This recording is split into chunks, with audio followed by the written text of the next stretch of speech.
Every person you pass, every calm smile, every steady voice, every life that seems put together on the outside, carries a story the world never sees. When the lights go off and the noise dissolves, when there's no work to do and no one to impress, the truth finally steps forward. The thoughts you hide from, the tension you pretend isn't there, the emotions you keep stitched tightly beneath the surface, not because you're dramatic, but because you've had no safe place to let them unravel. We're taught to keep going, to be strong, to deal with it, to push through instead of pause. But no one teaches us the art of emptying the mind. No one teaches us how to release what the day has pressed into us. No one teaches us that rest is not a reward. It's a requirement. Somewhere inside you is a quieter voice, older, wiser, calmer, waiting for a chance to rise. It doesn't want escape. It doesn't want distraction. It wants a reset. A moment where everything inside you stops shaking long enough for you to breathe again. The Stoics understood something most people forget. The mind becomes heavy when we wrestle with every thought that appears. Suffering grows when we try to control what was never ours to control but peace. Peace comes when you step back, when you observe without judgment, when you allow the mind to soften instead of tighten. Tonight, that's what this practice is here to do. 4 hours to loosen the grip of the day. 4 hours to quiet the storms you've been surviving in silence. 4 hours to restore the emotional balance you lost along the way. 4 hours to return home to yourself. Gently, slowly, fully. This is your time now, your reset, your clearing, your quiet doorway back into peace. Let's begin. Before moving deeper, pause and feel the slight shift inside you. Something settling, something loosening, a quiet pull toward a softer inner place you rarely visit. Not a memory, not a thought, just a doorway opening. A space between being awake and falling asleep, where the mind finally stops pretending to be strong. Most people rush through this fragile moment without understanding its power. But tonight, you will walk into it slowly, letting it guide you inward.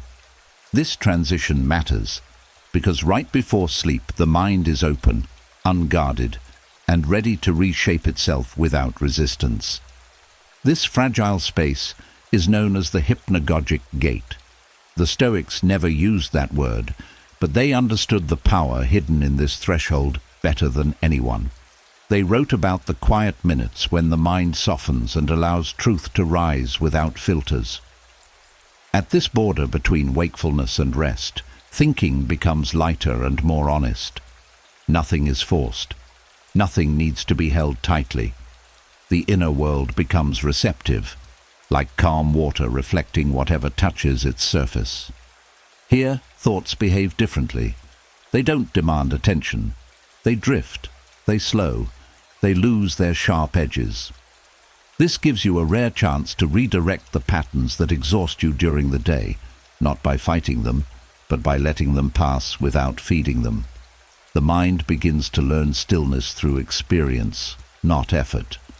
This teaches a new habit: calm reactions instead of spirals, clarity instead of fog. You are not suppressing anything. You are letting thoughts move without attaching to them. The Stoics used this moment for honest reflection, not to criticize themselves, but to see what the mind was carrying.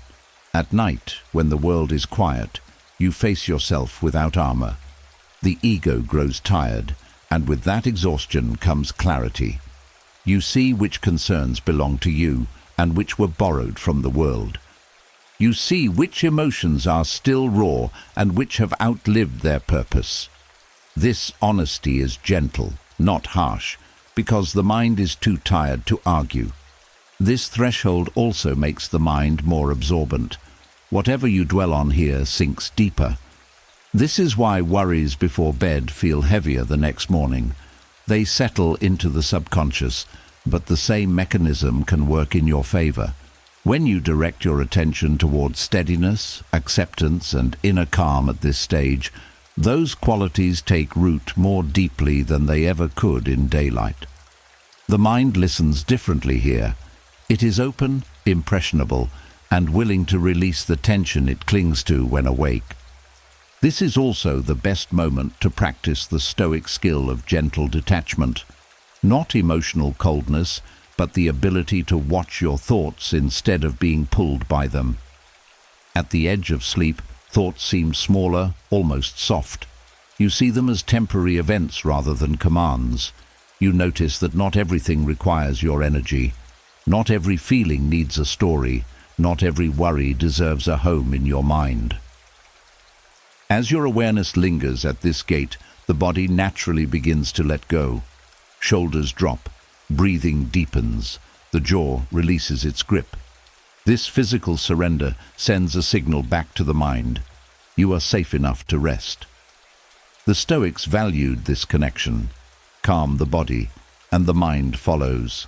Calm the mind, and the body responds. This partnership creates a gentle downward pull toward peace. Training at this threshold is not about controlling anything. It is about allowing what is already happening, letting the mind sink, letting tension fall away, letting the day unclench from your thoughts. This is where emotional reset truly begins, not with discipline, but with surrender.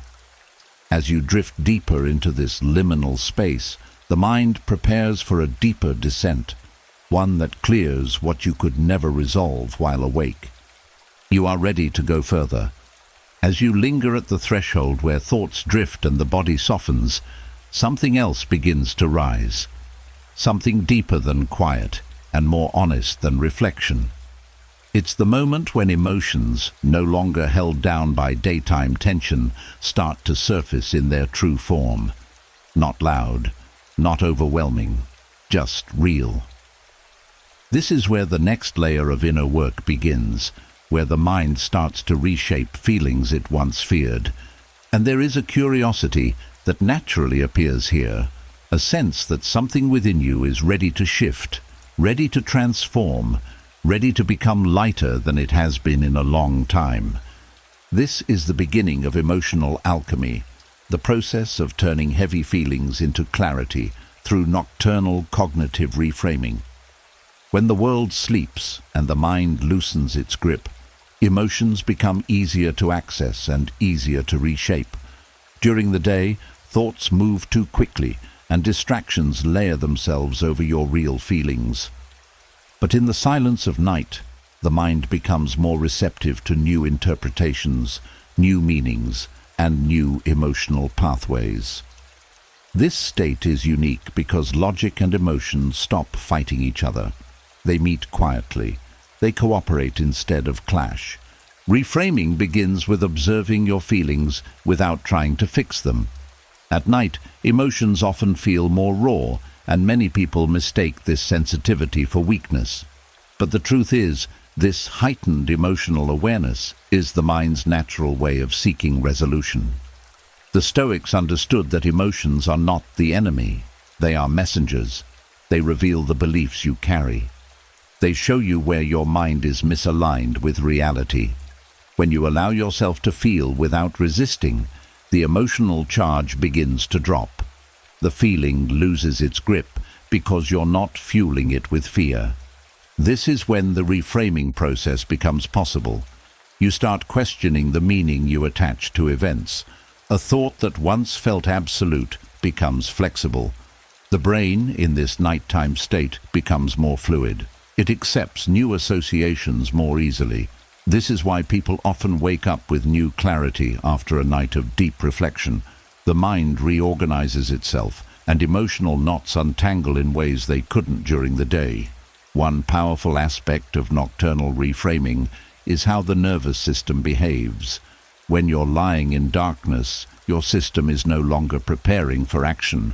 The body is in a state of surrender, which lowers emotional reactivity. This calm physiological state allows you to explore difficult feelings without being overwhelmed. You see the emotion clearly, yet it doesn't consume you. This balance creates the perfect environment for cognitive shifts. The mind rewires the emotional meaning attached to memories or worries with more compassion and less distortion. Another key element is recognizing how many of your emotional reactions were built on assumptions. At night, when your mind slows, you start to notice patterns that were invisible before you see where you exaggerated danger, misread someone's intention, or judged yourself too harshly. You begin to reinterpret events with a softened perspective, not through denial, but through a clearer view of reality. This shift in interpretation changes the emotional weight instantly. A thought that once triggered anxiety now feels manageable. A memory that caused regret now holds understanding instead of pain. The Stoics practiced this form of emotional alchemy by questioning their impulses and reframing their judgments. They believed that suffering comes not from events themselves, but from the labels we attach to them. At night, when the mind stops rushing, this truth becomes easier to apply. You see that many emotions were built on old beliefs that no longer serve you. You gain the freedom to rewrite those beliefs with kinder, more accurate interpretations. Through this process, the emotional body becomes lighter. What once felt sharp becomes rounded. What once felt overwhelming becomes clear. Emotional alchemy is not about erasing feelings. It is about transforming them into something that supports you instead of harming you. And as this reframing takes root in the deeper layers of your mind, you prepare for the next stage of renewal, where emotional clarity becomes a foundation rather than a fragile moment. You are ready to continue. As the emotional weight softens and the mind begins to reshape the stories it once held too tightly, another subtle shift unfolds beneath the surface. Thoughts become looser, dreams drift closer, and the boundary between conscious choice and unconscious movement starts to blur. In this delicate space, something powerful becomes possible, something the Stoics understood long before modern science gave it a name. You start to notice that even in the drifting world of dreams, the mind still responds to certain patterns, still reacts to certain ideas, still holds on to certain beliefs. And this realization opens the door to a deeper kind of inner training. This is where the discipline of assent enters. During the day, it is the practice of choosing which thoughts to accept and which to release. But at night, when the mind begins slipping into dreams, assent becomes quieter, subtler, almost instinctive. This is not about controlling dreams. It is about shaping the mental posture that follows you into them, because the mindset you carry as you fall asleep often determines the emotional tone that colors your dream world. When the Stoics spoke about assent, they meant the ability to pause before embracing a thought as truth. They understood that you cannot stop thoughts from appearing, but you can decide which ones deserve your agreement. At night, this same principle works in a gentler way. As the mind drifts, you are less guarded, less defensive, and more honest. Thoughts arise from deeper places, memories, desires, fears, half-forgotten moments. Without discipline, the mind simply accepts all of them as meaningful, but with practice, you carry a different lens into sleep, one that filters, softens, and questions without forcing. This discipline begins in the moments before sleep, when your awareness is still present. If you bring a calm and steady inner tone into the transition, you influence the quality of your dream states. The mind absorbs your final emotional posture like a sponge. If your last thoughts are grounded, less reactive and more centered, you enter dreams with a kind of inner stability. This stability doesn't control what you dream. It shapes how you respond within the dream. You may still experience tension or conflict, but the emotional charge is reduced. The mind becomes less likely to accept distressing thoughts as definite truths. Dream states reveal what the mind has not resolved. If you fall asleep with fear, the dream absorbs it. If you fall asleep with understanding, the dream absorbs that too. The discipline of ascent teaches you to meet pre-sleep thoughts with a gentle question. Does this deserve my agreement? This simple practice prevents your dreams from being shaped by assumptions you never meant to keep. You start entering sleep with cleaner mental boundaries, which reduces emotional disturbances during the night. One important part of this discipline is learning to recognize when the mind is exaggerating. Before sleep, thoughts can feel louder and more dramatic. Concerns stretch themselves, doubts look larger, memories appear sharper than they truly are. If you accept these distortions without questioning them, they follow you into dreams and create emotional turbulence. But if you maintain a soft, steady awareness, you prevent these distortions from becoming the foundation of your dream state. You choose not through force, but through clarity. The Stoics practiced this by ending each day with deliberate reflection, stripping away false judgments before sleep could amplify them. They believed that the mind, left unchecked, would take small concerns and magnify them in the dark. The discipline of ascent protects you from this magnification. It teaches you to release any thought that tries to dominate the night. By doing this, your dreams become less chaotic, less emotionally charged, and more aligned with your deeper sense of inner balance. As this discipline takes root, dreams transform from emotional battlegrounds into quiet mirrors. You begin to see truth instead of fear, insight instead of confusion, and when you wake, you rise with a clearer mind, as though the night worked with you instead of against you. This gentle mastery of ascent creates a peaceful bridge between waking and dreaming, preparing you for deeper work ahead. You are ready for the next descent. As you move further into this inner landscape, each layer becoming quieter and more refined, there comes a point where the mind reveals something unexpected, not heaviness, not struggle, but excess. Too many thoughts, too many unfinished stories, too many fragments of the day taking up space they never earned. This build-up doesn't shout. It hums beneath the surface, pulling your attention without permission. And it becomes clear that one of the most overlooked causes of restless nights isn't fear or stress or worry, it's mental clutter. This is where the next stage of the journey begins.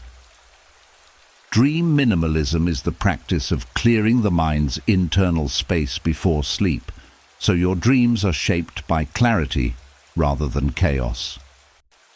It isn't about forcefully emptying the mind or pretending you have no thoughts at all.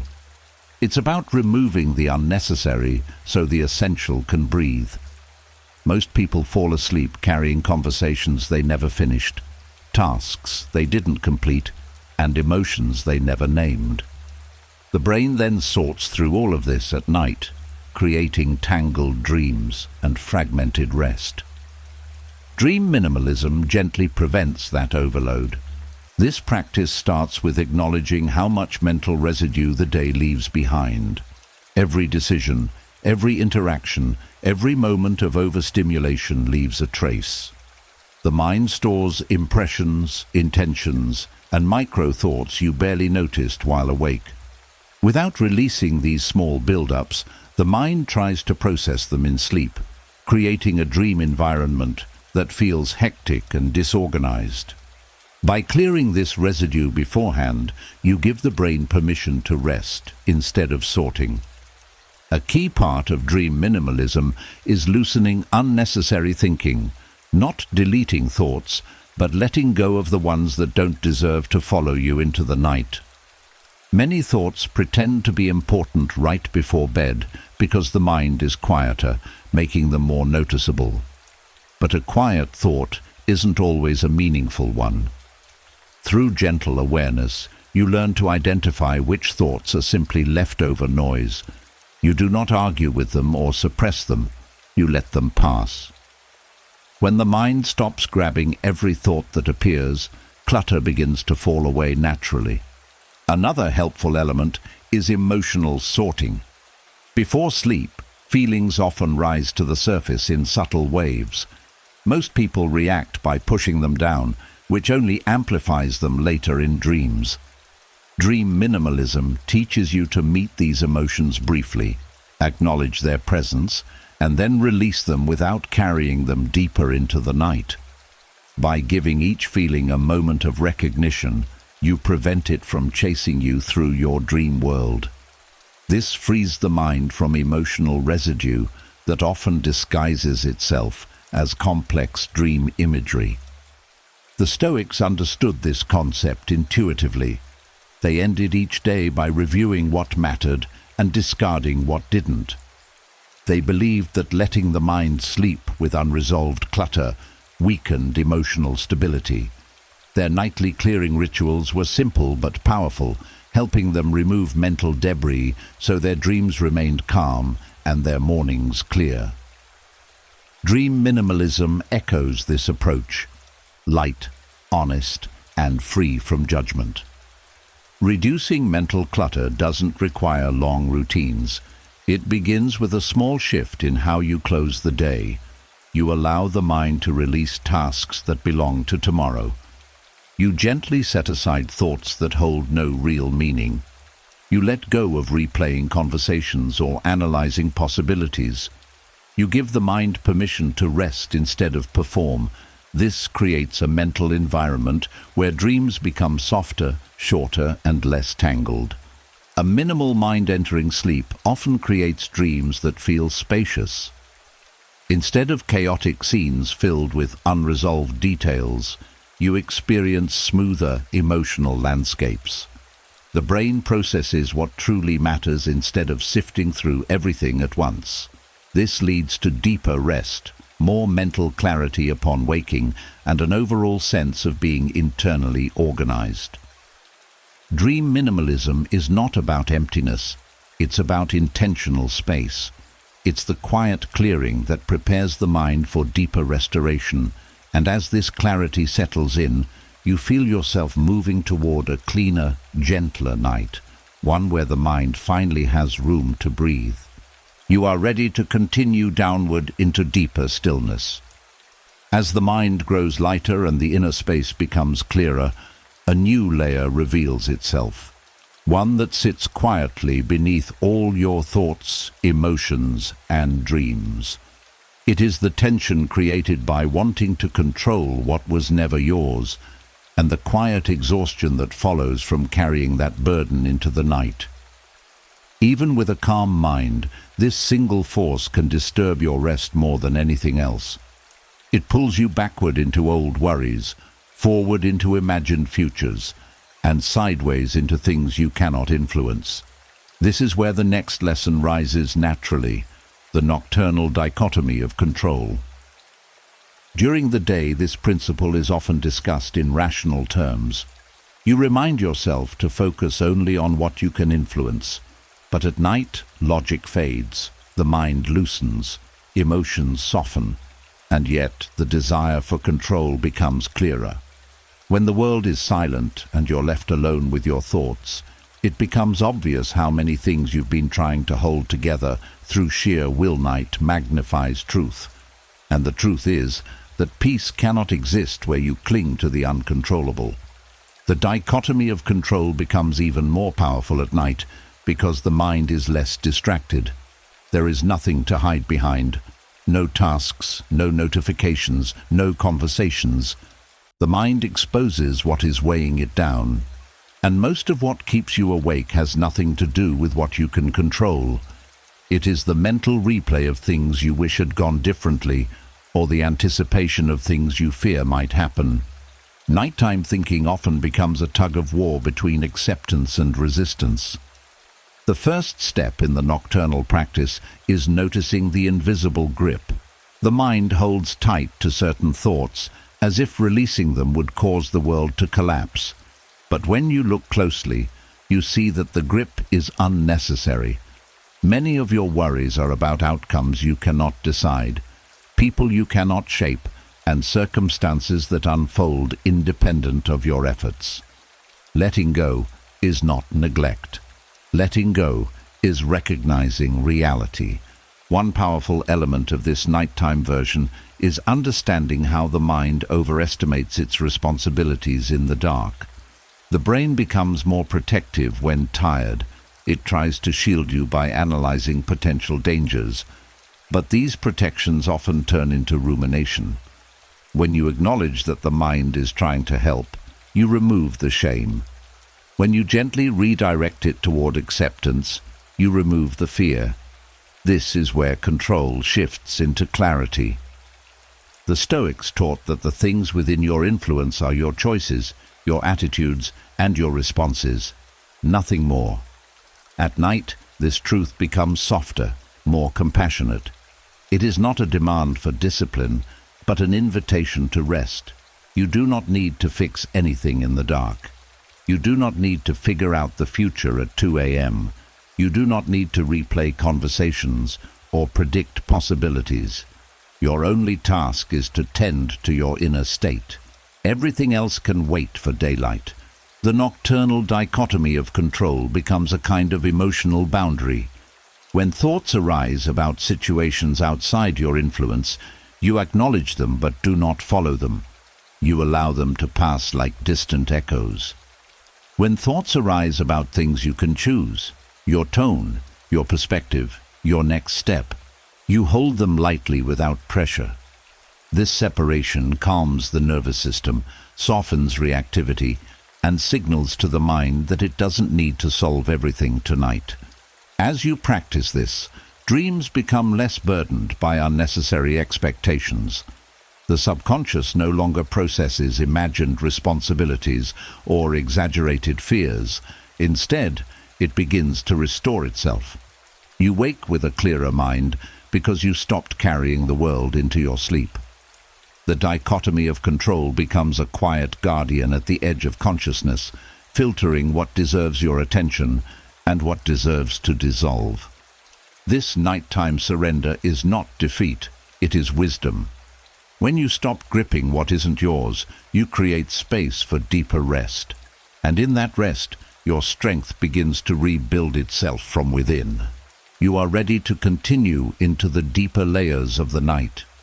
As you release what you cannot hold, and the weight of control finally loosens its grip, a new depth opens beneath the surface of your awareness. A quieter layer, one rarely noticed but always present. It's the place where dreams form, where emotions reorganize, and where the mind speaks in symbols instead of sentences. Up to this point, you've been preparing the inner ground, clearing it, softening it, unclenching it. Now the night invites you into a deeper form of work, one that happens inside the dream landscape itself. This is where Stoic lucid dream interventions begin to take shape. Lucid dreaming does not always mean full control or cinematic awareness. In the Stoic sense, it refers to those fleeting moments when you sense, even faintly, that you are within a dream, a moment of clarity. A shift in awareness. A small spark of recognition that the world around you is woven by your mind, not by external events. These tiny flashes of insight become powerful tools for emotional detox. The reason this works lies in how the dreaming brain functions.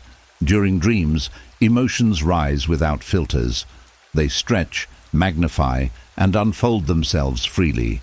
But the logical part of the brain is quieter, which means you can approach deep emotions without being overwhelmed by analysis. When a small moment of awareness appears in the dream, a moment where you sense the unreality, you gain a unique opportunity. Instead of reacting automatically, you respond with clarity. You break emotional habits from the inside. Stoic dream interventions begin with grounding. When you sense you're dreaming, even softly, you stabilize your inner presence with a calm inner reminder. This is a dream. Not to escape, not to control the scene, but to stop emotional reflexes from taking over. The simple act of naming the dream loosens the emotional grip. Fear, anger, sadness, all begin to soften because the mind recognizes they don't represent real danger. Once grounded, The second intervention is observation. The Stoics taught that the first step in mastering emotion is seeing it clearly. In dreams, emotions appear without disguise. Your task is not to judge them, not to label them as good or bad, but to witness the raw feeling as it rises. This witnessing changes its intensity. When the dream self observes instead of reacts, the emotion loses its sharp edges. It becomes something you can work with rather than something that controls you. The next intervention is reframing within the dream. If a dream presents conflict, fear, or chaos, you approach it with the mental posture you've built before sleep: calm, steady, centered. You allow the dream to continue, but you carry a new emotional stance within it. This alone redirects the dream's energy. The brain processes the emotional narrative differently. The dream shifts from re-experiencing emotion to releasing it. One of the most powerful parts of this practice is confronting emotional symbols. Dreams often present your fears or unresolved emotions as characters, places, or scenes. With a touch of awareness, you can meet these symbols differently. Instead of running, you face them gently. Instead of resisting, you acknowledge them. This simple act transforms the emotional charge. The mind interprets your response as mastery rather than avoidance. The emotional weight dissolves at the root.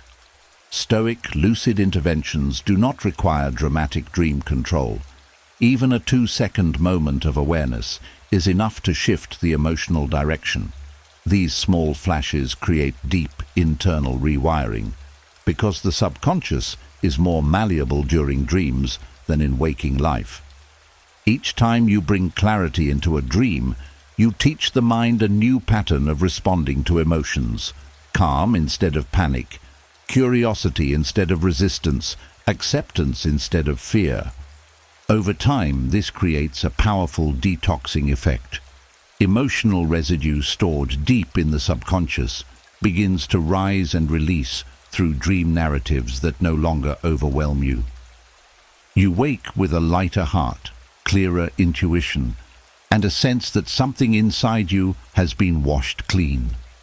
This is emotional purification through the dream world, gentle, natural, and profoundly effective.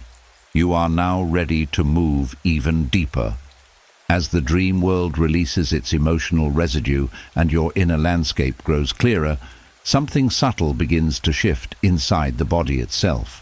The mind may feel lighter, but the body still carries its own history. Tension stored in muscles, stress held in the breath, patterns etched into the nervous system from years of pushing, enduring, and surviving. Mental clarity alone cannot erase these imprints. The body must be taught to relax as deeply as the mind. This is where the next layer of practice emerges: somatic stoicism, the art of calming the nervous system through ancient principles that reach beyond thought. The Stoics understood that the mind and body are not separate. They believed that a turbulent body fuels a turbulent mind, and that a calm body creates an inner landscape where wisdom can rise. At night, this connection becomes even more powerful. When the world grows quiet, the nervous system reveals its true state. Every subtle tension, every shallow breath, every tightness you ignored during the day becomes more noticeable. Instead of resisting these sensations, somatic stoicism teaches you to meet them with steady attention. The first somatic principle is settling, not forcing the body to relax, but allowing it to soften naturally by removing resistance. When you bring gentle awareness to your physical state, the body begins to unwind on its own. Muscles loosen not because you push them, but because you stop holding them. This shift signals to the nervous system that it is safe to move out of defense mode. Safety is what the body craves at night, and softness is the language it understands. A second principle is steady breathing. Ancient Stoic texts often mention controlled breathing as a way to guide the mind. They believed the breath was a bridge between the physical and the emotional. When breaths become longer and slower, the body activates its natural calming system. Heart rate drops, stress chemicals decrease. The mind follows the rhythm of the breath, settling into a quiet internal balance. Breathing becomes a silent message to every layer of your being. You are not in danger. The next somatic element is grounded presence. This means feeling the weight of your body resting against the surface beneath you, noticing the heaviness in your limbs, sensing the support holding you up. Ancient Stoics practiced forms of grounding to remind themselves of stability. In the context of sleep, grounding turns the body into an anchor. Instead of floating through thoughts or drifting into tension, you feel rooted. This reduces mental restlessness and brings the nervous system into deeper stillness. A lesser-known Stoic practice involves micro-relaxation, small releases of tension that accumulate into full-body ease. By slowly scanning your body and identifying subtle contractions, a clenched jaw, a tight hand, rigid shoulders, you allow each part to loosen. This teaches the body that it no longer needs to prepare for conflict. Throughout the night, this relaxation continues without effort, guiding you into deeper stages of sleep that repair and renew. Another powerful aspect of somatic Stoicism is emotional neutrality in the body. The Stoics taught that emotions often begin not in the mind, but in the body. A racing heart becomes anxiety. Tight lungs become dread. A closed chest becomes sadness. By softening the body, you prevent these sensations from transforming into emotional spirals. You create a physical environment where emotional disturbances cannot take hold. This is not suppression, it is prevention through physical calm. The nervous system also responds to the internal posture you carry before sleep. Stoicism encourages a stance of quiet acceptance, and the body behaves differently when acceptance is present. Muscles stop bracing for impact. The breath stops preparing for action. The body shifts from protection to rest.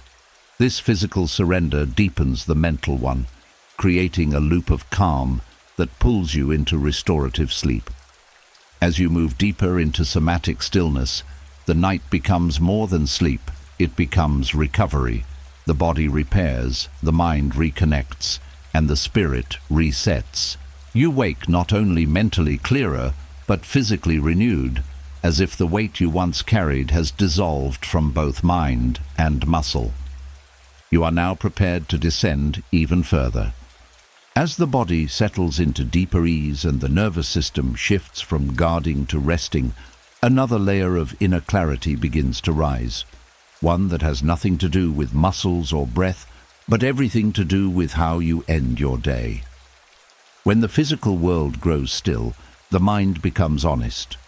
Thoughts slow enough for you to finally see what has been echoing beneath the surface. This is the moment where the next practice unfolds, not with force, but with a quiet pull towards self-understanding.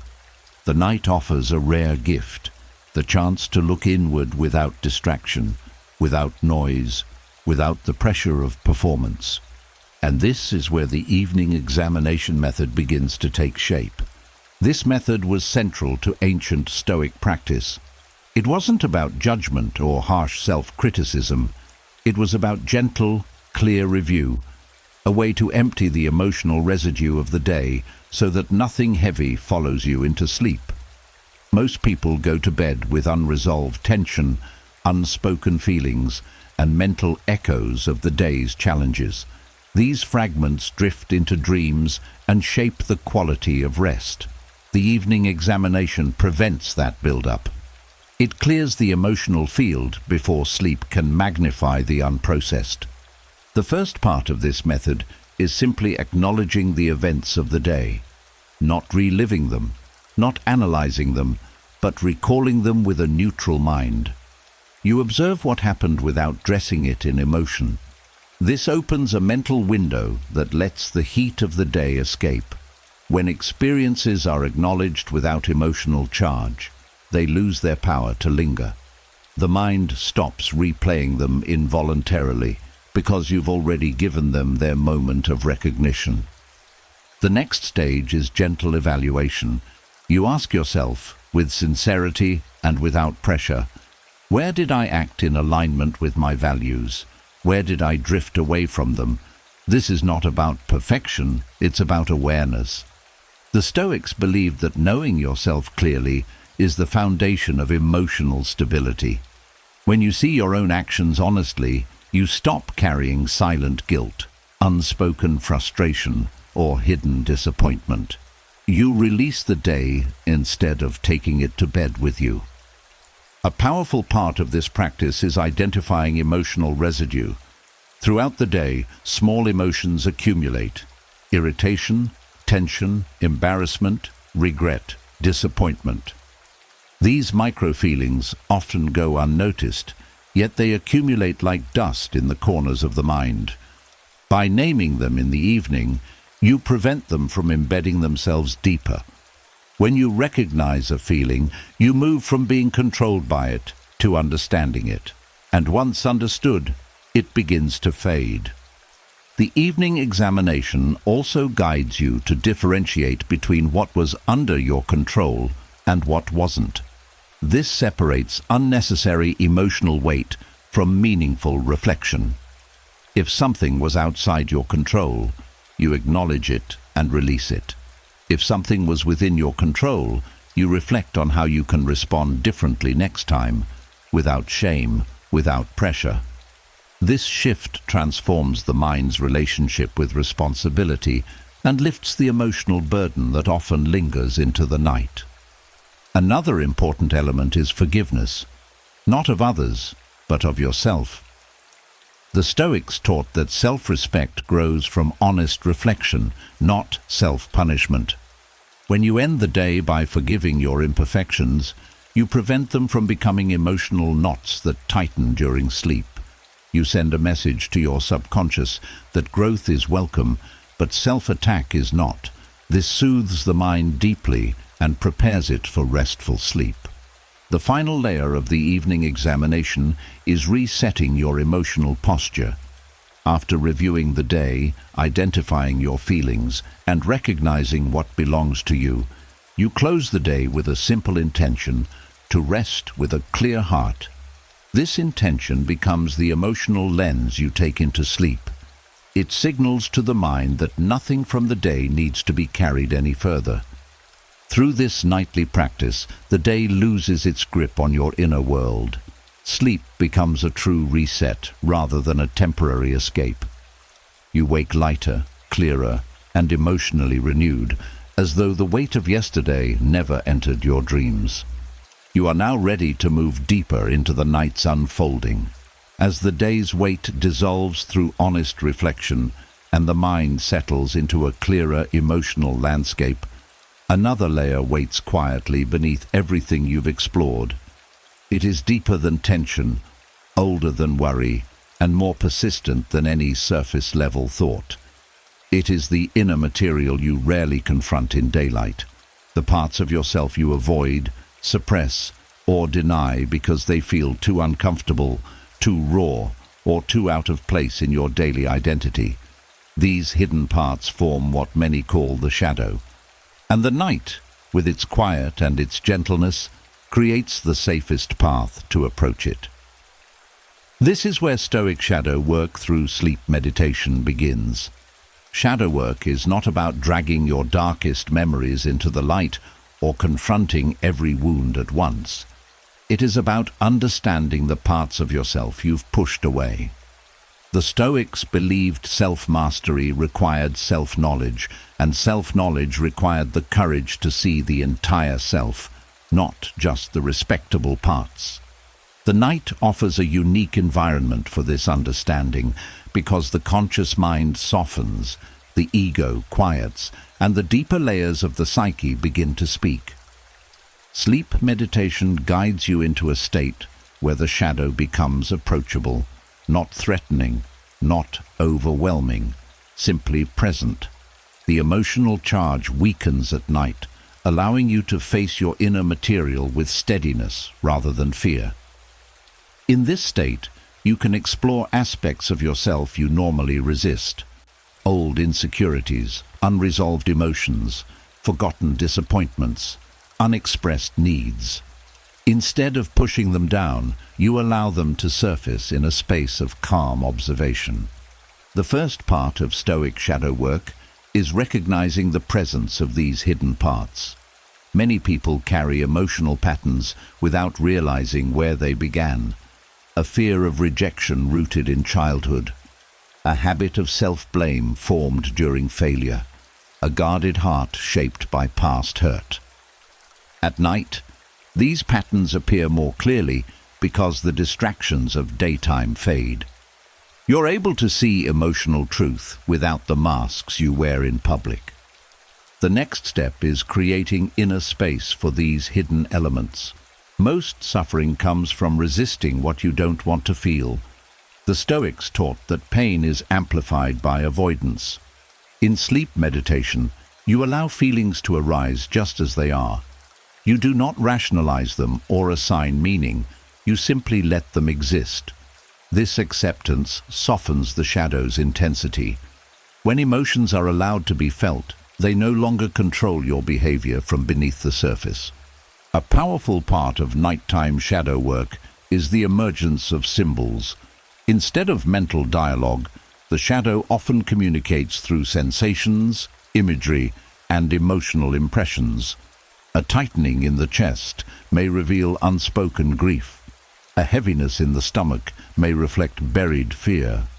Veiled memories may come forward in subtle flashes. You do not force interpretation. You allow understanding to unfold naturally. The subconscious speaks softly, and the night gives you space to listen. Another key aspect is self-compassion. The Stoics valued honesty, but not cruelty. They believed growth came from clarity, not self-punishment. When shadow material arises, you meet it with patience. You treat every emotion, every memory, every uncomfortable truth as something that once formed to protect you, even if it no longer serves you. This approach transforms the shadow from an enemy into a teacher. Each hidden part reveals not weakness, but a need that was never met. As the night deepens, the boundary between conscious and unconscious softens. Sleep meditation allows you to carry your calm awareness into this space. The shadow begins to reorganize itself. Emotional patterns loosen, old narratives dissolve. You don't need to force healing. The mind naturally integrates what you accept. What you acknowledge, you outgrow. What you understand, you release. Over time, this practice lightens your emotional identity. Parts of yourself that once felt threatening become familiar. You stop fearing your own depth. Sleep becomes a place where inner integration happens quietly, without drama or intensity. You wake with a subtle confidence, an inner steadiness that comes from knowing there is nothing inside you that must be hidden or feared. This is Stoic shadow work. Gentle, brave, honest. A night journey into the parts of yourself you once avoided, now seen with clarity and compassion. You are ready to continue deeper. As the hidden layers of your inner world soften and reshape themselves in the quiet safety of the night, another subtle doorway opens, one that doesn't lead into the past or the shadow, but forward into who you are becoming. Once the emotional weight loosens and the mind stops fighting itself, there is a kind of openness inside you, a readiness to be guided. This openness is precious. It is the most fertile ground the mind ever offers. And it is in this gentle, half-conscious space, neither fully awake nor fully asleep, that the next Stoic practice unfolds, rehearsing virtue in hypnagogic visualization. This state, often overlooked, is one of the most influential moments of the entire night. The hypnagogic phase is the thin veil where thoughts turn into images and images turn into sensations. The mind becomes highly suggestible here, not in a manipulative way, but in a receptive way. It is more willing to absorb new patterns, new responses, and new interpretations of self. While shadow work clears what weighs you down, hypnagogic rehearsal fills the space with direction, strength, and clarity. Rehearsing virtue is not about perfection. It is about practicing the person you wish to be, while the mind is soft enough to accept the vision. The Stoics believed that virtue, courage, wisdom, justice, temperance, was strengthened by consistent rehearsal. During the day, this rehearsal requires discipline, but at night, when the gate between conscious and subconscious opens, the process becomes effortless. You're not forcing change, you're allowing it. In this liminal space, the first step is creating a calm mental posture. Not imagining imagery, but sensing a shift inside you, a quiet alignment, a readiness to embody qualities that elevate you. You gently bring to mind situations where you want to respond differently in the future. Moments where you want more patience, more strength, more clarity. The hypnagogic state softens resistance, making it easier to internalize these qualities as natural extensions of yourself rather than lofty ideals. The next part of this practice is emotional rehearsal. Instead of visualizing actions, you focus on the emotional tone you want to embody.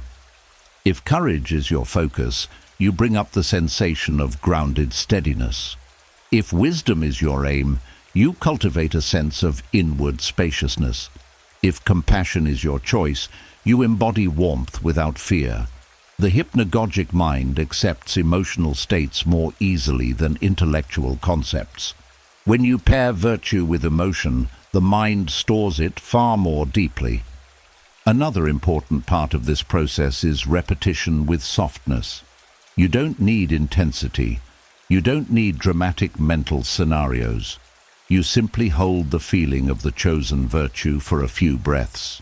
The subconscious absorbs emotional consistency, not emotional force. Even a brief rehearsal is enough to create new pathways that influence your actions the next day. This is the subtle brilliance of nighttime practice. Small moments create large shifts. The Stoics often spoke about living as if virtue were a companion. In this state, you invite that companion closer. You allow yourself to sense what it would feel like to live with more integrity, more calm strength, more inner balance. This feeling becomes a quiet imprint. It settles into your nervous system and reshapes how you respond without conscious effort. You begin waking with a natural inclination toward virtue because you practiced when your mind was most impressionable. The hypnagogic state also enhances self-identity. The stories you tell yourself during the day often contradict the person you want to be. But during this threshold state, the walls of self-doubt soften. You can present your mind with a healthier identity, and it does not reject it. It listens, it accepts, it rewrites. You are not pretending to be someone you're not. You are remembering the potential that has always been yours. As this practice deepens, you start sensing the alignment between your inner world and the person you aim to become. Virtue becomes less of an ideal and more of an instinct. You wake with more clarity, more discipline, and more emotional steadiness because you rehearsed all of it in the quiet theater of your half-conscious mind. This is the power of rehearsing virtue in hypnagogic visualization. Gentle, potent, transformative. A nighttime cultivation of character that shapes your waking life without force. You are ready for the next descent. As your mind settles into this deeper alignment and the qualities you wish to embody begin taking quiet root, another doorway appears, one that many avoid, misunderstand, or fear. It is the doorway that leads toward thoughts of loss, difficulty, and impermanence. Most people shy away from this path because they think it leads to anxiety, but to the Stoics, it led to freedom.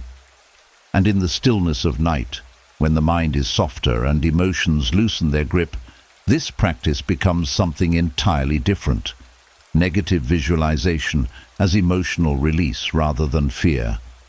This technique, often misinterpreted as dwelling on worst-case scenarios, was never meant to provoke panic. It was meant to liberate the heart from its hidden attachments. During the day, negative visualization can feel sharp, even uncomfortable. But at night, when the nervous system is quiet and the ego relaxes, the practice shifts into something gentle, almost soothing. The mind becomes more capable of seeing truth without resistance or emotional distortion. Negative visualization in this nighttime form begins with acknowledging that everything you value is temporary, not to frighten you, but to free you. When you gently contemplate the impermanence of relationships, opportunities, comfort, or even moments of joy, something surprising happens. Instead of gripping them tighter, the heart loosens. Fear turns into gratitude. Anxiety turns into presence. The mind stops trying to control outcomes because it understands that control was never its role. This release creates emotional spaciousness. The key to this practice is approaching it without tension. You're not forcing yourself to imagine loss. You're allowing the mind to recognize that many things you worry about losing were never guaranteed in the first place. This realization softens fear because fear thrives on false certainty. When you quietly accept uncertainty, the emotional cage opens. You stop fearing what you already understand. This nighttime form of negative visualization also reveals hidden attachments. Many people cling to expectations, routines, identities, or comfort without realizing how tightly they hold them. The mind grows rigid under this weight. At night, without distraction, you can see these attachments clearly. When you gently picture life without them, not dramatically, not intensely, but lightly, you discover that you could still endure, you could still adapt, you could still rise. This recognition reduces emotional dependence and strengthens resilience. Another powerful part of this practice is that it teaches appreciation. The Stoics believed that contemplating loss amplifies love. When you acknowledge that something could vanish, the heart naturally treasures it more. But at night, this appreciation becomes deeper because you're not thinking intellectually, you're feeling emotionally. The mind releases fear by embracing truth, and the heart opens wider by recognizing the value of what it still holds. Negative visualization during sleep meditation also diffuses anticipated suffering. Many fears come not from real events, but imagined versions of them. By approaching them calmly before sleep, you remove their mystery. You see them without dramatic stories attached. You face the possibility, understand it, and let the emotional charge dissolve. The mind interprets this as mastery rather than dread. You become less reactive, less overwhelmed, less controlled by what-ifs. This practice also reshapes the subconscious. When you gently reflect on impermanence, the mind learns to release rather than cling. It stops creating emotional resistance during the night, which reduces restless dreams and inner turbulence. Emotional release begins to happen naturally. The subconscious processes loss not as a threat, but as a part of life. This acceptance brings stability, the kind that does not crumble when uncertainty appears. The final layer of this practice is quiet gratitude, not the loud performative gratitude of forced positivity, but a soft recognition of what surrounds you right now. You begin appreciating the breath in your chest, the softness of the night, the people who care about you, the chances you still have, the life you're still living. Gratitude born from acceptance is deeper than gratitude born from comfort. It is gratitude that doesn't break when life changes. Through this gentle Stoic method, night becomes a place of emotional release instead of fear. You let go not to lose, but to feel lighter. You acknowledge impermanence not to grieve, but to appreciate. And with every quiet breath, the heart becomes less afraid of endings and more alive in the present moment. You are ready for the next descent. As the heart loosens, its fear of loss and gratitude deepens without effort, another shift begins to unfold, one that feels less emotional and more internal, like the quiet reorganization of something deep in the mind. It isn't dramatic. It doesn't arrive with intensity. It shows itself through a growing sense of space inside you, the sense that things which once disturbed you now feel more distant, less urgent, less defining. This is the point where the night invites you into one of the most powerful Stoic practices of all, reprogramming the subconscious through indifference training. Indifference, in the Stoic sense, was never about apathy or emotional dullness. It was about clarity. It was the ability to recognize what holds true importance and what is merely noise. Most of the suffering you experience doesn't come from the events themselves. It comes from the mind attaching significance to things that do not deserve it. The subconscious holds on to these attachments tightly, absorbing every emotional overreaction, every anxious prediction, every unnecessary fear. But in the stillness of night, the subconscious is more moldable than at any other time. Its defenses soften, its patterns loosen. This creates an opening where deep reprogramming can occur. Stoic indifference training begins with recognizing how much energy you spend on things that do not meaningfully shape your life. The opinions of strangers, imagined criticisms, future scenarios that never arrive, minor inconveniences, random judgments. All of these accumulate in the subconscious without your permission. At night, you can finally address them, not by fighting them, but by diminishing their emotional importance. When something no longer feels significant, it stops influencing how you think, react, and dream. The process starts with a simple internal message you bring into the night. This does not matter enough to disturb my peace. You're not denying the existence of the thought, you're refusing to give it emotional weight. This small shift signals the subconscious to reclassify that thought as low priority. Over time, the subconscious begins adopting this new hierarchy, placing trivial concerns where they belong, at the edges of your awareness, not the center.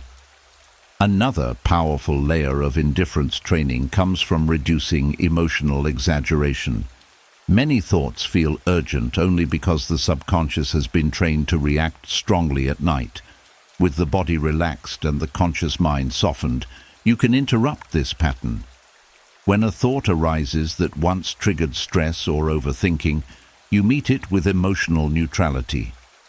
No spike of anxiety, no spiral of analysis, just quiet recognition. This neutral response teaches the subconscious that the situation is not a threat. With repeated nighttime exposure, the mind rewires itself to respond with calm instead of alarm. The Stoics understood that emotional freedom came from assigning value wisely. They believed most things were preferred, but not essential, meaning you can appreciate them without attaching your identity or stability to them. During sleep meditation, you can reinforce this truth gently by feeling the difference between what genuinely matters to you and what simply distracts you. You don't think it, you sense it. The subconscious responds more to feeling than to logic. When it feels the difference, it reorganizes the internal weight of your concerns.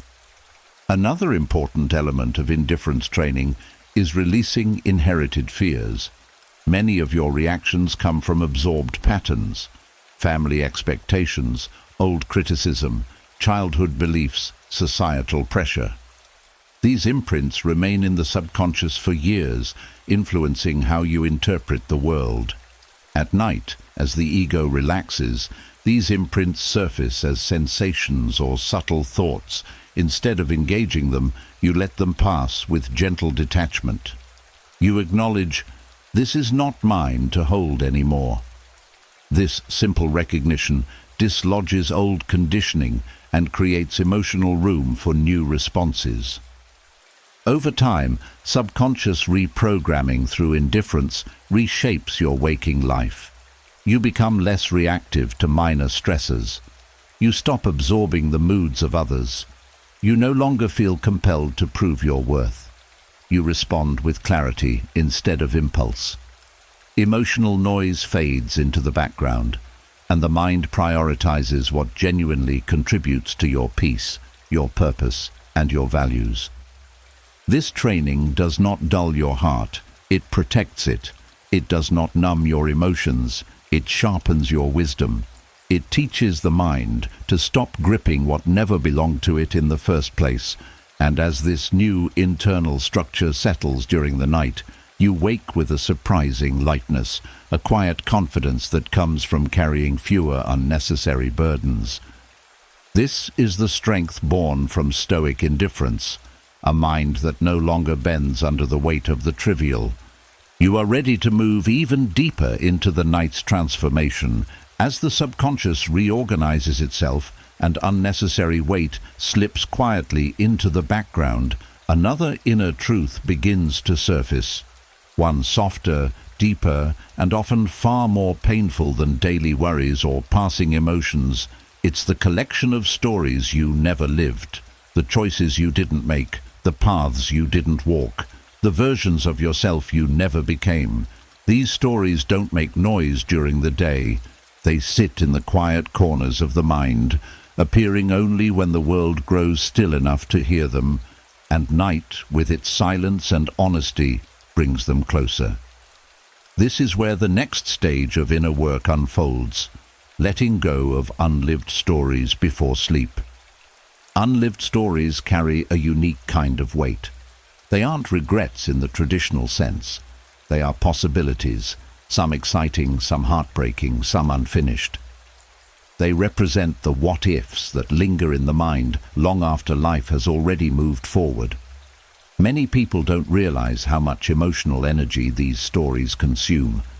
They shape identity. They influence self-worth.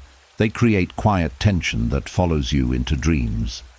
Releasing them is not about giving up on your potential. It's about freeing the mind from the burden of fantasies that no longer serve your growth.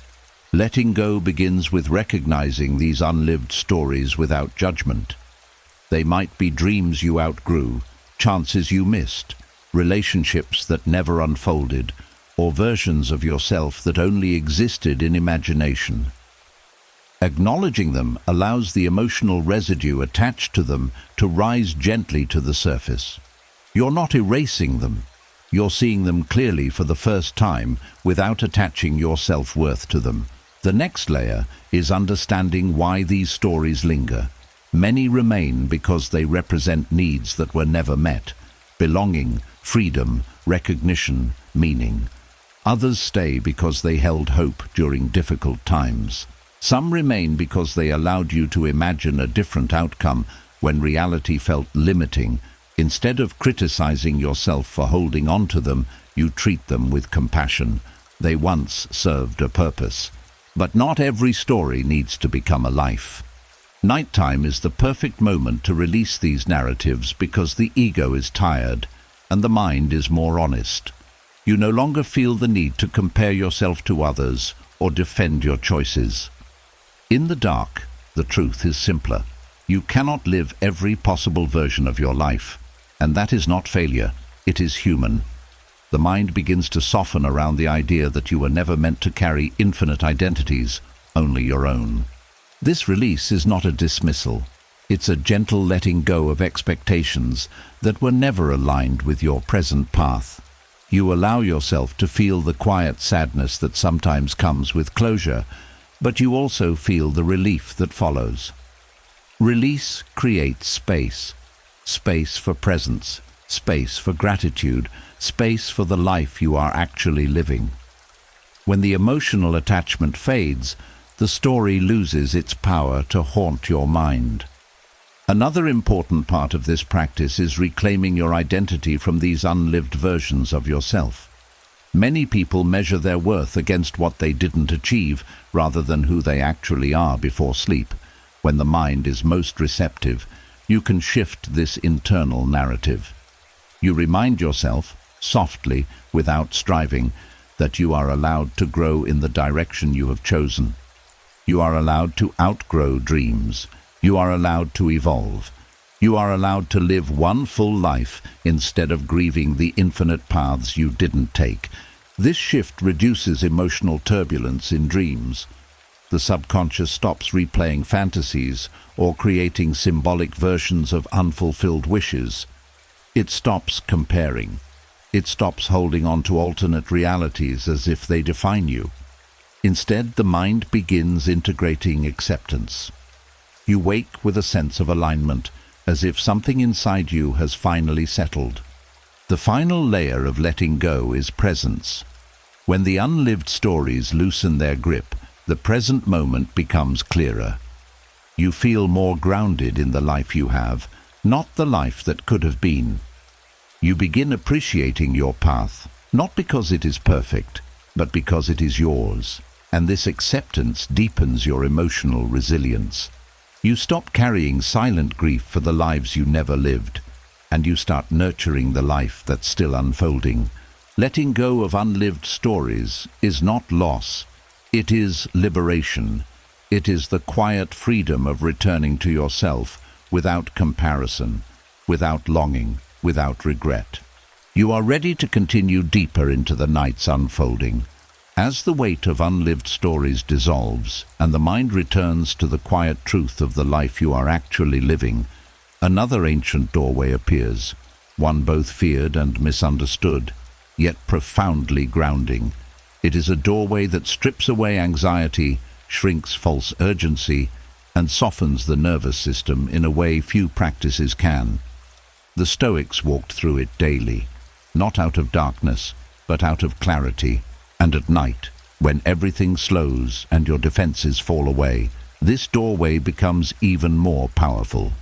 This is where the practice of nightly memento mori begins to work its quiet transformation.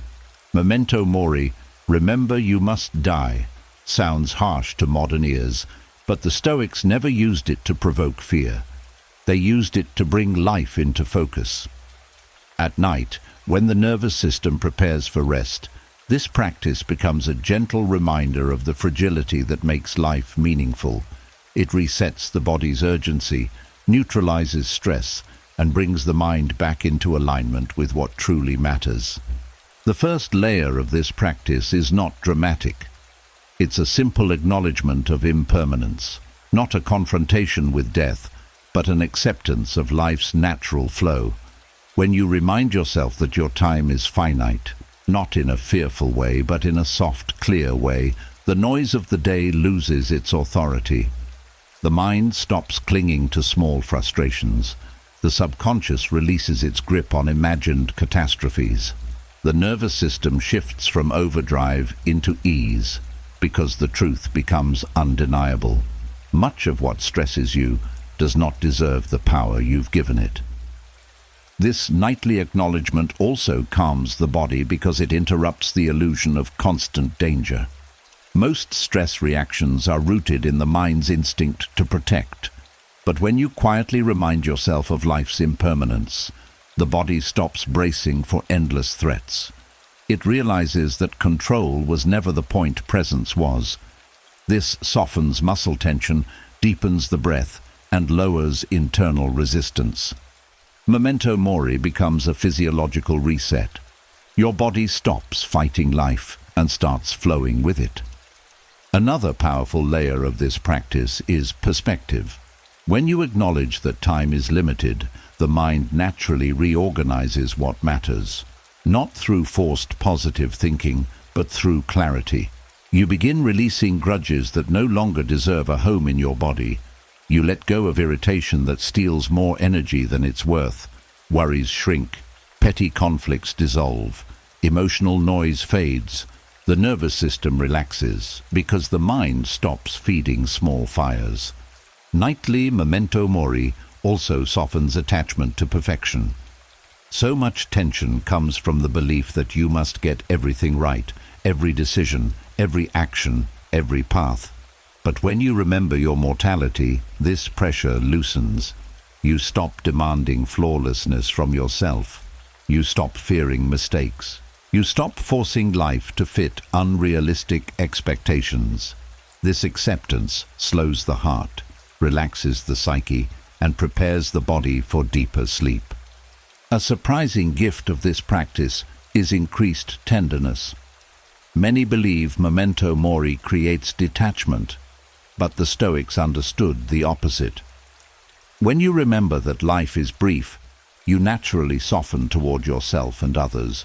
You speak kinder words. You appreciate the warmth of connection. You hold fewer resentments. The nervous system shifts into a state of openness instead of hypervigilance. This emotional softening creates a deeper sense of safety, allowing your body to enter restorative sleep without guardedness. This practice also purifies the mind of false urgency. Throughout the day, everything feels important. Everything demands attention.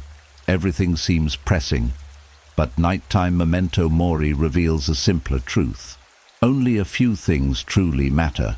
When this recognition sinks into the subconscious, the body stops reacting to every thought as a threat. This reduces nighttime cortisol, quiets intrusive thinking, and eases the transition into sleep. Finally, memento mori reconnects you to gratitude, not the forced kind, but the kind that arrives naturally when you see the preciousness of existence. You begin to value the breath you're taking, the softness of your bed, the chance to rest, the life still unfolding. This gratitude soothes the nervous system more deeply than any technique because it comes from truth, not effort.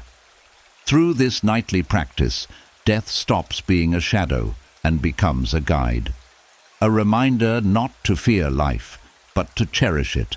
Not to clutch tightly, but to live fully. Not to panic, but to rest. Memento mori becomes a cleansing breath for the nervous system, a quiet reset that prepares you for deeper restorative transformation. You are ready to descend further.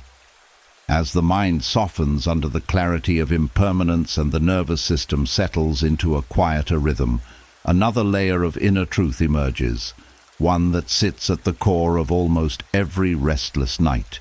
Beneath the thoughts, beneath the emotions, beneath the memories and the dreams, there is one force that disturbs sleep more than anything else: uncertainty, the unknown, the uncontrollable, the open future that refuses to give you answers on demand.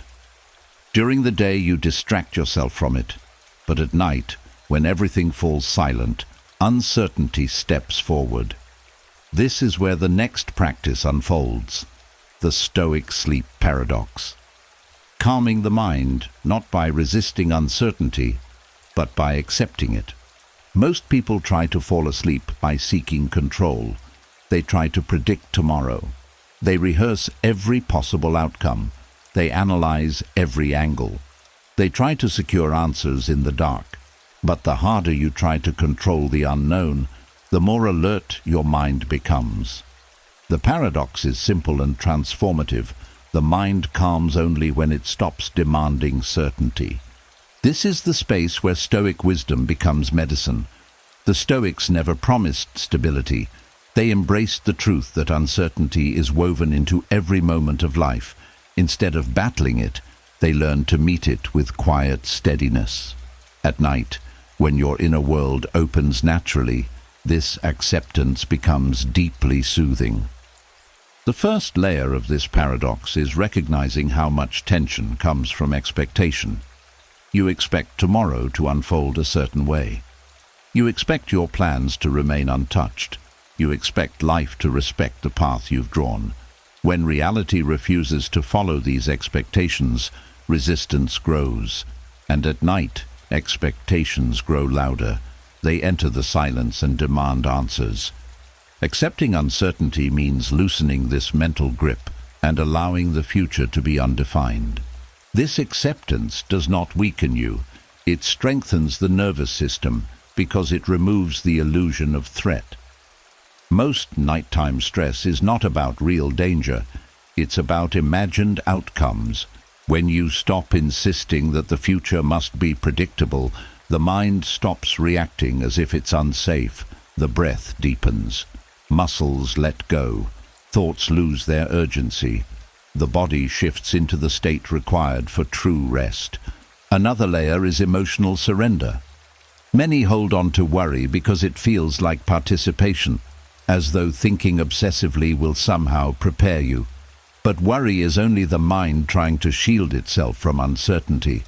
When you release the need for answers, you release the emotional tension tied to them.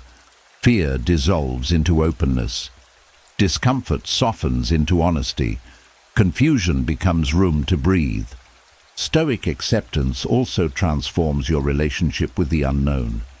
Instead of seeing uncertainty as a threat, you begin to see it as potential, as space where new possibilities can form, as a natural part of being alive. This shift removes the belief that uncertainty must be controlled. The subconscious interprets this as safety, allowing the body to relax more deeply. A subtle but significant part of this practice is letting go of timing. Much anxiety comes from wanting clarity now, progress now, resolution now. Your mind races because it has assigned urgency to everything. But the night quietly shows you that life does not move according to your schedule. When you release your grip on timing, the nervous system stops functioning in emergency mode. Restlessness fades, the heart steadies, sleep becomes possible again. Night makes acceptance easier because the ego weakens. You become more willing to admit that you don't know what will happen, and in that admission, a sense of peace rises, not because the world becomes certain, but because your resistance drops. You begin to soften into the present moment instead of bracing for what might come. The final layer of the Stoic sleep paradox is trust. Not a forced belief, but a quiet recognition that you have survived uncertainty countless times before. You've lived through days you didn't anticipate, moments you never planned, challenges you never predicted. And still, you continued. This truth steadies the mind because it shifts your identity from someone who fears the unknown to someone who continually moves through it. Accepting uncertainty does not solve tomorrow. It frees you from trying to. And in that release, calm rises naturally, softening the body, slowing the breath, and guiding the mind into rest without effort. As acceptance settles into your nerves and the mind stops wrestling with the unknown, another quiet opportunity rises in the space between night and morning, an opportunity often ignored yet immensely powerful. It's the moment when dreams still linger like soft footprints, when fragments of emotion, images and sensations hover before fading into daylight. This fragile window holds information your waking mind cannot access. Not predictions, not mystical messages, but evidence. Evidence of how you truly think, feel, and interpret the world beneath your conscious awareness. This is where the practice of dream journaling as Stoic evidence gathering comes alive. The Stoics believed in understanding the self through observation, not assumption. They knew that the mind often hides its real motivations beneath rational explanations.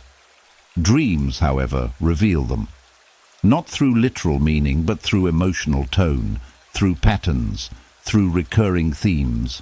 What surfaces at night is unfiltered material the Stoics would have treated as valuable data rather than random noise. Dream journaling is not about decoding symbols or predicting the future. It is about gathering evidence of your inner world without judgment. When you write down your dreams upon waking, you capture the raw language of your subconscious before it evaporates. You begin to notice which emotions still cling to you in the morning. You see which fears your mind is trying to release. You observe which desires rise without censorship. This awareness becomes a foundation for deeper emotional clarity. The first layer of this practice is presence, writing down whatever you recall, no matter how fragmented or nonsensical it seems. The goal is not to form a coherent story. The goal is to preserve the emotional texture. Dreams often communicate through sensations rather than logic. When you write down how the dream felt rather than what exactly happened, you begin to detect emotional patterns you may overlook during the day. The second layer is honesty. Dream journaling invites you to acknowledge truths you might avoid in waking life. Maybe a dream shows conflict you haven't addressed. Maybe it highlights insecurity you've pushed aside. Maybe it reveals a longing you haven't allowed yourself to name. These revelations are not shameful. They're guideposts. They show you where your inner world is asking for attention, compassion, or healing. Another important part of Stoic evidence gathering is noticing repetition. When a theme repeats across different nights, abandonment, pressure, fear, embarrassment, conflict, it signals an emotional knot the mind is trying to untangle. Instead of resisting or over-analyzing, you treat this repetition as a clear message. Something within you wants resolution. By identifying these patterns, you can address them directly in your waking life, reducing their power over your subconscious. Dream journaling also strengthens emotional integration. When you write down your dreams, the mind processes them more thoroughly, which reduces their intensity. What felt overwhelming in the dream becomes manageable on paper. This act of recording transforms chaotic emotional energy into structured understanding. The subconscious relaxes because it knows you are listening. Once heard, the emotion loses its urgency. The Stoics valued self-awareness as a tool for cultivating virtue and resilience. Dream journaling offers a unique window into your instinctive reactions, how you behave when the conscious mind steps aside. Do you run? Do you hide? Do you fight? Do you freeze? These patterns reveal where courage needs strengthening, where acceptance needs deepening, and where new emotional habits can be practiced. Another powerful layer is recognizing where the dream exaggerates. Dreams amplify emotions. If you notice your dream self panicking, withdrawing, or overreacting, it doesn't mean you're weak. It means your subconscious is showing you where healing is needed. Instead of judging yourself, you gather evidence. My mind still carries this fear, or I am still holding tension in this area. This clarity becomes a catalyst for change. Finally, dream journaling supports emotional release. Once the dream is written, the mind no longer needs to replay it. You've acknowledged it, you've captured it, you've understood the direction it's pointing you. This frees your subconscious from carrying the same emotional message night after night. Sleep deepens, waking clarity improves, internal noise fades. In this way, dream journaling becomes a Stoic practice, a way to study yourself with curiosity, not criticism, a way to turn the language of dreams into insights that strengthen your emotional resilience, a way to understand your internal landscape so deeply that you no longer fear what rises from within. Each entry becomes a quiet map of your inner world, drawn by the part of you that speaks when everything else is silent. As the quiet traces of dreams settle onto the page and your inner world becomes clearer, another truth begins to rise, so subtle you almost miss it. Beneath all the practices, beneath the emotional clearing, beneath the acceptance and reflection, there is a state the Stoics held in the highest regard. Not inspiration, not motivation, not excitement, stillness. A type of stillness that doesn't silence the mind through force, but through alignment. A stillness that doesn't deaden the heart, but steadies it. A stillness so gentle and natural that the body recognizes it as the doorway into deep sleep. This is where the next stage unfolds, the art of internal stillness as a sleep inducer. Stillness in the Stoic sense was not the absence of thought, it was the absence of unnecessary resistance. The mind becomes restless because it pushes, pulls, argues, anticipates, judges, worries, and reaches. Every bit of inner friction tightens the nervous system. And yet, the moment you remove that resistance, the mind begins to quiet on its own. Stillness is not something you create. It's something you uncover once the mental struggle softens. The first layer of internal stillness is acceptance of the present moment exactly as it is. Not the ideal version. Not the improved version, the real one. The breath you're taking.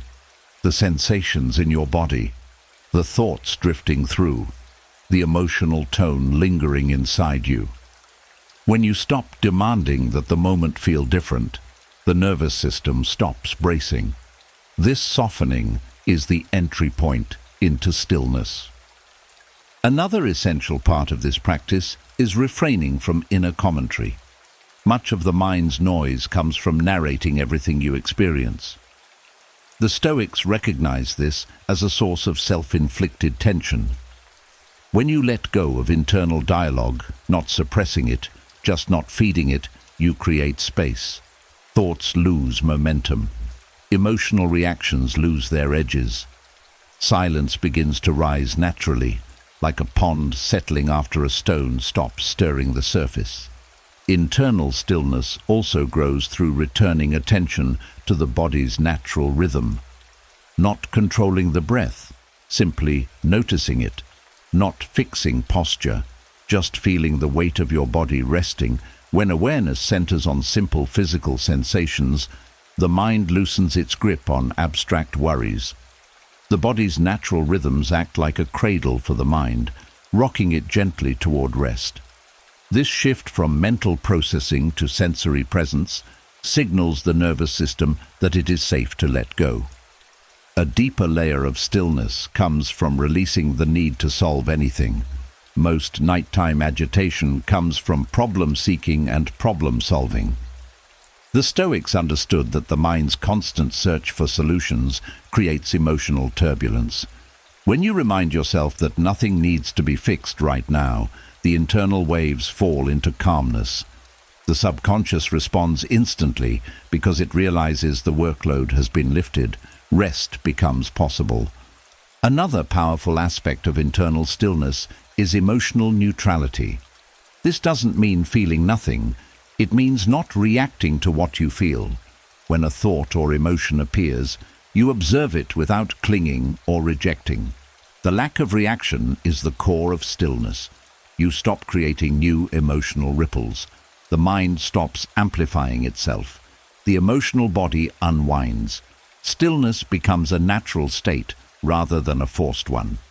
The Stoics often spoke of the inner citadel, a place within that remains unshaken regardless of external circumstances. At night, this concept becomes a literal experience. As you settle into inner stillness, you begin to feel a quiet center inside you, a place that does not rush, worry, or strive, a place untouched by the noise of the day. When you rest in this center, sleep becomes effortless. The mind feels supported, the heart feels safe, and the body releases its final tension. This internal stillness also alters how the brain transitions into sleep. Instead of dropping into rest abruptly, your mind glides into it. The boundary between waking and sleeping becomes soft. Thoughts drift without catching. Emotions settle without stirring. Sensations fade without effort. It is the most natural form of sleep induction, where the mind falls asleep because there is nothing left for it to do. In this state, rest becomes deeper, more restorative, more peaceful. You don't fall asleep by escaping your inner world. You fall asleep because your inner world has become a calm place to rest. This is the art of internal stillness. A softening, a releasing, a return to your natural state before the world taught you to clench. A doorway into sleep that opens not through control, but through peace. As inner stillness settles into your body like a gentle weight and the mind stops grasping for control, another deeper truth begins to rise, one that quietly shapes how you feel, how you react, and how you suffer. It's the habit of over-identifying with your emotions, not feeling them, but becoming them.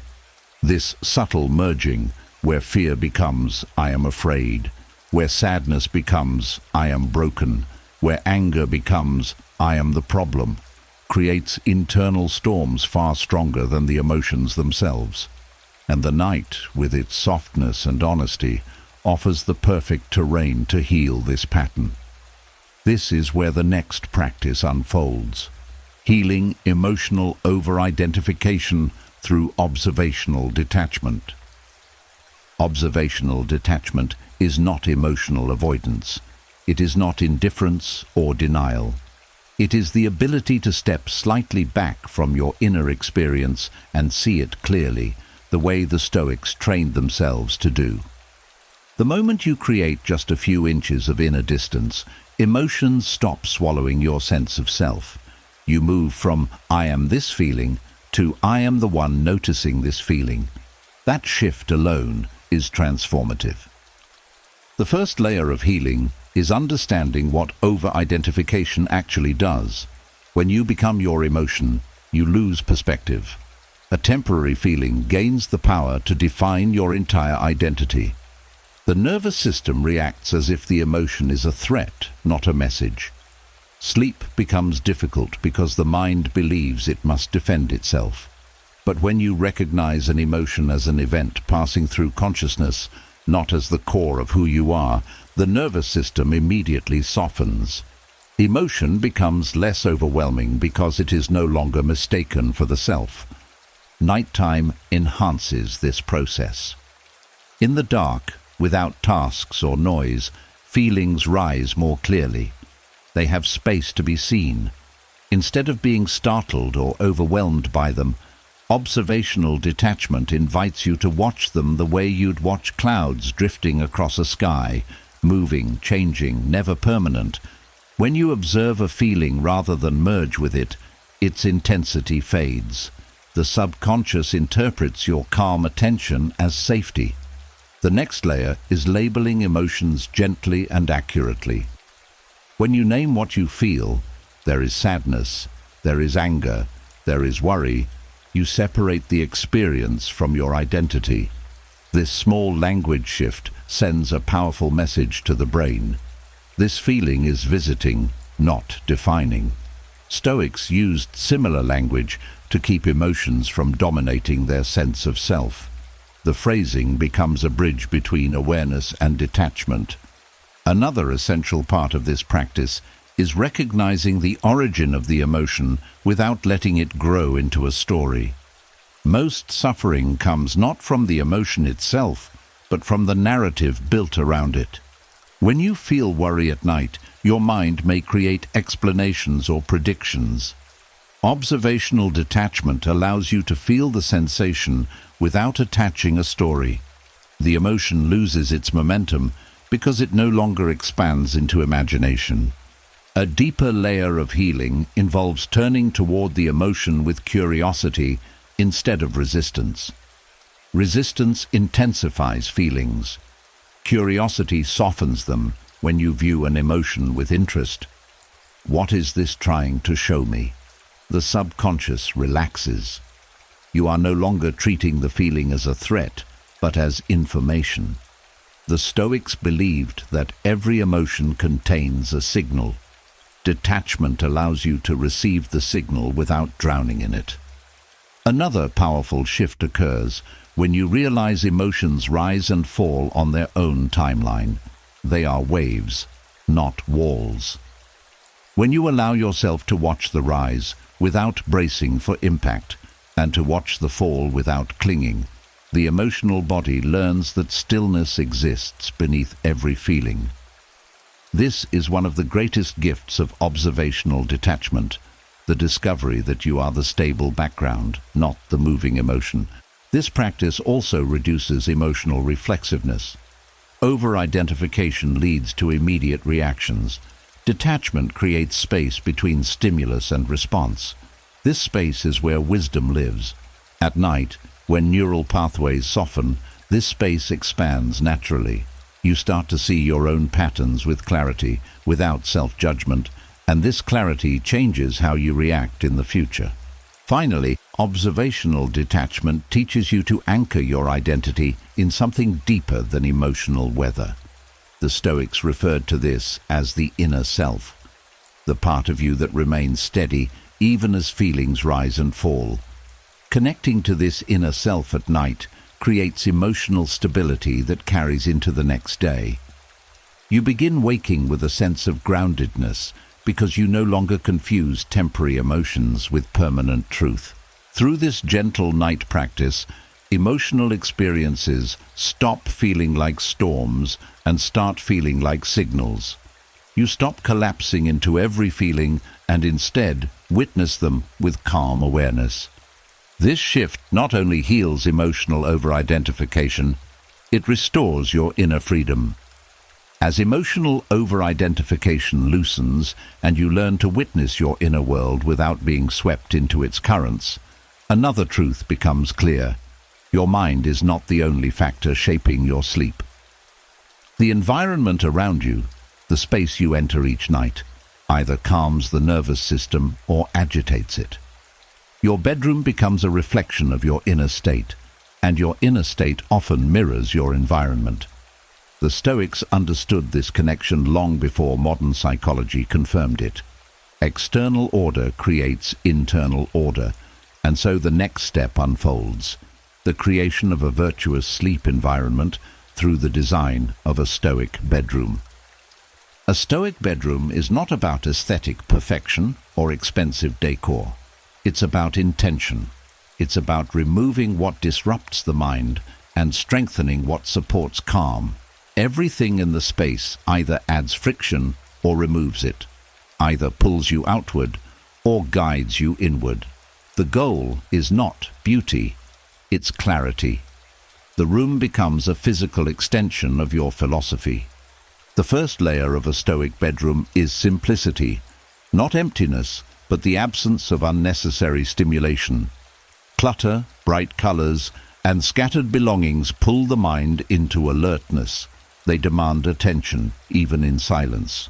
When you reduce what the eyes must process, the mind naturally loosens its grip. Simplicity signals to the nervous system that there is nothing to defend against, nothing to complete, nothing requiring vigilance. This visual quietness becomes a form of nightly therapy. Another essential part is cleanliness. The Stoics saw order as a form of respect for yourself. A clean environment tells the body it is entering a space of rest rather than a space of unfinished tasks. When the bedroom is tidy, the subconscious doesn't carry the tension of things left undone. Cleanliness becomes a form of mental hygiene. Your room becomes a sanctuary, not a storage unit for unresolved energy.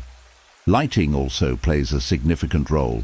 A Stoic environment favors gentle, warm, low light, light that signals dusk to the body rather than daylight. Soft lighting calms the limbic system and allows melatonin to rise, guiding the body toward sleep. Instead of harsh brightness, the room becomes a space that quietly encourages your physiology to soften and descend. Another layer is temperature and air quality. The Stoics valued aligning yourself with nature, and your body sleeps more deeply when the environment mimics natural conditions, cool, fresh, and clean. Stale air or heat creates subtle physical stress that the mind interprets as danger. A Stoic sleep space invites breath, ease, and comfort without overstimulation. Removing digital distractions is one of the most transformative elements. Screens, notifications, and artificial brightness fracture attention and keep your nervous system in a state of readiness. A Stoic bedroom creates boundaries. Devices leave the room. The mind's addictive pull towards stimulation fades. This boundary protects your inner world from nighttime intrusion and strengthens your capacity for stillness. Bedding also matters. Not luxury, but comfort. The Stoics believed in using what was necessary for health, not excess. Your bed should support rest, not indulgence. A firm, comfortable mattress, breathable sheets, and textures that soothe the skin create a physiological message. You are safe to rest deeply here. Comfort becomes a tool, not a distraction. Another overlooked part of the Stoic environment is scent. Certain natural aromas, lavender, cedar, light herbal notes, signal calm to the limbic system and guide the body into relaxation. This is not indulgence, it's intentional conditioning. Over time, the scent becomes associated with safety, making it easier to fall asleep simply by entering the space. Sound is equally important. A Stoic bedroom protects you from intrusive noise or introduces gentle sounds that mimic nature, soft wind, distant water, or low, consistent tones. These create auditory stillness, giving the mind a stable background so it doesn't seek danger in silence. The final layer is symbolic. The energy of the room should reflect your values. Minimalism, not emptiness. Cleanliness, not rigidity. Calm, not suppression. A small plant, a simple piece of art, a meaningful quote. Objects should guide the mind toward virtue and presence, not distraction. When your bedroom aligns with Stoic principles, it becomes more than a sleeping space. It becomes an anchor for your entire emotional system, a sanctuary where the mind unravels, the body softens, and the soul recalibrates. The room itself becomes a partner in your nightly restoration, supporting you, grounding you, and preparing you for a deeper, steadier descent into rest. As your environment begins to reflect the clarity you've cultivated within, another familiar challenge rises, the kind that often visits in the quietest moments. You know the feeling. The room is calm, the body is still, the lights are low, yet the mind decides to stir. Thoughts appear, concerns wander in. Questions you never asked during the day suddenly demand attention. This is nighttime anxiety, the mind's attempt to understand life when everything else finally stops moving. But instead of treating this anxiety as an enemy, the Stoic path offers a radical shift, transforming nighttime anxiety into philosophical curiosity. Nighttime anxiety doesn't arise because something is wrong. It arises because this is the first moment the mind has had space to speak without interruption. During the day, noise and activity drown out deeper questions, but at night, the silence highlights what has been ignored. Most people respond with fear, trying to suppress these thoughts, yet suppression only feeds anxiety. The Stoics took a different approach, turning fear into inquiry, discomfort into discovery, questions into insight. The first step in this transformation is shifting your relationship with the anxious thought. Instead of tightening around it, you soften. Instead of asking, "Why is this happening?" you ask, "What is this showing me?" This subtle shift moves you from panic to perspective. Anxiety becomes less of a threat and more of an internal message waiting to be understood. Philosophical curiosity means approaching your thoughts with interest rather than dread. Nighttime anxiety often magnifies concerns, but curiosity shrinks that magnification. Where fear asks, "What if this destroys me?" Curiosity asks, "What can I learn from this?" The mind relaxes because curiosity removes the pressure to solve anything immediately. It invites exploration, not urgency. Another layer of this practice is tracing the emotion to its root. Anxiety is rarely about the surface-level thought. It is often a reaction to a deeper fear, fear of loss, failure, judgment, rejection, uncertainty. When curiosity replaces avoidance, you begin seeing the underlying layer clearly. This awareness dismantles the emotional charge because you stop fighting shadows and start seeing the real shape beneath them. The Stoics believed that anxiety comes not from circumstances, but from assumptions about them. Curiosity helps you examine those assumptions with honesty. Instead of believing the anxious thought, you question its foundation. Is this true? Is this certain? Is this mine? Does this deserve my energy? These questions don't eliminate anxiety. They rewire it.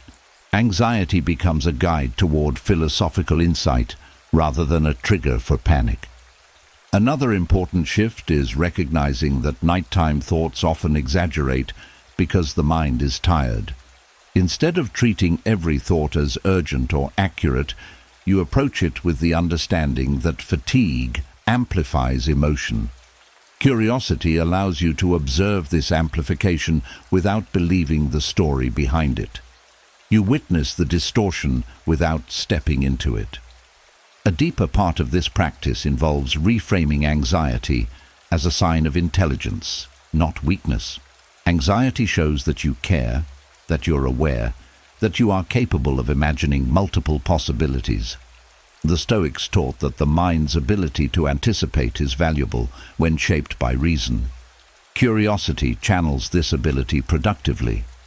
Instead of spiraling into fear, you explore your thoughts the way a philosopher examines a question, calmly, attentively, without self-judgment. Nighttime curiosity also invites introspection rather than reaction. When an anxious thought appears and you meet it with openness, it begins to unravel on its own. You discover that many fears dissolve when seen clearly. Others reveal needs you've neglected. Some show values you hold deeply. Anxiety becomes information rather than torment.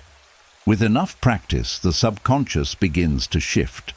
Instead of bracing for fear at night, the mind starts expecting reflection. Instead of spiraling, it begins presenting thoughts in ways you can explore without distress. Sleep becomes easier because you no longer fear your own mind. You meet your inner world with the same steadiness the Stoics brought to their greatest challenges. The final layer of transforming nighttime anxiety into philosophical curiosity is gratitude for awareness itself. The fact that thoughts arise means your mind is alive, active, searching. Curiosity turns this restlessness into a doorway, an invitation to understand yourself more deeply. Where fear creates walls, curiosity opens paths, and through those paths, your night becomes not a battlefield, but a landscape of quiet insight where anxiety loses its form and becomes something softer, clearer, and far more manageable. In this way, nighttime thoughts no longer disrupt your rest, they deepen your wisdom. As your relationship with nighttime thoughts transforms from fear into insight, another layer of the Stoic path begins to reveal itself, one that lives not in your thoughts or emotions, but in the very sensations of your body. The Stoics understood that perception shapes experience, and that the senses, when left unmanaged, can amplify agitation without you even realizing it. A restless mind often begins as a restless sensory system. And so, as the night approaches, the next practice unfolds. Stoic sensory calibration before bed. Sensory calibration is the art of guiding your senses back into balance, so they stop feeding unnecessary stimulation to the mind. It's not about shutting the senses down, it's about aligning them with the state you want to enter, calm, grounded, steady. Your senses constantly gather information, even when you're not conscious of it. A slight brightness, a faint noise, an uncomfortable texture, a lingering scent. Each sends subtle signals to your nervous system. When these signals conflict with your desire to rest, your mind remains alert. Stoic sensory calibration removes this friction, The first layer is visual calibration. Light is one of the strongest cues your body responds to. Even minimal brightness can tell your brain it's time to stay awake. Instead of abruptly switching to darkness, you guide your senses into dusk. Lower the lighting slowly. Reduce visual complexity. Let your eyes settle into softer tones. This gradual dimming mirrors nature's transition into night, and your nervous system responds instinctively. Your vision moves from stimulation into stillness. Next is auditory calibration. Many people underestimate how much sound shapes the mind's level of alertness. Even background noise can keep the nervous system in a low-level state of readiness. The Stoic approach isn't about complete silence. Silence can sometimes make the mind louder. It's about steady, predictable sound, a soft hum, a consistent ambient tone, a gentle, non-distracting noise. These create a stable auditory environment that prevents the mind from scanning for threats. The brain relaxes because it has nothing to interpret, nothing to track. Temperature calibration follows naturally. The body sleeps best in a cool environment. Warmth comforts the mind, but excessive heat triggers vigilance because the body must work to regulate itself. Stoic moderation applies here. Not too warm, not too cold, just enough coolness to encourage the body's natural descent into sleep. This subtle shift tells your physiology it is safe to conserve energy rather than spend it. Then comes tactile calibration. Your skin is constantly communicating with your brain. Rough fabrics, tight clothing, or discomfort anywhere on the body forces the mind into problem-solving mode. Stoic tactile calibration means choosing textures that soothe rather than stimulate. Soft, breathable materials, clothing that allows freedom rather than constraint. Bedding that holds your body without pressing against it. Comfort becomes a tool for nervous system regulation rather than indulgence. Olfactory calibration is equally powerful. Scent travels directly to the emotional centers of the brain. A chaotic or overwhelming smell can alert the mind just as quickly as a loud noise. Stoic sensory practice uses simple, natural scents, lavender, chamomile, cedar, clean linen, to anchor the body into calm. Over time, the scent itself becomes a signal for rest, conditioning the subconscious to enter a relaxed state automatically. The final layer is internal sensory calibration, your perception of your own body. Many people enter bed without noticing the subtle internal sensations that keep them alert. Tightness in the jaw, tension in the stomach, shallow breaths. Stoic calibration means checking in gently with the physical self. You release the jaw, loosen the shoulders, let the belly soften, allow the breath to slow without control. This inner recalibration communicates directly with the nervous system, telling it that the moment requires no defense, no vigilance, no readiness. When all the senses work together, something profound happens. Your body stops sending mixed signals to the mind. Your environment stops contradicting your intention. The senses align into a unified message. It is safe to rest. It is time to descend. The mind, receiving this steady stream of calm cues, naturally follows. Stoic sensory calibration becomes a nightly ritual of harmonizing your inner and outer world. A way to prepare the mind not through force, but through balanced perception. A way to create the conditions in which stillness becomes effortless and sleep becomes the natural destination rather than a struggle. As your senses settle into harmony and your body aligns with the quiet rhythm of night, another subtle truth begins to form beneath your awareness. One that reveals itself only when you stop fighting sleep and begin drifting into it. It's the recognition that dreams, no matter how vivid, emotional or convincing, always fade. They dissolve upon waking, leaving only fragments behind. This simple reality holds a profound lesson. one that the Stoics understood deeply. All things are impermanent, and the night offers the most intimate, relatable metaphor for this truth: dream impermanence.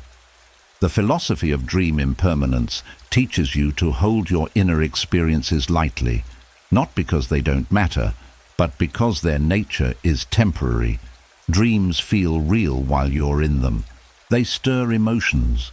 They trigger memories. They create entire worlds in seconds. Yet the moment consciousness rises, they disappear like mist under sunlight. The Stoics saw this as a reflection of life itself. Events, emotions, challenges, joys, losses. They feel absolute in the moment, yet they pass. The first layer of this practice is recognizing that emotional experiences are just like dreams. When you're inside an emotion, fear, sadness, anger, it seems permanent. But like dreams, emotions are states, not identities. They move through you, but they do not define you. Night becomes a rehearsal for this understanding. You watch your dreams appear, engage your feelings, and evaporate without your control. This trains the subconscious to release emotional grip during the day as well. Another layer is learning not to cling to mental imagery, whether pleasant or disturbing. Dreams remind you that the mind creates stories constantly. Some are beautiful, some are strange, some are unsettling, yet none remain. This teaches emotional balance, not through suppression, but through perspective. When you truly grasp the impermanence of dreams, you stop clinging to pleasant experiences as if they must last forever, and you stop fearing painful ones as if they will never end. The Stoics believed that suffering grows when you demand permanence from a world built on change. Dream impermanence shows you this principle every single night. No matter how intense the dream, it fades. No matter how meaningful it feels while dreaming, it dissolves. The mind wakes, resets, and begins again. This realization slowly retrains your emotional responses. You begin to approach life with a lighter grip, less obsession, less fear, less attachment. Another powerful teaching comes from the unpredictability of dreams. You never know what will arise, and yet you endure it. Some dreams frighten you, yet you wake safe. Some dreams delight you, yet they vanish. This unpredictability mirrors the uncertainty of life, and each night, without knowing it, you practice navigating a world you cannot control. When you internalize this, waking uncertainty becomes less intimidating. You've already rehearsed. Dreams also teach you about the impermanence of identity. In dreams, you switch roles, settings, emotions. The self becomes fluid, shifting. This fluidity shows that identity is not a fixed object, but a process. You are adaptable. You can move through inner worlds without losing yourself. This prepares you to handle change in waking life with more resilience and less fear. A deeper layer emerges when you reflect on how quickly dreams lose emotional weight upon waking. Terrifying scenarios fade into irrelevance. Emotional intensity evaporates. This demonstrates a crucial Stoic insight. Emotions gain or lose power depending on how tightly you hold them. When you let experiences pass through you without resistance, their intensity dissolves faster. When you cling, rehearse, or fear them, they linger. Dream impermanence becomes a nightly tutor in letting go. This philosophy also encourages compassion toward yourself. Many people judge themselves harshly for nighttime fears, strange dreams, or emotional responses. But dream impermanence shows that the mind simply expresses whatever needs movement. There is nothing wrong with the content of your dreams. They are temporary expressions of deeper processes. When you stop judging, the emotional system relaxes, even in waking life. The final insight is this: if dreams, with all their vividness and intensity, dissolve effortlessly, then perhaps waking emotional storms can be treated with similar gentleness, not ignored, not suppressed. just held lightly, just allowed to pass, just seen as temporary expressions rather than permanent truths. In this way, dream impermanence becomes more than a concept. It becomes a lived philosophy, a nightly reminder that all things rise and fall, that nothing requires gripping, and that peace often comes not from controlling the mind, but from understanding its ever-changing nature. As the truth of dream impermanence settles into your awareness, dissolving the illusion of permanence and softening the grip of emotional attachment, another pattern begins to reveal itself, one woven quietly into your daily life, yet carried heavily into the night. It is the habit of emotional consumption, not consumption of food, but of stimulation, worry, conflict, validation, comparison, information, distractions that fill the mind until it is too crowded to rest. These subtle habits feed the emotional system long past the moment you intend to sleep, keeping the mind active even when the body is exhausted. The Stoics understood this deeply, and their solution was both simple and profound. Sleep fasting, releasing emotional consumption habits before bed. Sleep fasting is not about depriving yourself. It is about clearing space. It is the practice of letting the mind go unfed by unnecessary stimulation, so the emotional body can quiet itself. Just as the gut needs time without food to digest, the mind needs time without input to process, release, and settle. The first layer of this practice begins with recognizing what you consume emotionally throughout the day. Conversations filled with tension, social media scrolling, worrying, planning, arguing, comparing, replaying. These are all forms of mental intake. When you carry them into the night, the subconscious is forced to continue digesting them long after the conscious mind wants rest. Sleep fasting interrupts this cycle by reducing the emotional eating that happens before bedtime. The next step is creating a buffer, the emotional equivalent of giving your mind time to slow down after a long day. Instead of filling the final hours with stimulation, you gently reduce what you feed your emotional system. This might mean stepping away from screens earlier, avoiding heated conversations late at night, limiting exposure to news or conflict, or simply choosing quiet over input. This buffer allows emotional digestion to begin while you're still awake, sparing your dreams from carrying the entire workload. Another layer of Stoic sleep fasting involves letting go of the need for constant mental activity. Many people fear quiet because it forces them to face their inner world, so they fill every empty moment with noise. But nighttime demands emptiness, space, silence. When you allow yourself to stop consuming information, entertainment, emotional stimulation, you create room for the nervous system to unwind. The body hears the message, no more input is needed, rest is safe now. A powerful element of this practice is reducing your dependence on emotional highs. Many people unknowingly chase stimulation, checking messages, revisiting memories, fantasizing about the future, replaying arguments. These micro-bursts of emotional excitement keep the body's adrenaline subtly activated. Sleep fasting means noticing these cravings without indulging them. When the urge arises to check something, think something, revisit something, you gently decline. You let the urge pass without feeding it. This alone retrains the emotional brain. It learns that nighttime is not a place for seeking stimulation, but for releasing it. Over time, the subconscious stops craving emotional input after dark. This dramatically reduces nighttime anxiety, intrusive thoughts, and emotional restlessness.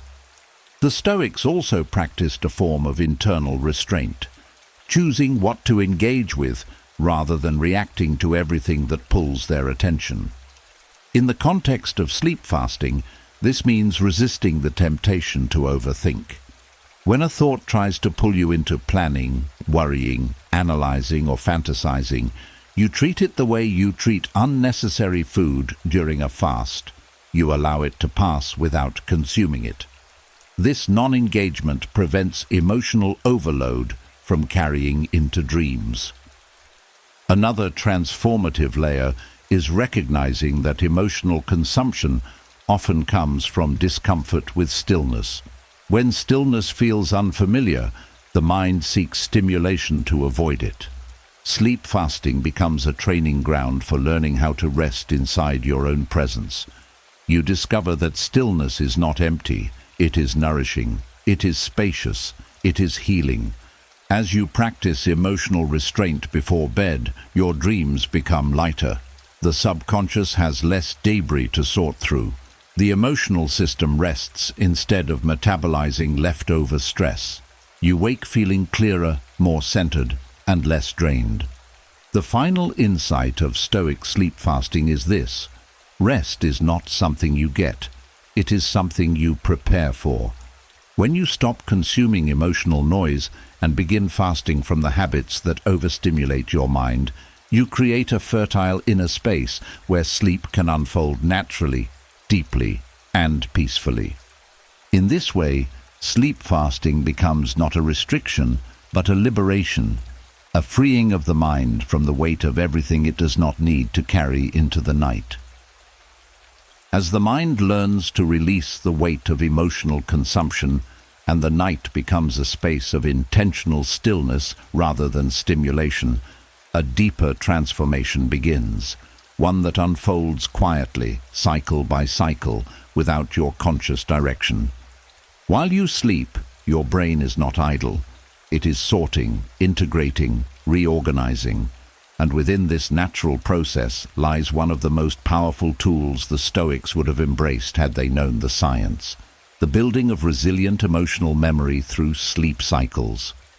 Resilient emotional memory is the capacity to remember experiences without being ruled by them.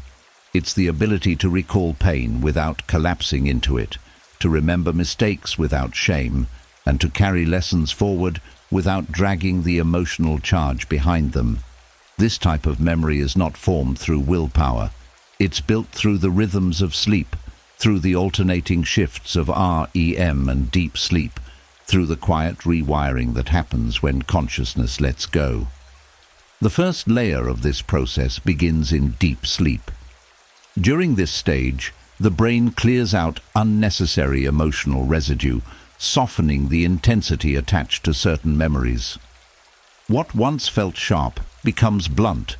What once felt overwhelming becomes manageable. Deep sleep weakens the emotional sting of past experiences without erasing the experiences themselves. This is the biological foundation of Stoic detachment, feeling less controlled by the past while still understanding it. As sleep cycles into REM, something different happens. REM sleep strengthens the narrative memory, the factual understanding of what happened, while separating it from excessive emotional activation. In other words, sleep helps you remember the lesson, but not relive the pain. This distinction is the essence of resilience. It allows you to carry wisdom without carrying wounds.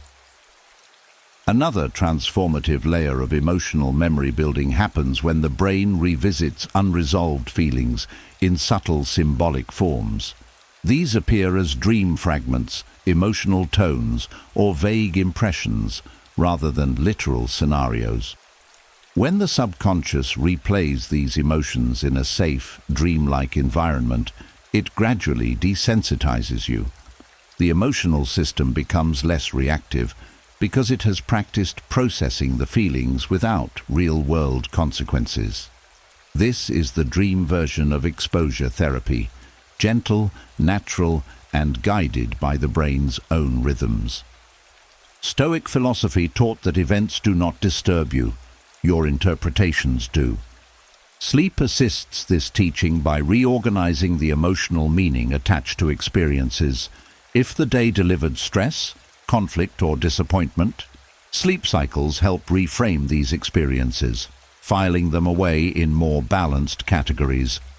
Your waking self then meets these memories with steadiness rather than agitation. The next piece of this process is consolidation. During sleep, the brain decides what is worth keeping and what can be discarded. Emotional memories tied to your growth, values, and identity are strengthened. Memories tied to fear, driven distortions or exaggerated reactions are weakened. This selective strengthening builds emotional resilience because it amplifies what makes you wiser and gently dissolves what makes you unstable. Another important element is the recalibration of the amygdala, the brain's emotional alarm system. Studies show that after a full night's sleep, the amygdala responds with greater moderation. It becomes less jumpy, less reactive, less prone to overinterpretation. This shift mirrors Stoic training, reacting less emotionally and more rationally to life's challenges. Sleep literally trains your emotional reflexes, but resilience is not built only from reducing emotional intensity. It is also built through the strengthening of positive emotional memory. Sleep enhances your ability to store moments of pride, joy, connection, or progress. Experiences that build your inner foundation. These memories become emotional buffers, helping you face future challenges with greater steadiness, because your mind remembers that you are capable. There is also a subtle restructuring that happens when the prefrontal cortex, the rational, reflective part of the brain, restores itself through rest. This region becomes stronger and more capable of regulating emotional responses the next day. In essence, every sleep cycle refuels your ability to think clearly and to remain composed under pressure. Over time, this nightly reorganization shapes a new emotional identity. You become someone who can feel without falling, remember without hurting, reflect without spiraling. Emotional resilience stops being an ideal and becomes a biological reality, not forced, not strained, simply cultivated through consistent rest. And perhaps the most Stoic truth woven into this process is this: sleep teaches you that healing is gradual. You don't need to fix everything in one night. You don't need to force clarity or closure. You simply need to allow your mind the space to do what it is designed to do. Restore balance quietly, cycle by cycle, so that each morning you rise slightly stronger, slightly clearer, slightly more grounded than the night before. As your emotional memory strengthens through the quiet work of your sleep cycles and your inner world becomes more resilient with each night's restoration, another subtle layer comes into focus, one that forms the bridge between your waking mind and the deep inner stillness you're cultivating. Before you can descend into the kind of restorative rest the Stoics would call soul aligning, you must free yourself from the one weight people carry unconsciously every night: the judgments of the day, the stories you told about yourself, the interpretations you placed on others, the conclusions you drew in moments of stress or fatigue. These judgments cling to the mind like static, and if they are not released, they follow you into meditation, into sleep, and into your dreams. This is where the next practice begins, the releasing of the day's judgments in the first 10 minutes of meditation. Judgment is the mind's attempt to make sense of the world quickly. It labels, it categorizes, it reacts. Throughout the day, you judge your performance, others' actions, your worth, your progress, your mistakes, your future. By nighttime, these judgments pile up into a heavy emotional charge that lives beneath your thoughts. They whisper, they echo, they tighten the nervous system. Meditation becomes difficult, not because silence is uncomfortable, but because judgment is still running in the background. The first 10 minutes of meditation are the gateway to dissolving this. Not by forcing calm, but by recognizing and releasing the judgments one by one as they rise. The first layer of this practice is awareness. You begin by noticing what judgments from the day still cling to you. Maybe you judged yourself harshly for not doing enough. Maybe you judged someone else's tone. Maybe you judged a situation as worse than it truly was. These judgments feel like truths, but they are simply interpretations. The Stoics taught that when you confuse judgments with facts, suffering grows. The first step is acknowledging the difference. Next comes soft recognition. You don't suppress the judgments. You don't argue with them. You simply name them gently. Here is a judgment about myself. Here is a judgment about someone else. Here is a judgment about the day. By labeling them, you create distance. The mind loosens its grip because judgments lose their power when exposed to awareness rather than emotion. A deeper layer of releasing comes through contextual understanding. Every judgment formed during the day came from a mind under pressure, hungry, tired, stressed, overstimulated, or reacting quickly. The Stoics understood that most harsh interpretations arise not from truth, but from conditions. By recognizing the context in which a judgment formed, you naturally soften its authority. It becomes clear that the judgment reflects a moment, not reality. Another powerful step is shifting from judgment to observation. Instead of thinking, "I failed," you transition to, "This is what happened." Instead of, "They disrespected me," you shift to, "There was tension." Instead of, "The day went badly," you shift to, "There were challenges." Observation is not denial, it is clarity. And clarity dissolves emotional charge far more effectively than forced positivity. As you continue, you detach from the emotional consequences tied to the judgments, the guilt, the tension, the frustration, the shame. When a judgment appears, you meet it with neutrality. This is just a thought. The nervous system relaxes because the mind is no longer creating internal conflict. This is the Stoic approach to emotional mastery, not fighting thoughts, but removing the importance you assign to them. Another layer involves forgiveness, one of the softest yet most transformative Stoic principles. You forgive yourself for misinterpreting. You forgive others for being human. You forgive the day for not meeting your expectations. Forgiveness is not agreement, it is release. It unhooks the emotional anchors that keep judgments attached to you. Finally, you close the 10 minutes with a reset of perspective.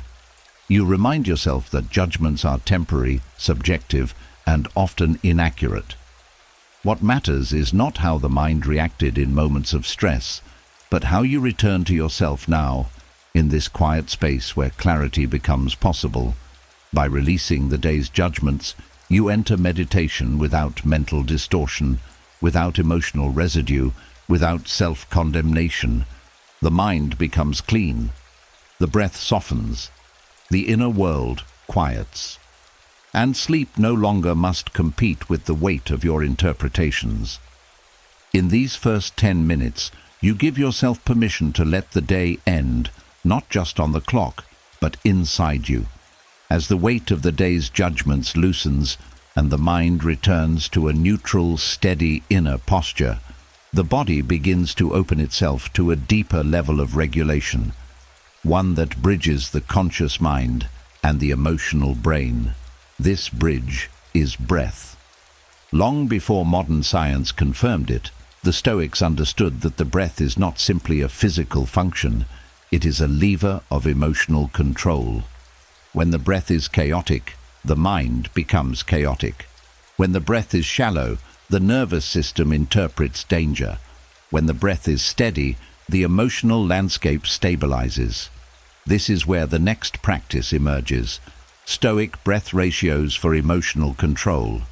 Stoic breathing is not about dramatic techniques or forceful manipulation.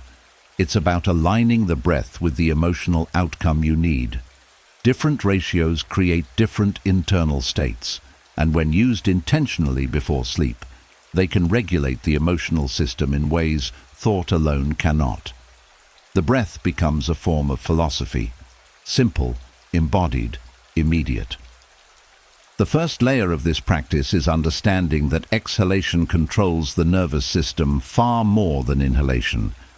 In the Stoic view, exhale-dominant breathing mirrors the act of letting go, releasing tension, judgments, desires, attachment, fear. When your exhale is longer than your inhale, the parasympathetic system activates. Heart rate drops, muscles soften, emotional charge dissolves. This ratio becomes a powerful tool when anxiety, restlessness, or residual stress from the day tries to follow you into sleep. A gentle example is a 4-to-6 ratio. Inhale for 4 counts, exhale for 6. This small shift tells your body you are safe. It slows down the limbic system, quiets survival instincts, and signals the brain to enter restoration mode. This is not performance breathing, it is surrender breathing. The next layer involves ratios that create emotional steadiness. When the breath is even, inhale and exhale of equal length, the body enters a state of balance.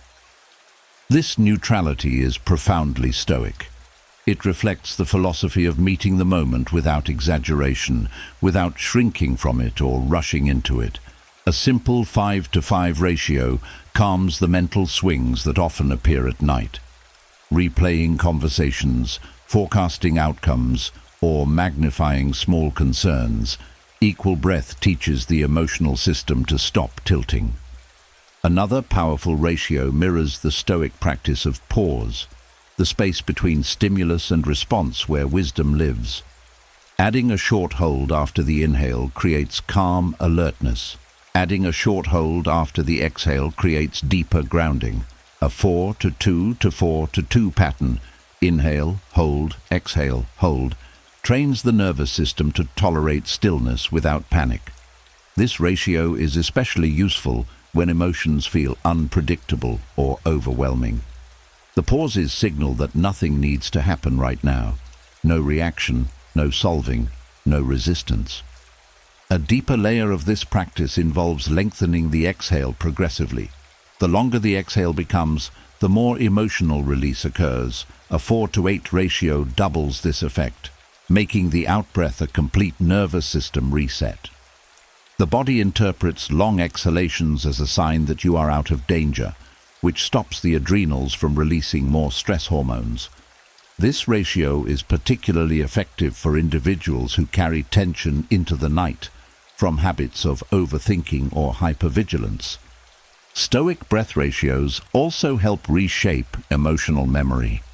When you pair a calm breath pattern with the presence of difficult emotions, worry, sadness, anger, the subconscious begins associating those emotions with safety rather than alarm. Over time, the emotional system becomes less reactive. This is not suppression, it's reconditioning. Breath becomes the anchor that teaches the brain a new meaning for emotional activation. Another crucial part of Stoic breathing is the discipline of not rushing. Rushed breath reflects a rushed mind. Slow breath invites slow thought. When the breath lengthens naturally, the inner world follows. Thoughts become less sticky. Feelings become less sharp. The breath models the pace you want your emotions to take. Unhurried, steady, grounded. The final piece of this practice is using the breath to mark a turning point in your night. When you intentionally choose a ratio, you send a message to your mind. The day is complete. This is the beginning of rest. That internal shift is one of the most powerful signals the emotional system can receive. The breath becomes both boundary and balm, closing the door on waking concerns and opening the door to sleep. Through Stoic breath ratios, emotional control becomes accessible without force, without pressure, without complexity. You guide the nervous system gently, wisely, and consistently into the state required for deep, restorative rest. As your breath settles into a calm, intentional rhythm, and your inner world begins to follow its steady pace, another deeper layer of work becomes possible. one that addresses the subtle distortions the mind creates when emotions run high. These distortions are rarely noticed during the day because you move too quickly to question them.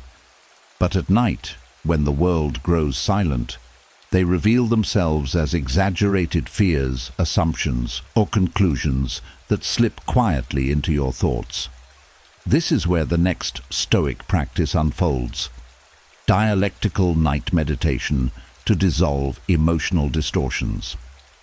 Dialectical meditation is the art of gently questioning the mind, not to attack it, not to suppress it, but to guide it back toward clarity. The Stoics believed that suffering often comes from the interpretations you attach to events, not the events themselves. In the dark, the mind tends to magnify. A small concern grows large. A mild uncertainty becomes catastrophic. A passing thought becomes a prediction.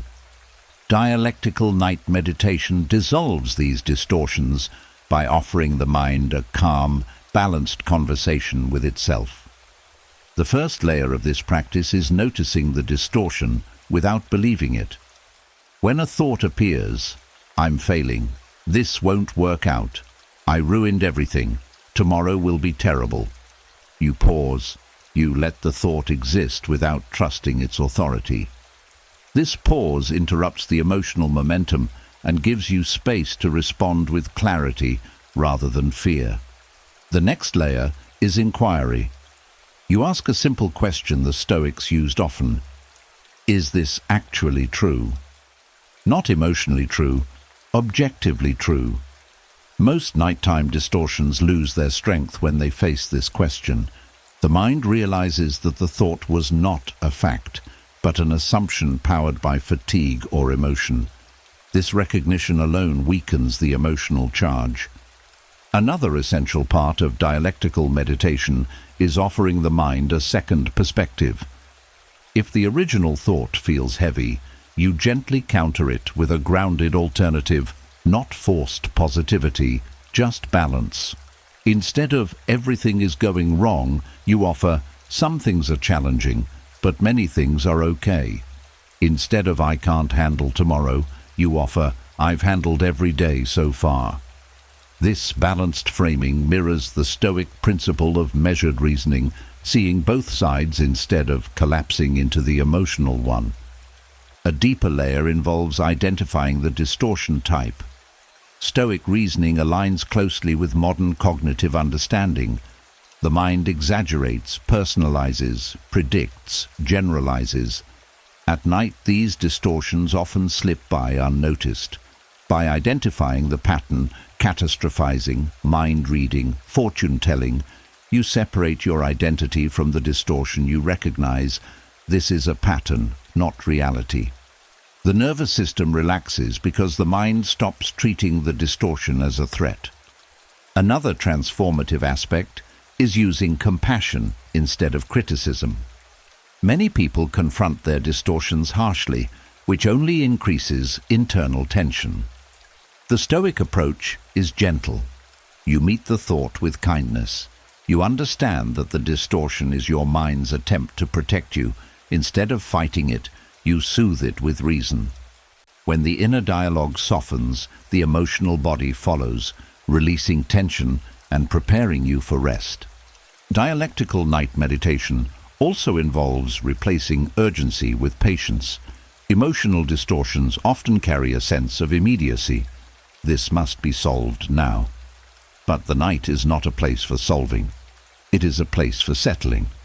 When a thought insists on urgency, you respond with the truth. This can wait until the morning.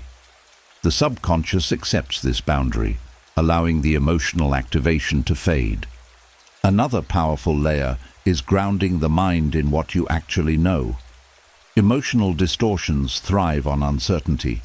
They fill the gaps with fear.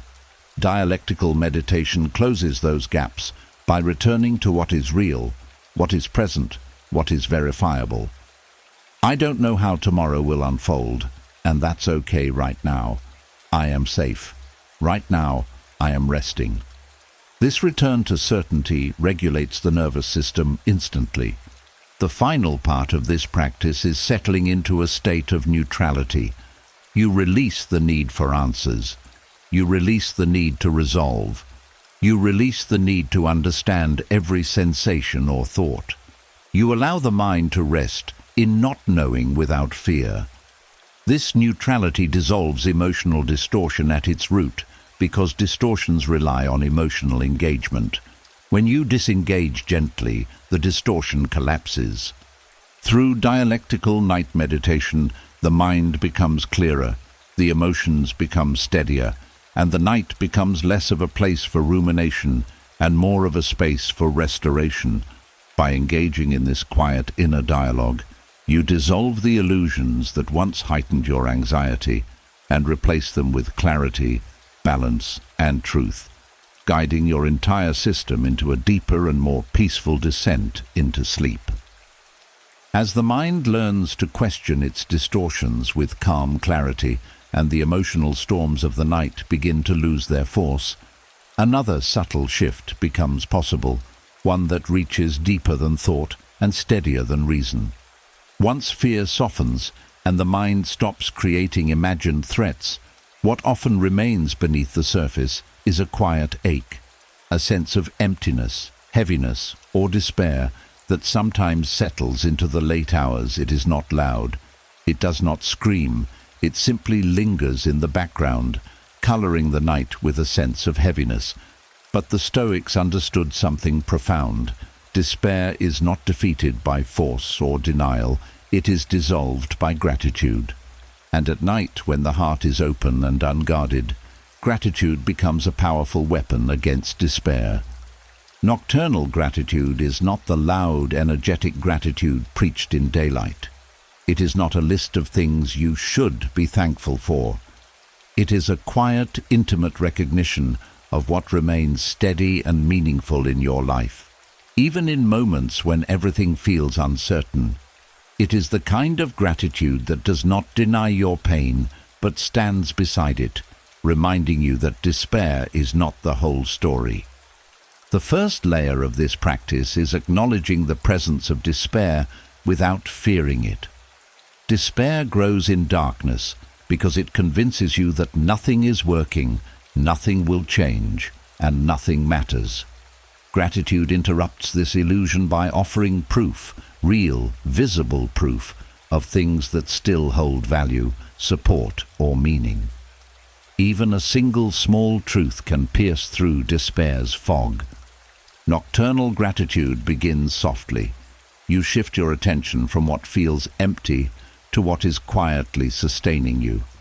Not grand achievements, not dramatic blessings, the simplest things, the breath moving through your chest, the beat of your heart, a safe place to rest, a moment of stillness, a lesson learned today, a person who cares, a memory that warms you, a chance to begin again tomorrow.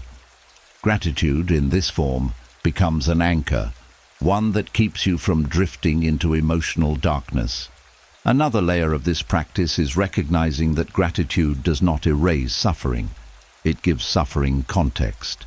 When you acknowledge both pain and goodness at the same time, despair loses its absolute power.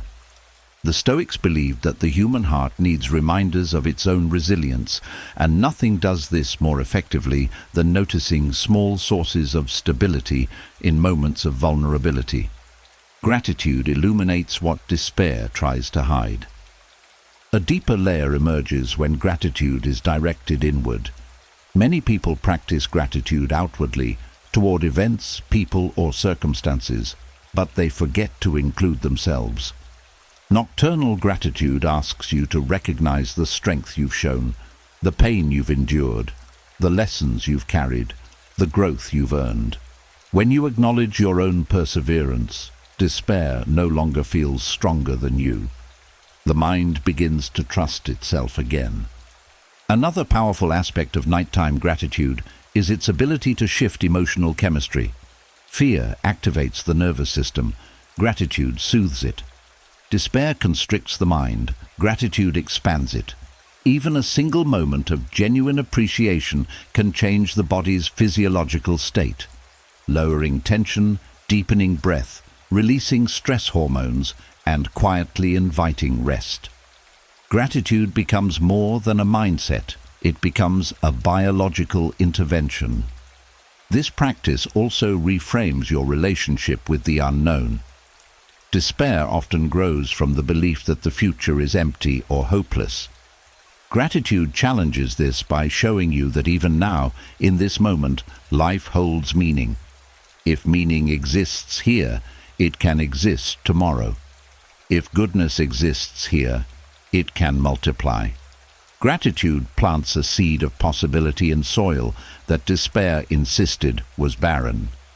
Another important layer is remembering that gratitude is not dependent on perfect circumstances.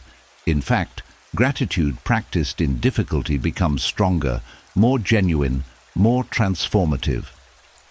The Stoics believed that one moment of appreciation in hardship is worth more than 100 moments in comfort. Nighttime gratitude teaches the subconscious to search for value rather than danger, for meaning rather than emptiness. The final phase of this practice is letting gratitude settle into your emotional body, not as a thought, but as a feeling.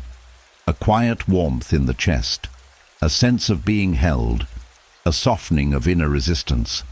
When gratitude is felt rather than forced, despair cannot maintain its dominance. It fades, not because you fought it, but because you illuminated the space around it. Through nocturnal gratitude, despair loses its shape and becomes something smaller, gentler, less convincing. What remains is a heart that remembers there is still goodness here, still worth here, still life here. And in that remembrance, the night becomes less heavy and far more healing. As gratitude settles into your chest like a quiet glow and the heaviness of the night begins to lift, something subtle changes inside you. The emotional storms that once felt sharp now move more softly. The mind, no longer overwhelmed by distortion or despair, begins to regain its balance. In this steadier state, a new possibility appears, one that the Stoics relied on to shape their character and strengthen their inner resilience, mentally rehearsing emotional equanimity before sleep.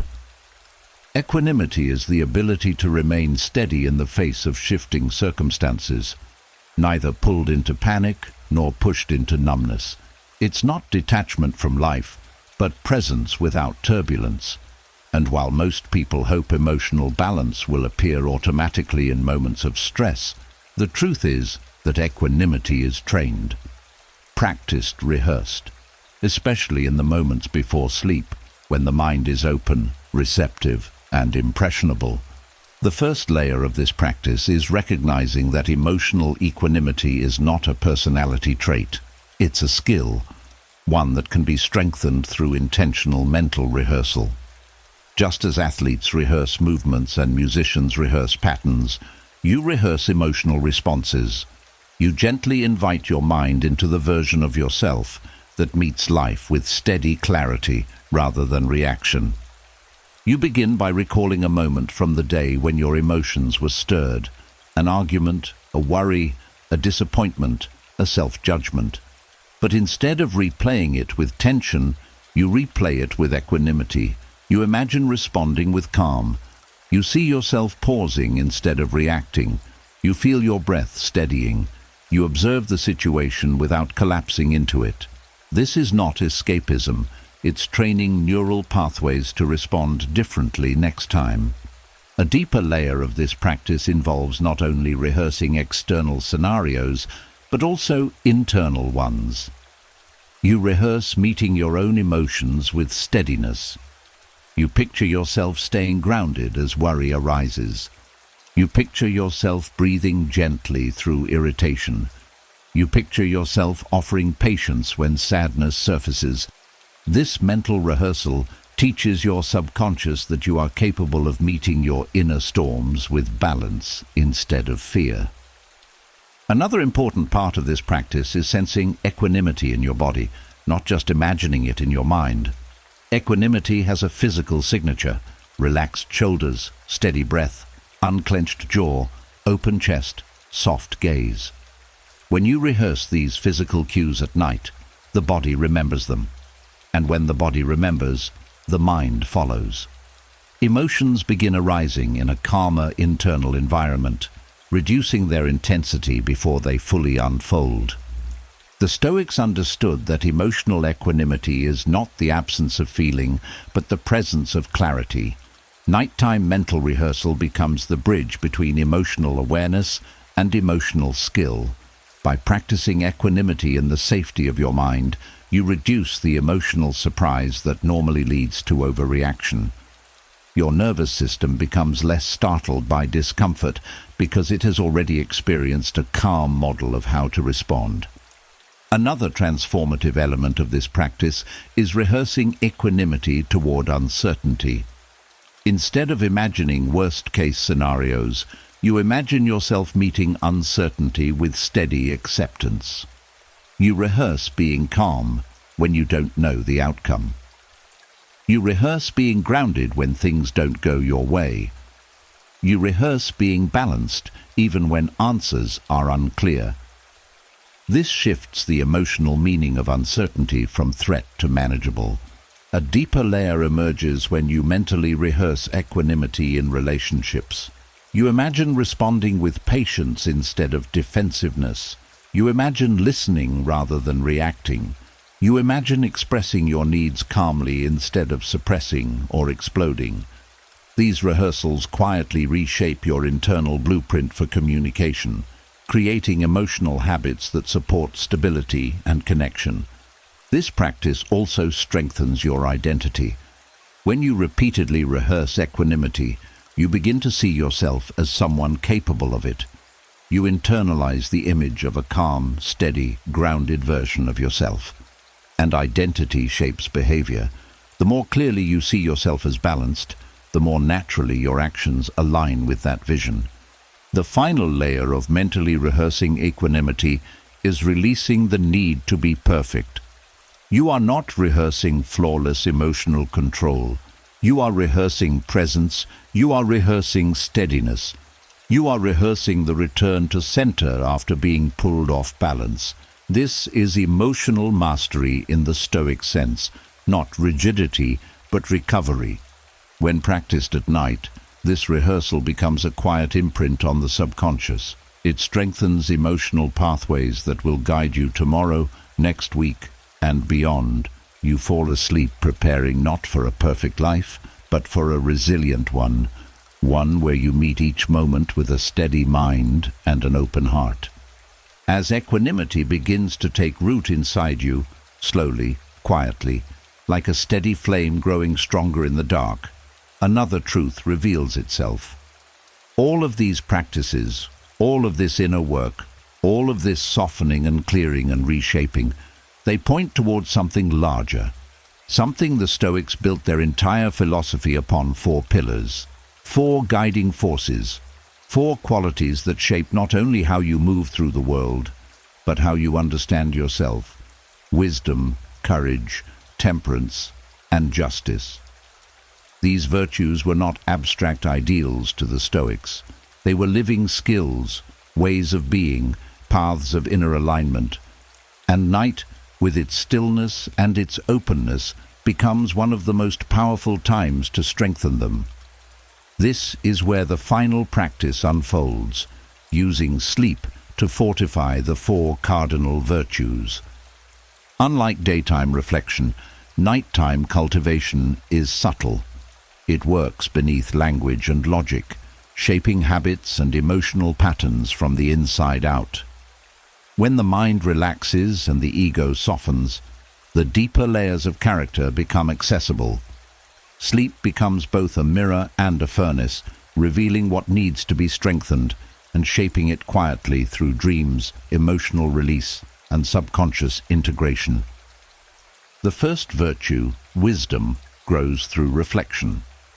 In the moments before sleep, when the mind is calm and receptive, you revisit the day with clarity rather than judgment. You notice what you learned, where you acted with understanding, and where you drifted from insight. This gentle awareness trains the subconscious to recognize truth more quickly and to adjust your perceptions without forcing it. Wisdom becomes a nightly refinement, a steady sharpening of your inner lens. The second virtue, courage, strengthens through emotional processing during sleep. When you allow yourself to face dreams rather than flee them, when you meet your deeper fears with presence rather than panic, the emotional brain learns resilience. Each time you encounter discomfort in a dream and remain composed, or awaken and reflect on it calmly, you reinforce the belief that you can handle what rises within you. Courage is not built by eliminating fear, but by proving to yourself that fear does not control you. Nighttime becomes your quiet training ground. The third virtue, temperance, deepens through the peaceful slowing of the nervous system. Sleep teaches moderation on a biological level. You release overstimulation. You step back from emotional excess. You regulate the impulses and cravings that pull you off-center during the day.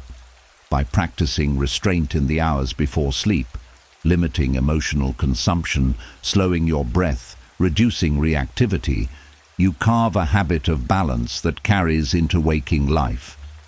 Temperance becomes the natural rhythm of your inner world.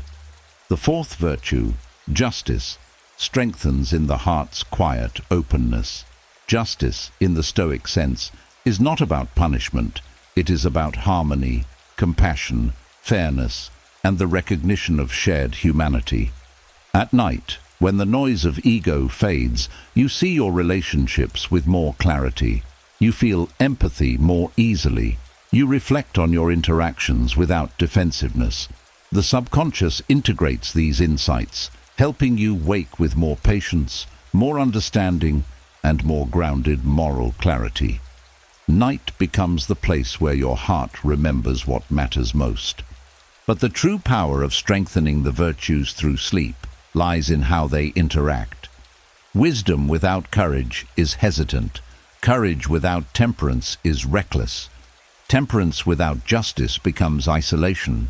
Justice without wisdom loses direction. When sleep touches all four, they begin to reinforce each other. You think with greater clarity. You act with greater steadiness. You speak with greater compassion. You rest with greater purpose. Another profound layer is how dreams themselves begin shifting as you cultivate these virtues. Dreams filled with fear begin to soften when courage strengthens. Dreams of confusion become clearer when wisdom grows. Dreams of excess or indulgence fade when temperance settles into the body. Dreams of conflict begin transforming when justice takes root in the heart. Night becomes a silent teacher, reshaping emotional patterns that daytime awareness cannot reach. And when you wake, something is different. Not dramatic, not loud, but unmistakable. You feel more aligned, more centered, more grounded. The virtues begin expressing themselves through small choices, through how you speak, how you react, how you breathe when tension rises. This is Stoic transformation, not as a performance, but as a lived reality.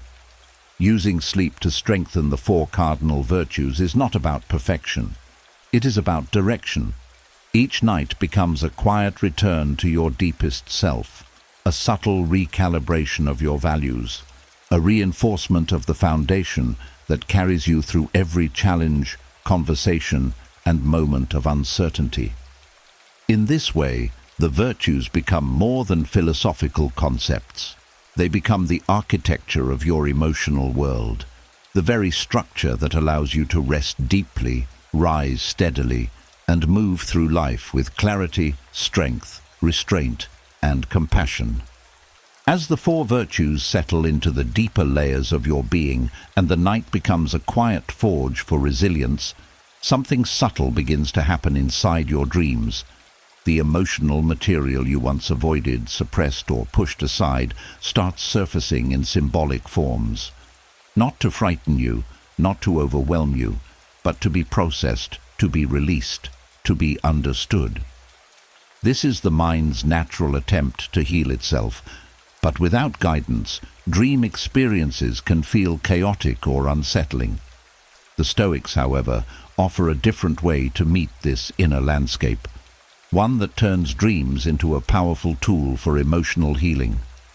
This is where the next practice unfolds: dream exposure therapy through Stoic acceptance. Dream exposure therapy is not about controlling what you dream. It's about changing your relationship to whatever arises. Dreams often present the very emotions you suppress during the day: fear, shame, rejection, vulnerability, loss. They use symbols to bring you into contact with what your waking mind avoids. This is not punishment. It's the subconscious giving you a safe arena to feel what needs to be released. Stoic acceptance meets these experiences with willingness instead of resistance. The first layer of this practice is understanding that dreams exaggerate for a reason. The mind uses symbolism because raw emotions are easier to face indirectly. A faceless figure may represent fear. A collapsing structure may represent instability. Being chased may represent avoidance. Instead of treating these symbols as threats, you view them as emotional metaphors. This shift alone reduces fear because it removes the illusion that the dream is literal. Another layer of dream exposure therapy is allowing the feeling to unfold without fighting it. Most distress in dreams comes not from the content, but from resistance. When you instinctively pull away, the emotional intensity increases. Acceptance softens this. When you allow the emotion to pass through without labeling it as danger, the dream loses its grip. The Stoics taught that suffering intensifies when you add judgment to pain. Removing judgment removes the emotional escalation. As you practice this acceptance, your subconscious begins processing emotional material more smoothly. Fear becomes familiar, not catastrophic. Shame becomes a signal, not a verdict. Sadness becomes movement, not stagnation. When the emotional system learns that feelings can pass without harming you, the intensity of similar dreams decreases over time. This is exposure therapy happening inside your sleep. Gentle, natural, and deeply effective. Another important part of this practice is waking reflection. After a difficult dream, the usual reaction is confusion or discomfort. But Stoic acceptance invites you to meet the dream with curiosity. What was my mind trying to show me? What emotion appeared that I haven't processed yet? What part of me is asking for understanding? This calm reflection prevents the subconscious from storing the dream as trauma. Instead, it stores it as processed material, something you have faced and integrated.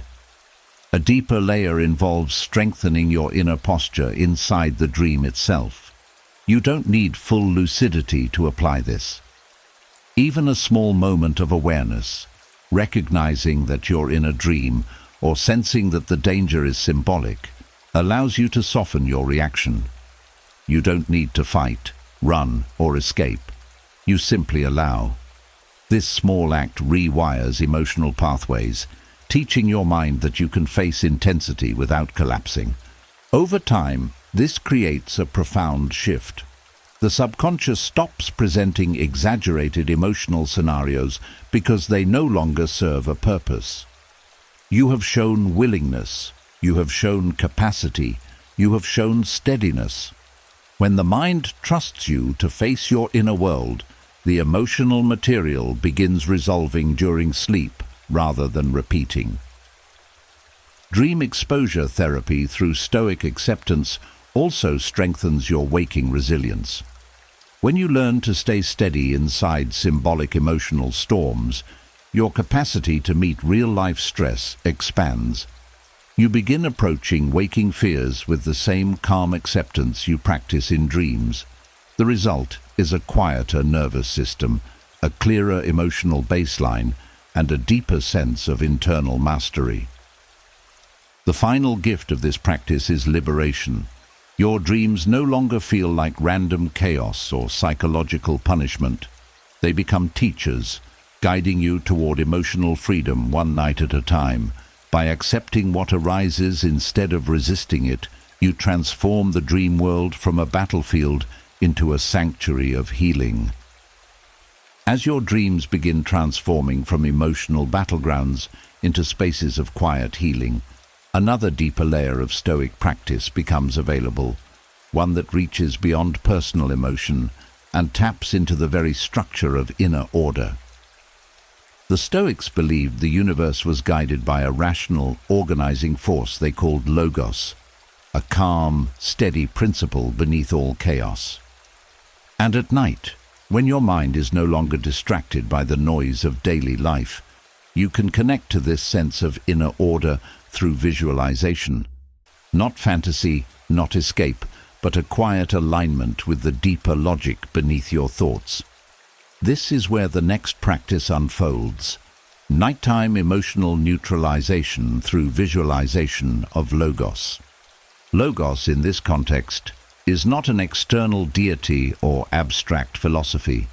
It is the internal sense of coherence that exists beneath emotional turbulence, the part of you that remains untouched by panic, disappointment, fear, or confusion. While your emotional mind fluctuates, Logos remains steady. Night provides a rare opportunity to shift your awareness from the surface waves of emotion to the deeper, calmer foundation beneath them. The first layer of this practice is recognizing that emotional intensity is often a surface-level phenomenon. Feelings rise quickly and temporarily, but beneath them is a quieter, more stable awareness. Visualizing Logos helps you shift from the state of being inside the emotion to the state of observing the emotion from a place of inner order. This shift alone neutralizes emotional charge because it stops the mind from fusing with the feeling. You begin by sensing the presence of a deeper internal structure, a quiet underlying logic guiding your thoughts. This isn't forced or imagined as a picture. It's simply the recognition of an inner steadiness. Maybe it feels like a gentle warmth. Maybe it feels like open space. Maybe it feels like calm clarity. This subtle feeling becomes your anchor. As you rest into this anchor, emotional neutrality begins emerging naturally. You're not pushing the emotion away. You're allowing it to exist without dominance. Logos serves as a mental backdrop against which all emotions appear and disappear. They move across it, but they never alter it. This mindset softens fear, reduces reactivity, and prevents the mind from exaggerating the significance of the feeling. Another layer of this practice involves mentally placing your emotions within a larger structure. When distress feels overwhelming, the mind zooms in, magnifying the intensity. Through Logos visualization, you mentally zoom out. You see the emotion as one small part of a much larger system, temporary, passing, and contained. The wider the perspective, the smaller the emotional grip becomes. This is not detachment from life, it is clarity about proportion. A deeper aspect emerges when you visualize emotional flows as part of a natural process. Just as weather shifts across a landscape, emotions shift across your inner world. When you see them as natural movements rather than personal failures, judgment dissolves. Emotional neutrality grows not from coldness, but from understanding. Logos is the reminder that everything follows patterns, not chaos, not randomness, but movement with reason behind it. Another powerful part of this practice is aligning your breath with internal order. When you breathe slowly while visualizing Logos, your nervous system begins syncing with the calm, rational energy you're focusing on. The breath becomes a bridge between emotional turbulence and inner structure. Each exhale reinforces stability. Each inhale softens resistance. Over time, this creates a physiological imprint. Your body learns neutrality through repetition. This visualization also helps dissolve emotional overstimulation accumulated throughout the day. Instead of carrying unresolved feelings into sleep, you place them within the larger framework of logos. You acknowledge them as experiences, not identities. You recognize the meaning behind them without letting them define your night. The mind interprets this shift as resolution, allowing it to release the emotional tension rather than store it. As this practice deepens, thoughts lose their urgency. Emotional spikes lose their authority. The mind stops making catastrophic interpretations because it is anchored to something wiser and steadier than emotion. You begin to trust that inner order more than the noise of the moment. The result is a state of neutrality, not numbness, but balance, not suppression, but alignment. The final layer is allowing logos to become the emotional baseline you fall asleep into. When your last thoughts align with calm structure rather than chaotic feeling, the subconscious organizes your dreams and emotions accordingly. Your inner world becomes quieter, clearer, and more centered. You drift into sleep, not pushed by emotion, but guided by reason, clarity, and a sense of inner harmony that carries through the entire night. As your awareness begins tuning itself to the quiet order beneath emotional turbulence, something deeper becomes possible, something that only reveals itself when the mind has softened enough to let go of rigid identification. You start to notice that painful emotions, no matter how overwhelming, follow a pattern. They rise, they peak, they fade. Yet the suffering they create often comes not from the emotion itself, but from your belief that you are the emotion, that anger is you, that sadness is you, that fear is you. When in truth, these states are simply visitors passing through your inner space. This is where the next layer unfolds, disidentifying from painful emotions through astral detachment imagery. Astral detachment imagery is not mystical, it is psychological. It uses symbolic distance to help you experience your emotions as events, not identity. The Stoics did this without modern language. They observed thoughts and feelings as if they belonged to someone else, or as if they were external phenomena. At night, when the mind is naturally more imaginative and less rigid, this technique gains immense power. The first layer of this practice begins with recognizing the tight fusion between emotion and self. When you feel overwhelmed, it's easy to think, "I am anxious, I am broken, I am failing." This identification amplifies the emotional load.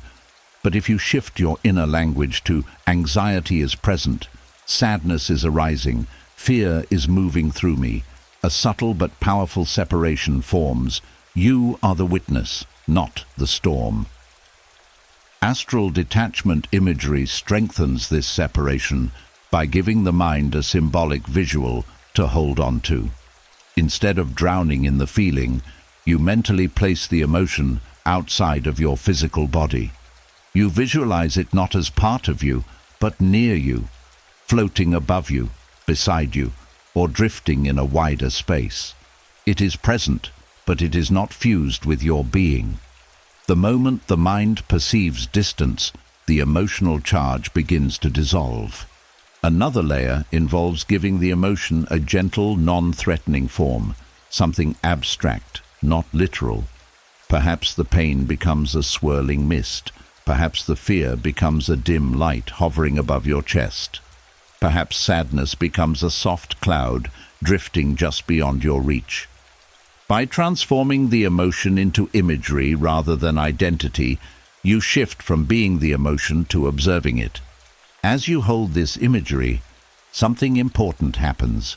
The body relaxes. Painful emotions create physical tension when the mind interprets them as threats. But when the emotion becomes a visualized object, floating separately from you, the nervous system receives a different message. It no longer prepares for danger. Muscles loosen. Breath deepens. The emotional intensity decreases because the emotion is no longer interpreted as a personal crisis. A deeper layer emerges when you allow the imagery to move naturally. Emotions change shape when you stop controlling them. The mist may thin, the cloud may drift farther away, the dim light may soften. You're not forcing the emotion to disappear, you're allowing it to exist in a symbolic space where it can evolve freely. This gives your subconscious permission to process the feeling rather than suppress it. Another powerful aspect is recognizing that the observer within you remains steady, regardless of the emotion's shape. The pain may shift, expand, or contract, but the awareness watching it stays constant. This inner observer is the Stoic self, the rational, grounded core untouched by emotional turbulence. When you sense this stable part of you, disidentification becomes natural. The emotion loses authority because your identity is anchored beyond it.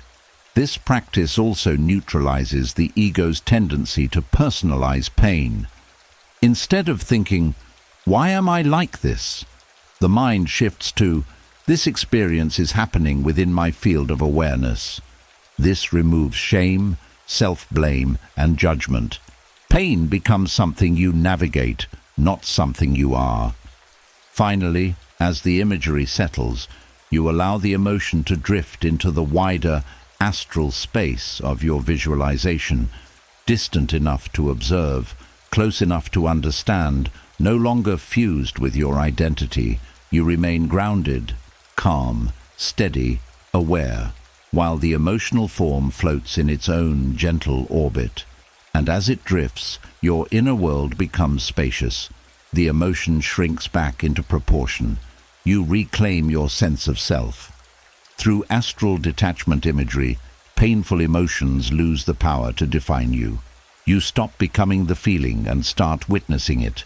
Calmly, clearly, compassionately. The night becomes less of a place where emotions overwhelm you, and more of a place where you learn, gently and steadily, to rise above them without resisting them. As painful emotions begin losing their grip, and you learn to witness them from a place of gentle distance rather than identification, something even more expansive becomes available, something that dissolves heaviness not through effort, but through perspective. When the inner world feels tight, the emotional self contracts. It becomes small, enclosed, trapped inside its own narrow frame. But the Stoics understood a secret escape hatch from this emotional confinement. Widen the frame, shift the scale, step back far enough that the problem shrinks naturally. Night, with its vast quiet, offers the perfect moment to practice this. This is where the next layer unfolds, the Stoic emotional reset through celestial perspective. Celestial perspective is the act of lifting your awareness above the cramped space of your worries and seeing your life from a higher viewpoint, one that mirrors the scale of the sky, the stars, the cosmos itself. It's not fantasy, it's psychological expansion. When your perspective widens, emotional pressure loosens. What felt enormous becomes manageable. What felt suffocating becomes small in the presence of something vast and enduring. The first layer of this practice begins with recognizing how emotional distress narrows perception. When you feel overwhelmed, the mind zooms in. Only the problem exists. Only the feeling matters. Only the fear feels real. This narrowing intensifies suffering. Celestial perspective loosens that tight focus by placing your experience within a much larger map, not to invalidate your pain, but to pull it out of the mental tunnel where it grows distorted. You start by mentally lifting your awareness beyond the four walls of your room. You picture your life not as a closed space, but as part of a wider landscape. Without using forceful imagery, you sense the scale expanding. Your concerns exist, yes, but they exist within something bigger. This shift already lowers emotional charge because the mind stops treating the feeling as the entire universe. A deeper layer appears when you connect your emotional experience to time. Celestial perspective includes the truth of impermanence. Stars burn for millions of years, galaxies evolve, seasons change. Meanwhile, the emotion you're feeling now, no matter how intense, is temporary. It will not last in its current form. It cannot. When you recognize this truth, the nervous system relaxes. Not because the problem is solved, but because the mind sees the feeling in context rather than isolation. Another important layer involves stepping back far enough to view yourself with compassion. When you look at your life from a higher vantage point, you see a human being trying, learning, stumbling, growing. You see someone who has endured storms, survived moments they thought would break them, and continued anyway. Celestial perspective replaces self-criticism with tenderness. You see not your failures, but your journey. Celestial perspective also dissolves emotional urgency.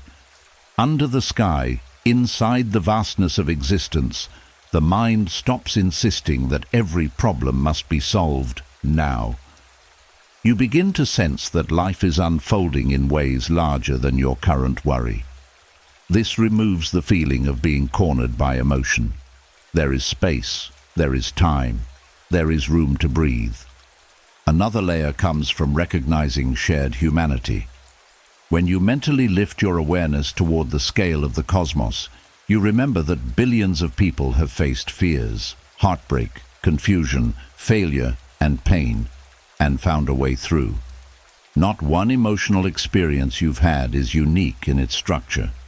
This does not diminish your experience. It normalizes it. It removes the shame that often deepens suffering. You are not alone in your struggle.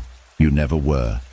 As you deepen into this perspective, emotional heaviness softens because the mind no longer misinterprets the feeling as all-encompassing. You see it as one moment in a long, complex, meaningful existence. Even your mistakes appear differently. They become small points on a massive canvas rather than defining events. Another subtle effect of celestial perspective is humility, not the kind that demeans you, but the kind that places your life within a beautiful, interconnected whole. Your fears, once magnified by closeness, diminish when seen from above. They return to their proper size. You stop carrying them as burdens and start viewing them as passing weather.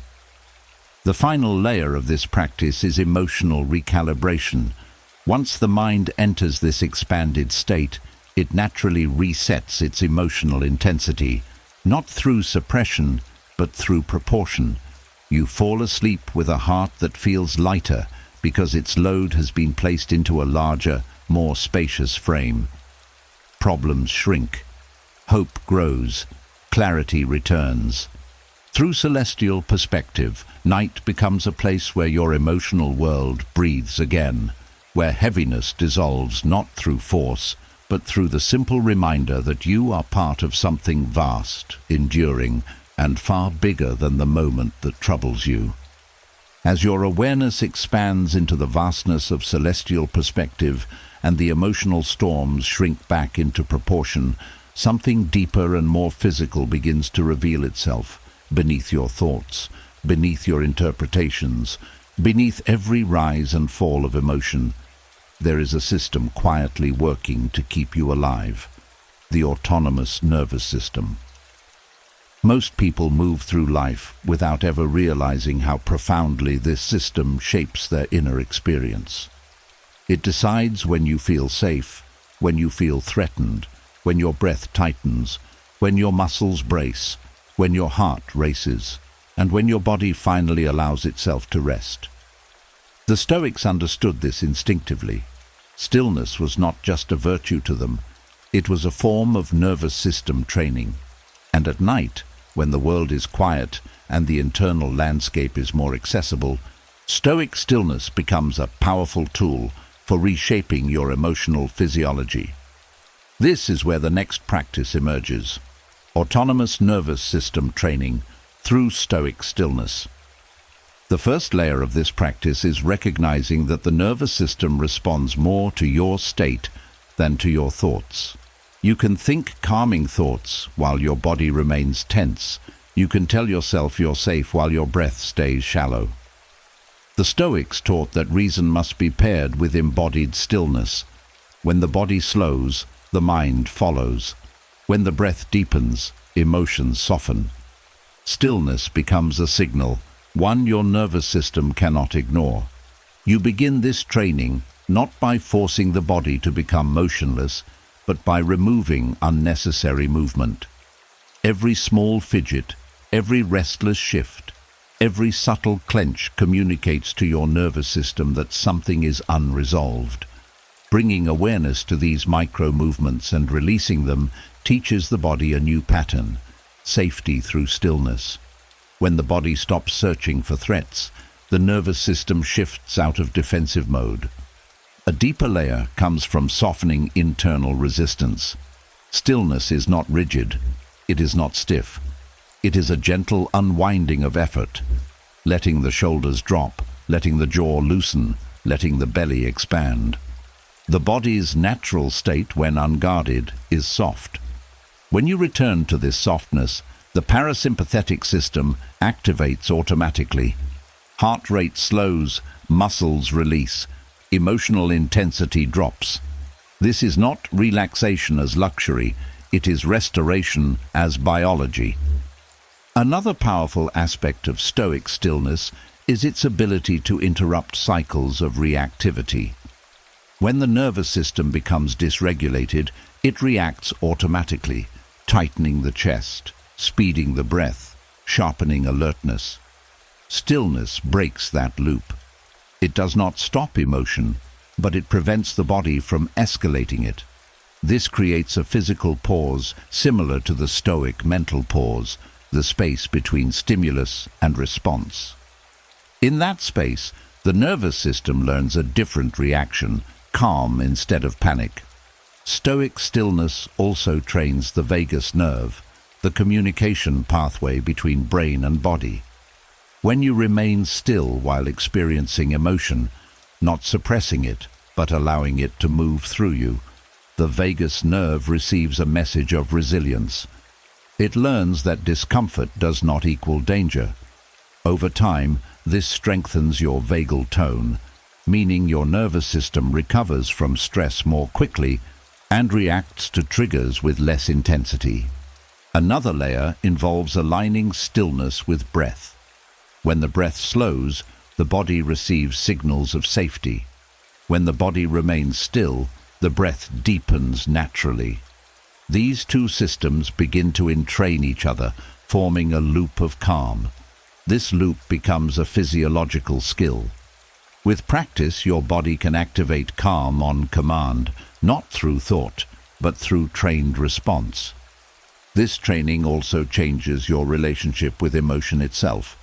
When you remain still while feeling something uncomfortable, you teach your nervous system that you are capable of holding intensity without collapsing. This builds emotional endurance. You stop fearing emotions because your body learns that you can experience them without losing control. This is Stoic resilience, not the absence of feeling, but the presence of stability. A deeper dimension appears when stillness becomes paired with awareness. Stoic stillness is not passive. It is alert, steady, rooted. You become aware of your inner environment without reacting to it. This state activates the prefrontal cortex, strengthening your ability to regulate emotions.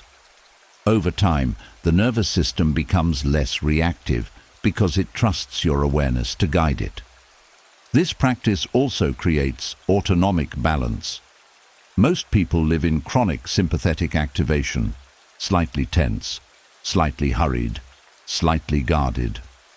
Nighttime Stoic stillness allows the parasympathetic system to take over, healing the daily wear and tear. Blood pressure lowers, digestion improves, sleep deepens, the entire body recalibrates. The final layer is integration. When you practice Stoic stillness consistently at night, the nervous system carries that pattern into the day. You react slower. You recover faster. You face challenges with a grounded presence. Emotional waves feel smaller. Stress loses its grip. Stillness becomes not just a moment, but a trait, an inner sanctuary that stays with you no matter what the world demands. Through autonomous nervous system training, Stoic stillness becomes more than a practice. It becomes a rewiring of your emotional physiology, teaching your body, breath, and mind to move together in quiet harmony, guiding you toward deeper rest and unshakable resilience. As your body learns to settle into Stoic stillness and your nervous system begins responding with quiet trust instead of reflexive tension, another truth becomes unmistakable, one that sits beneath every struggle to fall asleep. The more you try to force sleep, the farther it drifts. The harder you chase rest, the more alert your mind becomes, and the more you fear being awake, the longer wakefulness stays. This is not failure. This is biology. This is psychology. And the Stoics understood this dynamic long before sleep science gave it a name. The next step in your night journey is not effort, but surrender, the virtue of allowing sleep instead of forcing it. Surrender is often misunderstood. Many people equate it with giving up or losing control. But in the Stoic sense, surrender is the most powerful form of wisdom, recognizing what cannot be forced and releasing the struggle that prevents its arrival. Sleep is one of those things. You cannot will yourself unconscious. You cannot think your way into rest. All you can do is create the conditions in which sleep happens naturally, and then allow the body to do what it is designed to do. The first layer of this practice is acknowledging that sleep is an involuntary process.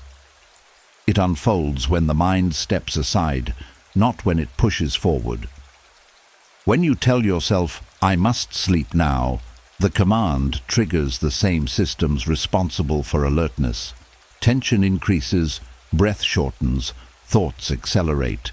The nervous system interprets urgency as danger. Surrender removes that urgency. When you stop demanding sleep, the sympathetic activation fades and the parasympathetic system rises. This is the biological doorway into rest. A deeper layer involves releasing the fear of being awake. Much of nighttime anxiety comes from the belief that wakefulness is harmful or catastrophic, but wakefulness in the dark has no power over you unless you fight it. The Stoics taught that suffering comes from resistance, not circumstance. When you stop resisting wakefulness, the emotional charge dissolves. The body stops feeling threatened. The mind stops spiraling. Wakefulness becomes simply a moment, neutral, temporary, unimportant, and paradoxically, this acceptance invites sleep far faster than pressure ever could. Another powerful part of surrender is reframing the purpose of the night. Many people approach sleep as a performance, something they need to achieve or measure. But sleep is not a task.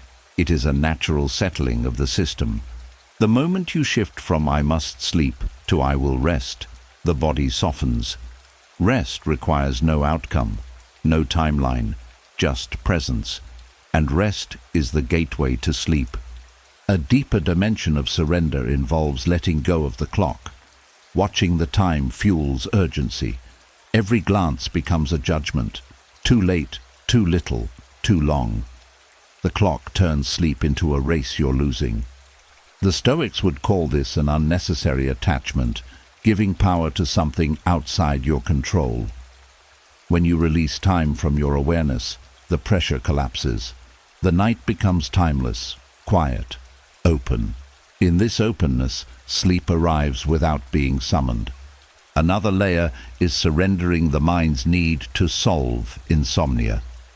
When you turn sleep into a problem to fix, the mind becomes active, analytical, restless. Surrender means trusting that your body knows what to do. It has slept thousands of times without your intervention. Even on restless nights, your biology will eventually pull you into sleep. Trust is not passive, it is restorative. It tells the nervous system that vigilance is unnecessary. The Stoic virtue of surrender also involves letting go of emotional narratives tied to sleeplessness. Many people say, "I can't sleep because I'm anxious," or "I always fail at sleeping."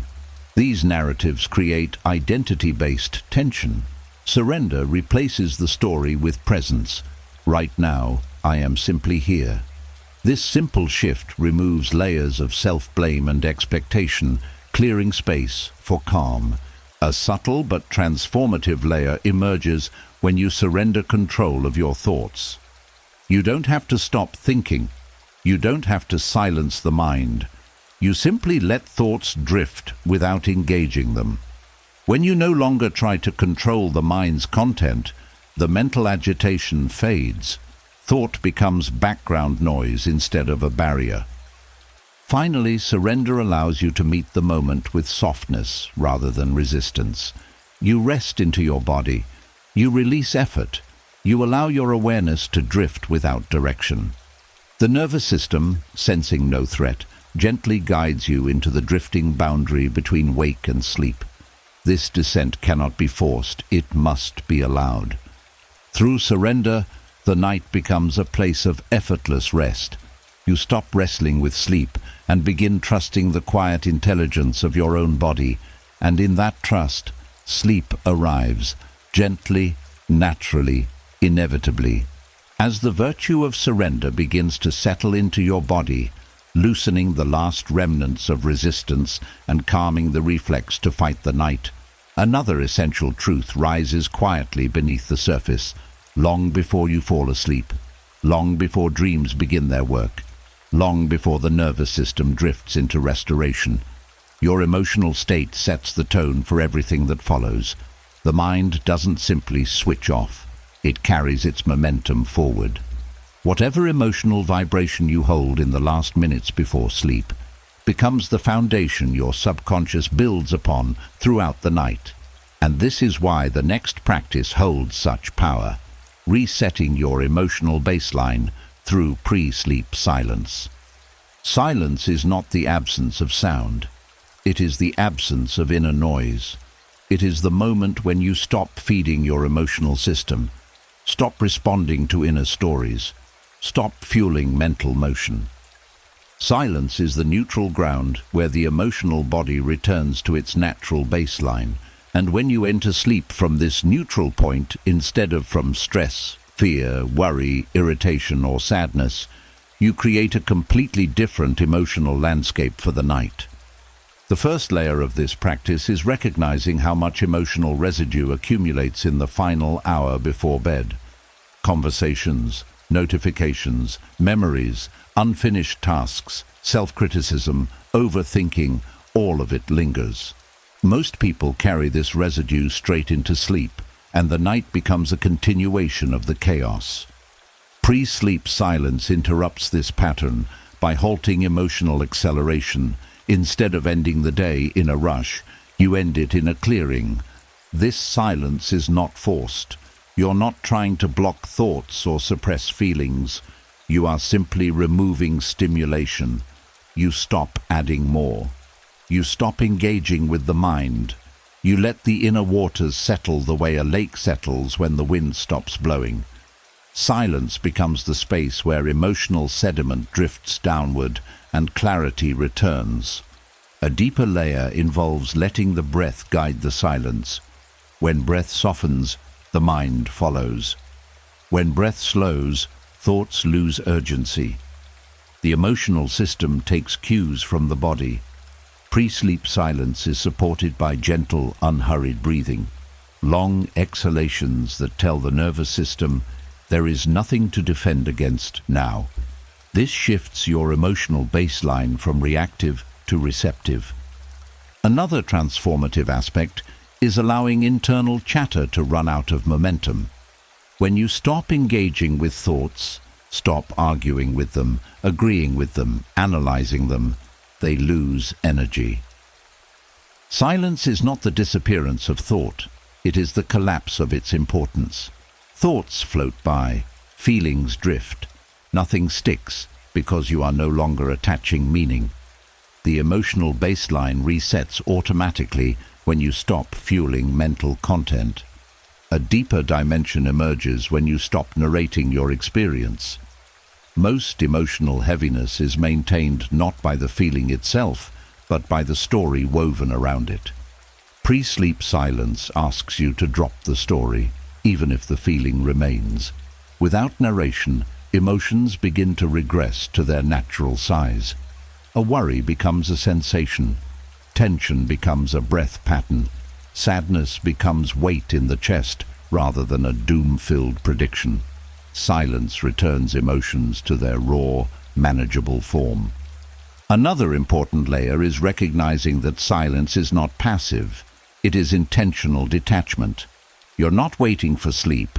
You're not waiting for peace. You're simply choosing not to add more weight to the moment. This removes emotional urgency, which is the primary barrier to rest. The body interprets urgency as threat. Silence removes the threat signal entirely. With practice, pre-sleep silence becomes a conditioned cue. The subconscious learns that silence equals safety, and safety equals rest. Over time, the emotional baseline resets faster. The nervous system drops deeper. Sleep arrives more smoothly. Dreams become less reactive, less frantic, less noisy. Silence also creates a separation between the day and the night. Without silence, the two bleed together.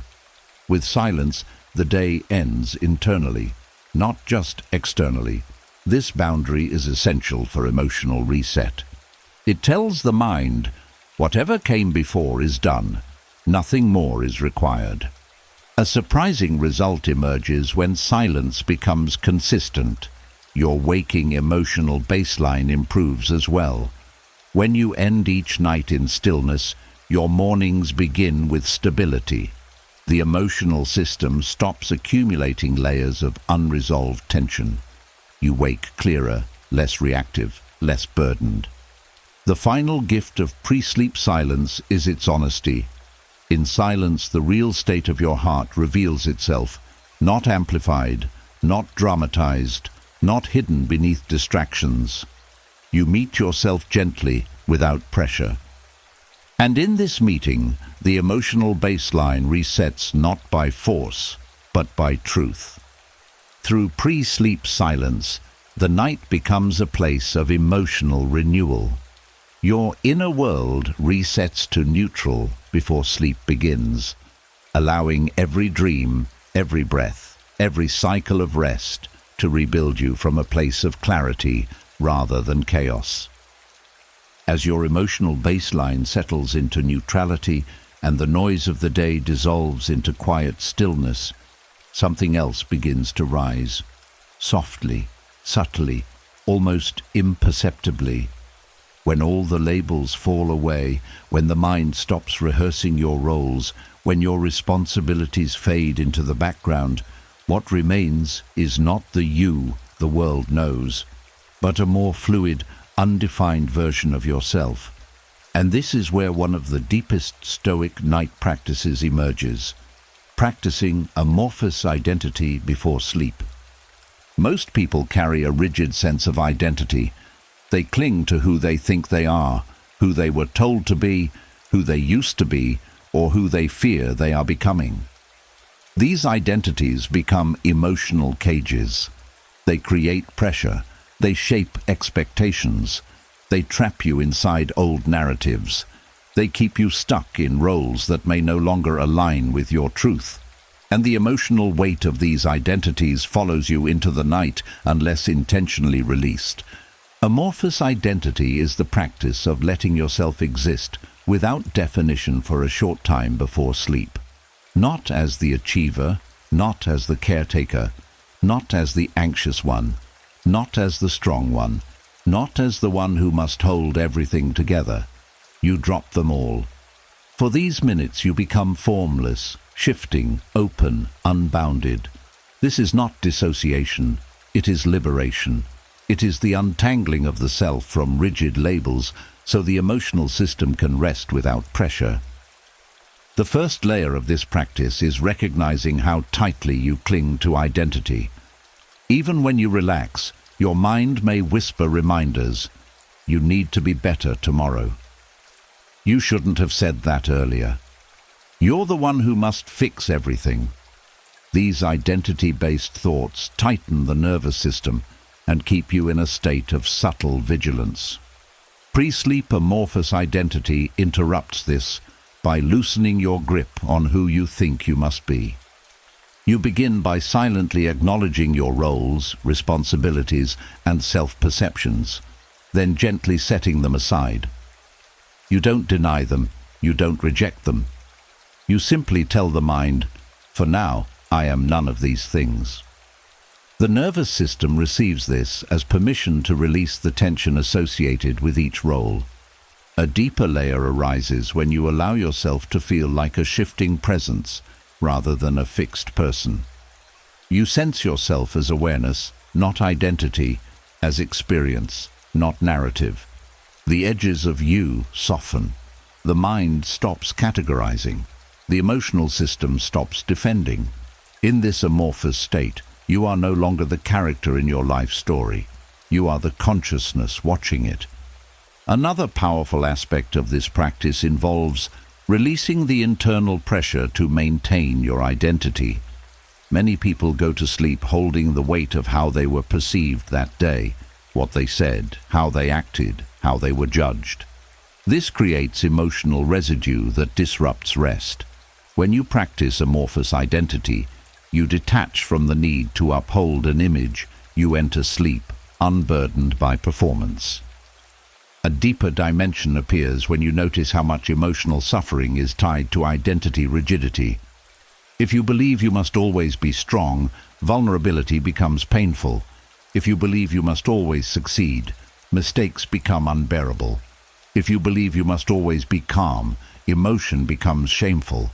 Amorphous identity dissolves this rigidity by reminding you that no single identity defines you.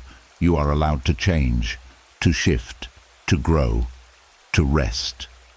This shift also helps integrate parts of yourself you usually suppress.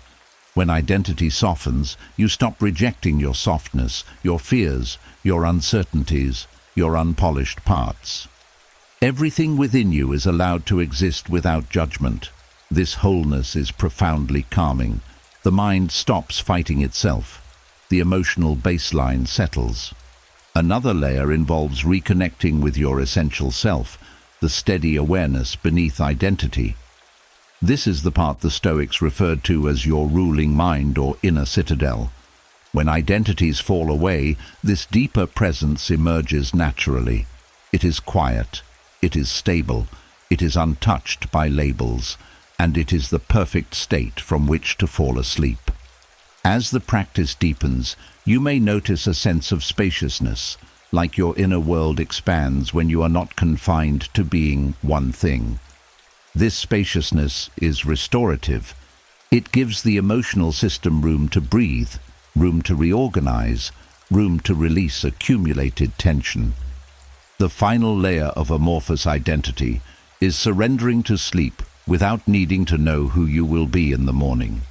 You allow tomorrow's version of you to emerge naturally. You do not predefine it. You do not constrain it. You trust the night to reshape you gently. This trust allows the body and mind to enter deeper restorative states. Through amorphous identity, sleep becomes not just rest, but rebirth. You release the rigidity of who you think you are and enter the night as pure awareness, free of labels, free of pressure, free of emotional confinement, and from this place you wake lighter, clearer, and more open to becoming the next version of yourself. As your sense of self loosens and the rigid identities you've carried all day dissolve into something softer, freer, and more spacious, another subtle layer of emotional weight begins to make itself known. One you may not have language for, yet you feel its pressure constantly.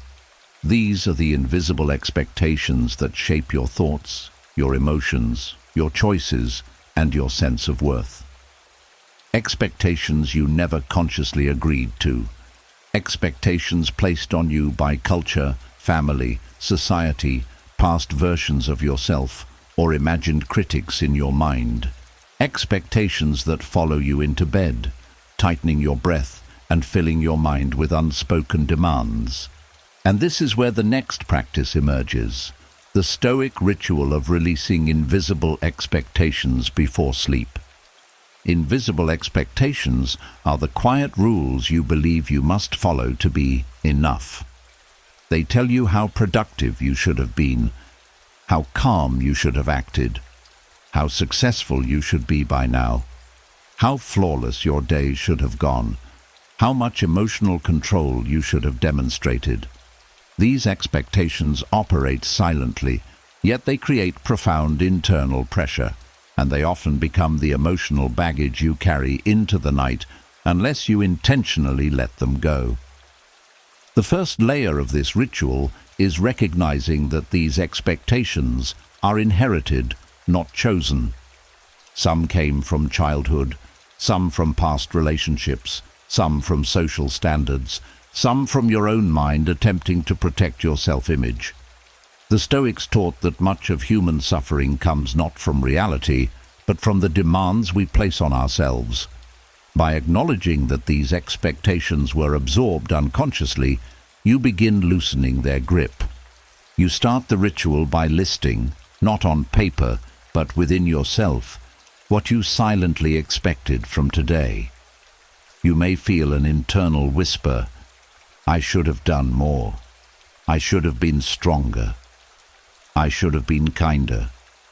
I should have said the right thing. I should not have felt this way." Each expectation reveals itself like a small knot in your emotional body. The moment you bring awareness to it, the knot begins to release. A deeper layer appears when you gently question the origins of these expectations. Did you choose them, or did they choose you? Did they arise from your authentic values, or from a fear of being judged? When you see that most expectations were built from fear, comparison, perfectionism, or habit, you naturally loosen your emotional attachment to them. The mind recognizes that these demands were never moral obligations. They were internal noise. Another powerful part of this ritual is releasing the expectation of perfect emotional performance. Many people subconsciously believe they should regulate their emotions flawlessly, never become overwhelmed, never lose patience, never feel sadness or fear. These expectations turn natural human experiences into emotional failures. The Stoics taught acceptance of emotion, not perfection of it. When you release the expectation of emotional flawlessness, your nervous system relaxes instantly. You continue the ritual by giving yourself permission to be unfinished. Every day ends with loose ends, unspoken words, unresolved tensions, unmet goals, incomplete tasks. Instead of carrying the expectation to fix everything tonight, you release it. You acknowledge that some things will remain undone and that this is part of being human. The emotional weight dissolves when you accept the incompleteness of life. A deeper dimension of the ritual involves releasing expectations placed on you by others, real or imagined. You let go of the need to meet standards that no longer align with your truth. Expectations shaped by comparison fade when you recognize that every person walks a unique path.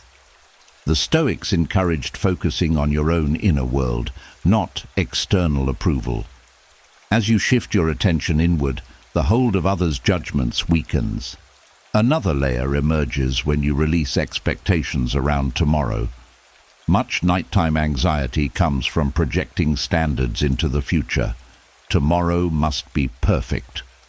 I must do better. I can't make mistakes again. These expectations create pre-sleep tension. When you release them, tomorrow becomes something you meet with presence, not pressure. A key part of this ritual is forgiveness. You forgive yourself for not meeting expectations you never chose. You forgive yourself for human limitations. You forgive yourself for needing rest. Forgiveness becomes a soft reset of your emotional system. The pressure of invisible expectations melts into compassion. As the ritual deepens, something profound happens. The body relaxes in ways it couldn't before. It no longer braces itself for judgment. The breath deepens, the mind softens, the emotional baseline resets. You feel a spaciousness inside you that didn't exist when expectation was tightening its grip. The final layer is this simple truth. You are allowed to end the day without earning your rest. Sleep is not a reward for perfection. It is a human necessity. When you release invisible expectations, you release the tension between who you are and who you think you must be. And in that release, the night becomes a sanctuary, not a test. Through this Stoic ritual, the emotional weight of unspoken demands dissolves, leaving you free to drift into sleep as your truest self, undefended, unburdened, and finally at peace. As the invisible expectations fall away and the emotional pressure of trying to be enough dissolves into something softer and far more human, the mind enters a vulnerable but fertile space. It is here, right after release, right before sleep, when thoughts tend to slip into old patterns. The mind, suddenly unoccupied, begins searching for something to hold on to, and if left without guidance, it often grabs the nearest fear, the nearest memory, the nearest regret, the nearest what if. This is the moment when emotional spirals form, not because something is wrong, but because the mind is looking for an anchor. And this brings you to the next vital practice. Nighttime cognitive anchoring to defuse emotional spiral. Cognitive anchoring is a gentle but powerful way of giving your mind something stable to hold when it starts drifting toward emotional turbulence. It is not distraction. It is not suppression. It is the art of offering the mind a steady point of focus so it stops slipping into loops that grow heavier the longer they run. The Stoics understood this truth deeply. When the mind spirals, it is not misbehaving, it is unanchored. The first layer of this practice is recognizing the early signs of a spiral. Emotional spirals rarely begin with intensity. They begin with a small, harmless thought, a doubt, a worry, a memory, a prediction. When the mind is tired, this small thought can gain momentum. It picks up emotion, it pulls in assumptions, it recruits old fears. Soon, the thought becomes larger than life. Not because the situation changed, but because the mind had nothing to ground itself to. Cognitive anchoring interrupts this upward momentum at the root. When you sense the first flicker of an emotional spiral, you gently shift your attention to something neutral, steady, and non-reactive. The anchor becomes the frame, and the spiral loses its ability to expand. A deeper layer appears when you choose anchors that align with Stoic principles. Instead of clinging to arbitrary distractions, you anchor to something that stabilizes you philosophically as well as emotionally. For example, you might silently return to a simple phrase that carries Stoic clarity. This is only a thought. Let it pass. I do not need to decide anything now. Nothing must be solved tonight.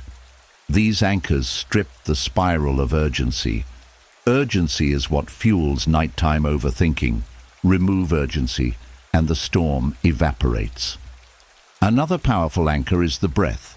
Not dramatic breathing, not forced calm, just awareness of the breath's rhythm. When the mind attaches to breath, thoughts lose their stickiness. The breath becomes a neutral anchor point that doesn't activate emotion. You're not trying to calm yourself. Calm emerges naturally because the mind is focused on something stable. A deeper dimension emerges when you use sensory anchors. These are rooted in the present moment. the weight of your body on the bed, the temperature of the air on your skin, the sound of a quiet hum in the room, the softness of the sheets.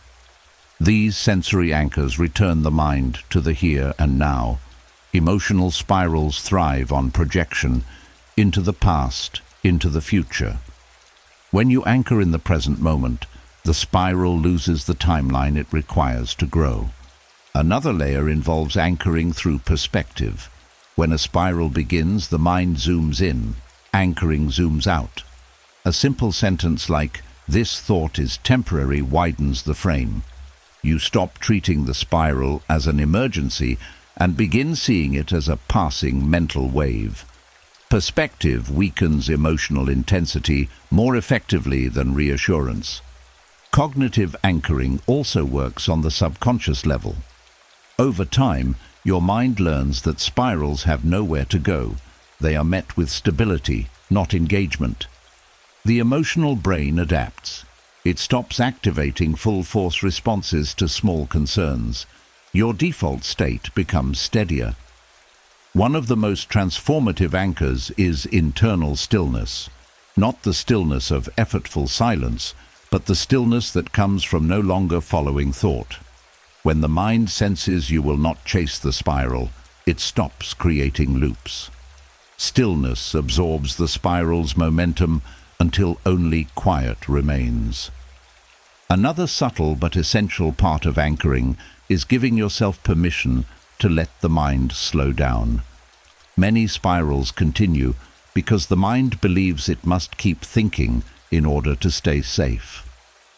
When you remind yourself, safety is not found in thinking right now, the system relaxes.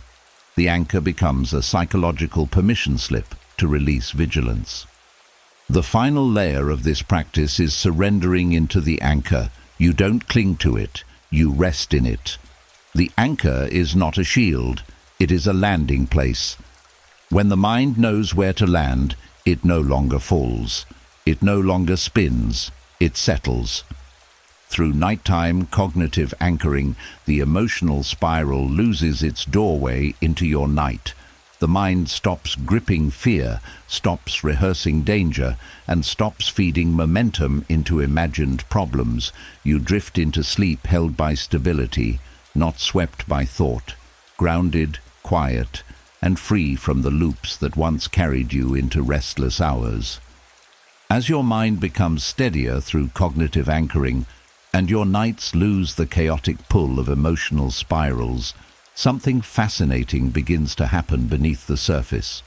Quietly, subtly, naturally. Certain themes start appearing in your dreams again and again. A familiar fear, a familiar conflict, a familiar unresolved feeling. Most people interpret these repeated dream patterns as signs that something is wrong, but from a Stoic perspective, they signal something entirely different. Your subconscious is training you, it is strengthening you, it is building emotional immunity through repetition, and this brings us to the next profound practice. Stoic emotional immunity, building through dream repetition. The Stoics believed that exposure to difficulty, handled with steadiness, creates inner strength.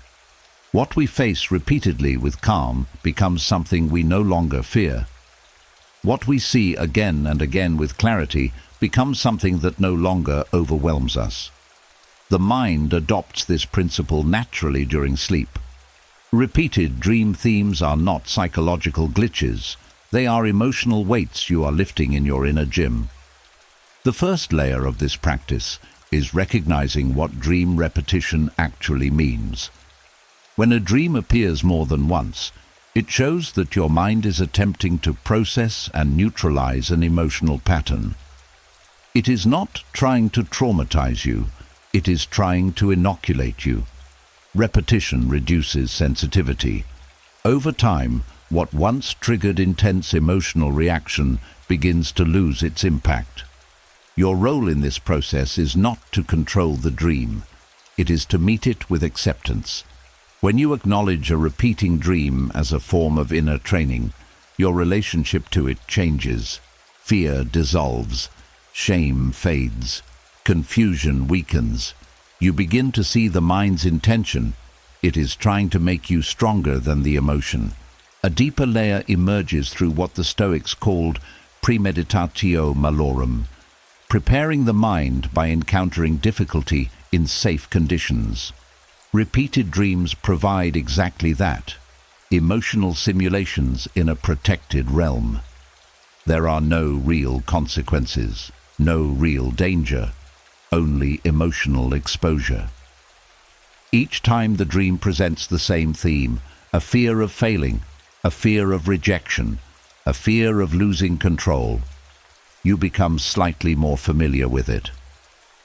Familiarity reduces emotional shock. Another powerful dimension of dream repetition is the gradual shift in your dream self's behavior. At first, your reactions may mirror your waking anxieties, running, hiding, panicking, collapsing. But as the subconscious trains itself, your dream self begins responding differently. You pause instead of flee. You speak instead of freeze. You watch instead of panic. These subtle shifts show that emotional immunity is forming at the subconscious level. You are changing without forcing it. The next layer is waking interpretation, not in the sense of decoding symbols, but recognizing growth. Instead of asking, "Why am I still dreaming about this?" you ask, "How did I respond this time?" This reframes the dream from a sign of weakness into a sign of progress.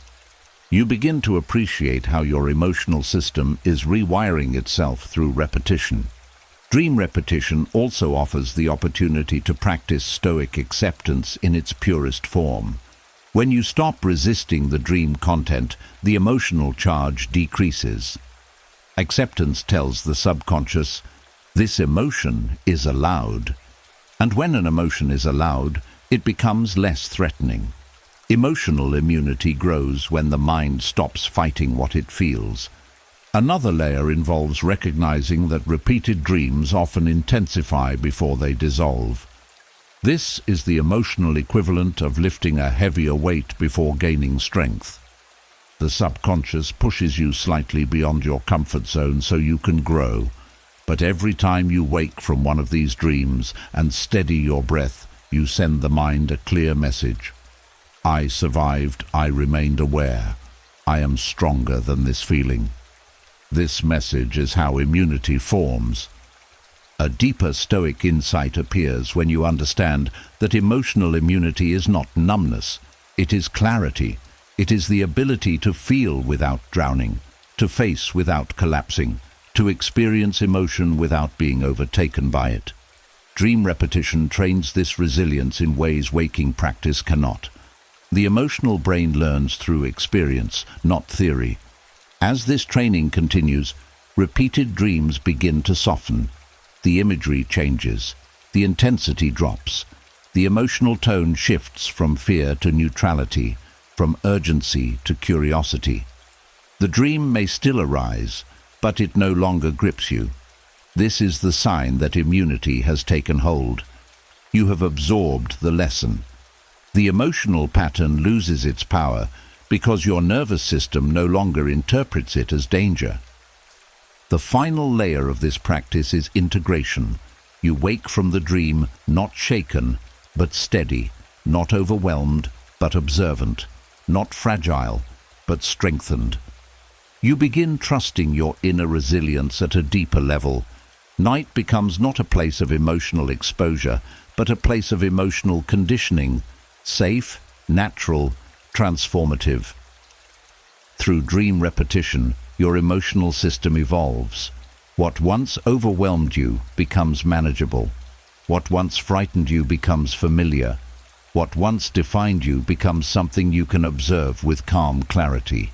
This is Stoic emotional immunity, the quiet inner resilience built not through force, but through the subconscious wisdom of your own dreaming mind. As your subconscious strengthens itself through the repetition of old emotional patterns, and you wake each time a little less shaken, a little more grounded, another layer of truth begins to rise. one you can no longer ignore. Emotional exhaustion does not come only from what happens to you. It comes from the story you tell yourself about what happens to you. The story you repeat, the story you reinforce, the story you fall asleep inside every night. This story becomes the emotional lens through which your nervous system tries to rest. And if the story is heavy, the rest never reaches the depth you need. This is where the next practice emerges: healing emotional exhaustion through narrative rewriting before sleep. Narrative rewriting is not delusion. It is not pretending your pain didn't happen.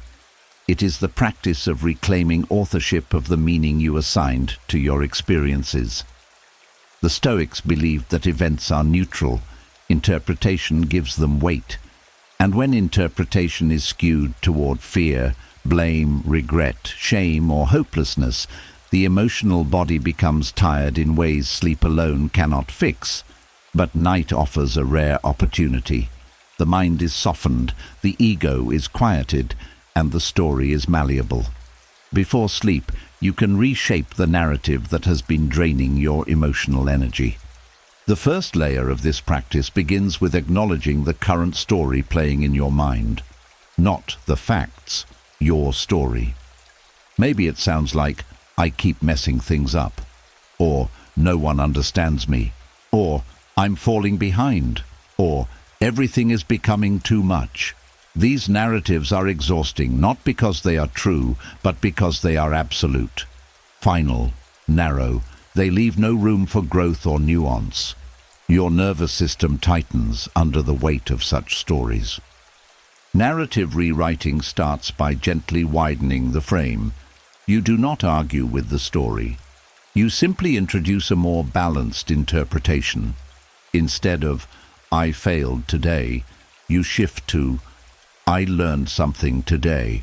Instead of "everyone is disappointed in me," you shift to "some people may not understand, but others care deeply."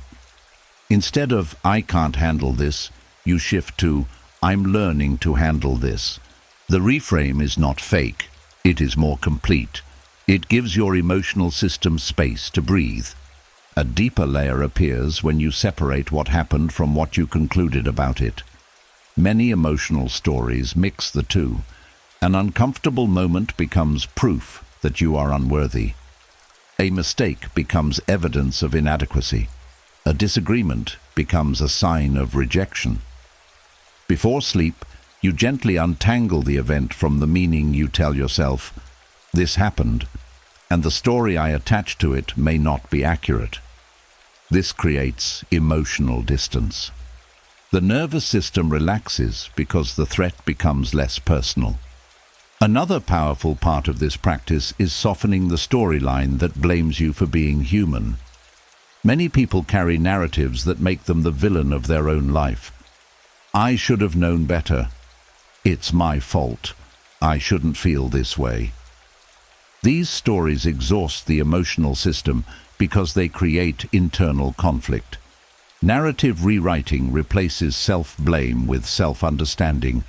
You shift from accusation to compassion. "I reacted because I was tired," or "I felt that because I cared," or "I'm still growing." This rewrites the emotional tone, making rest possible. A deeper dimension emerges when you address future-oriented narratives. Emotional exhaustion often forms from how you predict tomorrow, not tomorrow itself. The mind tells stories like, "Tomorrow will be just as hard," "This will never get better," or "I won't be able to handle what comes." Before sleep, you gently rewrite these into possibilities rather than predictions. Tomorrow is unknown. Things can shift. I've survived every hard day so far. This neutralizes anticipatory stress and reduces nighttime tension. Another layer of this practice involves rewriting the way you see yourself as a character within your own story.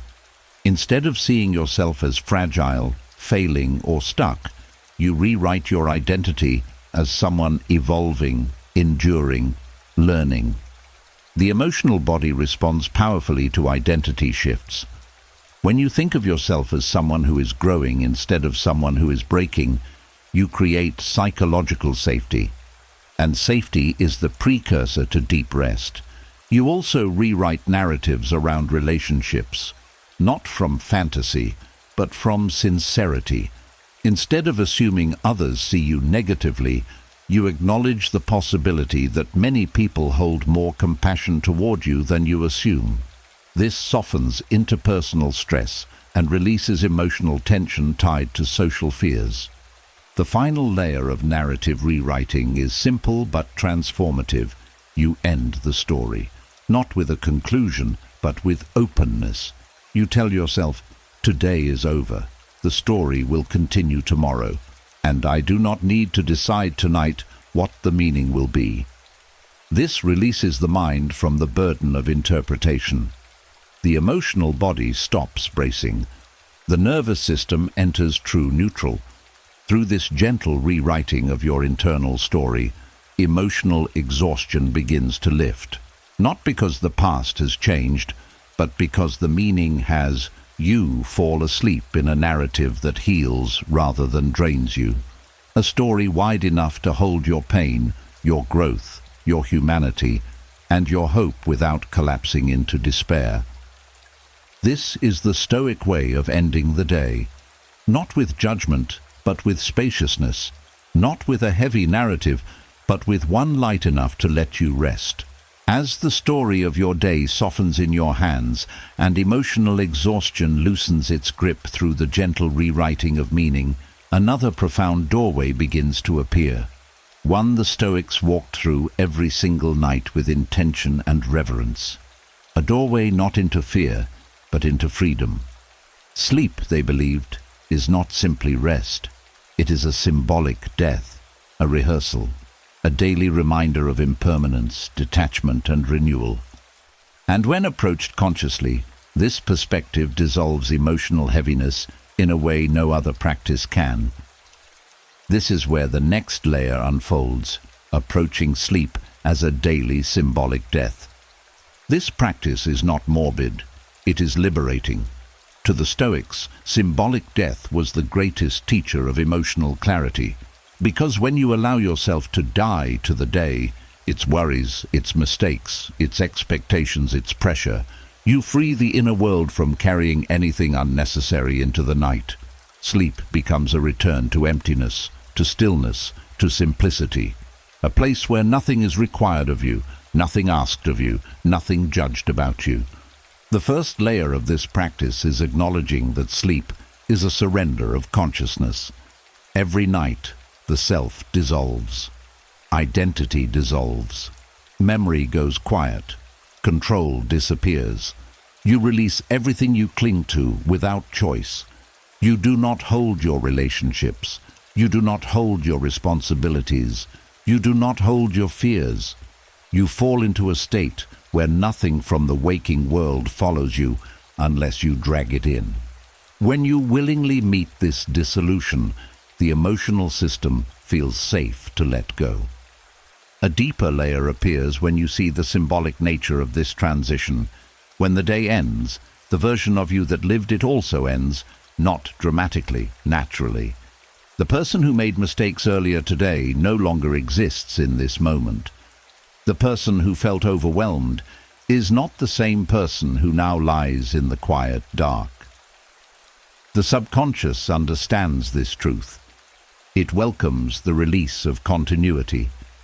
When you approach sleep as a symbolic death, you give yourself permission to stop carrying the self-image from the past 14 hours.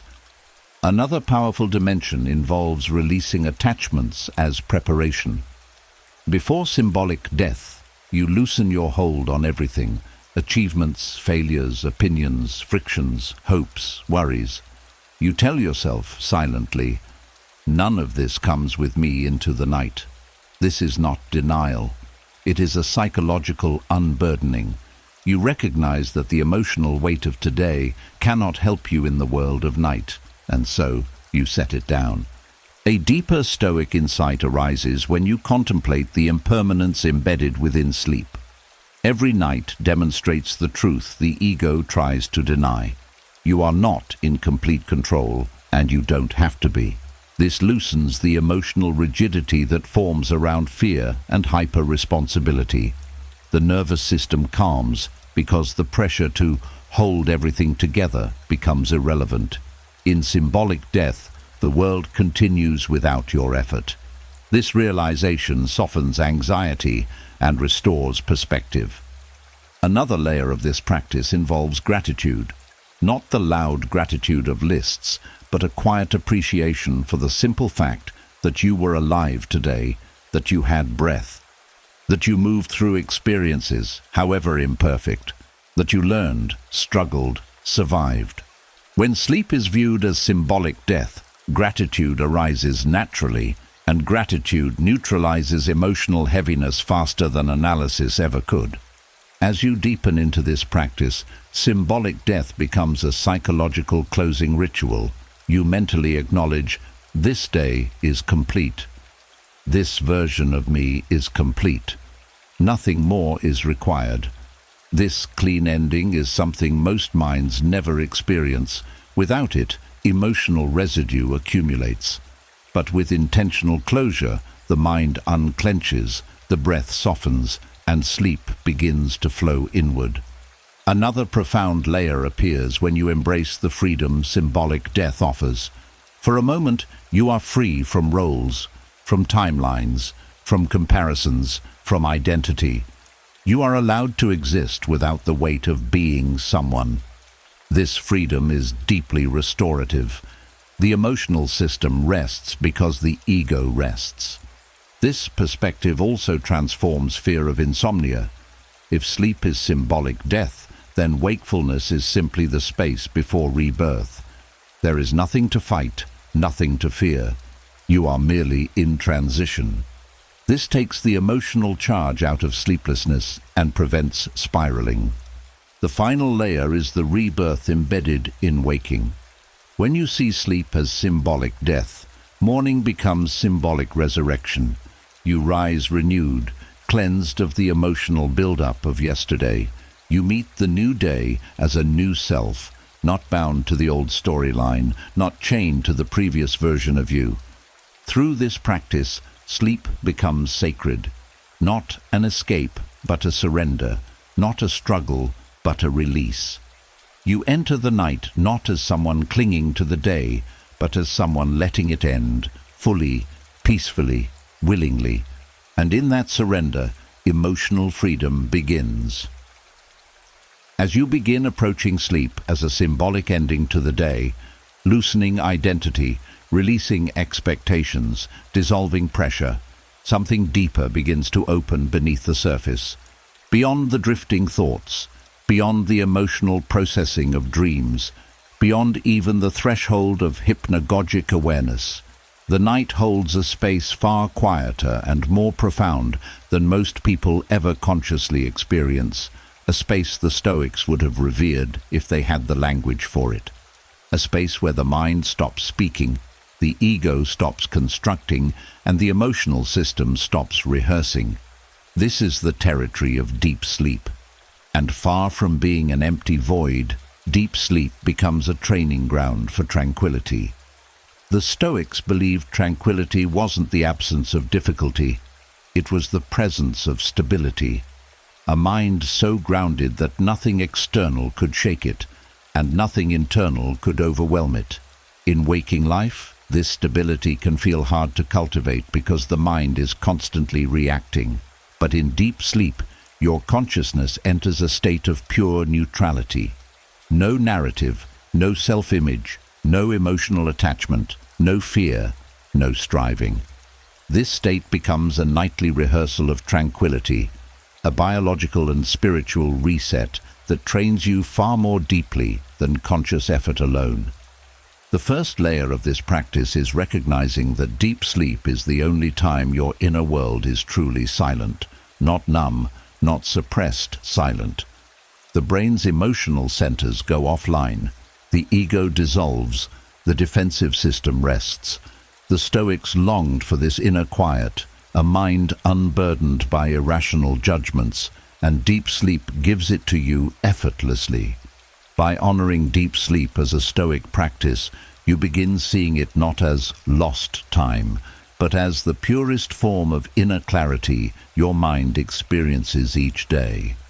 A deeper layer appears when you understand how deep sleep influences emotional stability.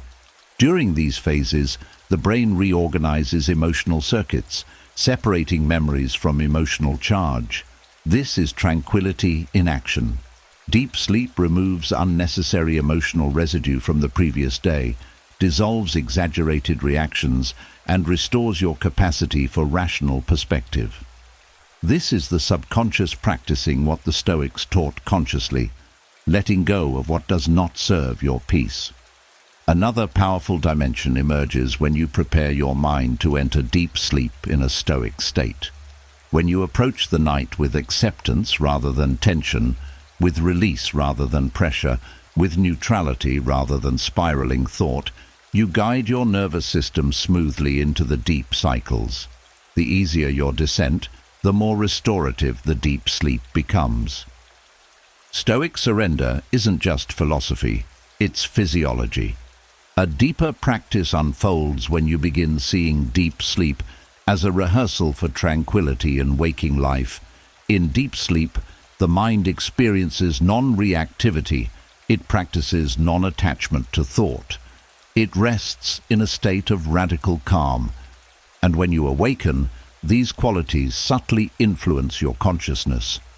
You find yourself reacting slower, thinking clearer, feeling less threatened by emotion, less entangled in narrative, less pulled by fear. The tranquility you practice unconsciously becomes a trait expressed consciously. Another layer of this training comes from trusting the intelligence of deep sleep.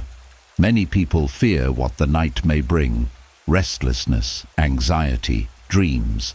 But deep sleep arrives only when the body feels safe. When you cultivate Stoic calm before bed, you create the psychological environment that allows this state to emerge naturally. Trusting deep sleep is trusting your body's wisdom to restore you without your interference. This is a profound Stoic lesson.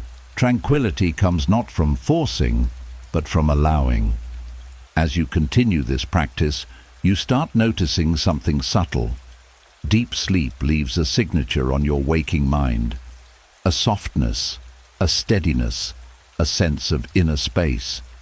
You find yourself less reactive in the face of stress, because your mind rehearses non-reactivity every night.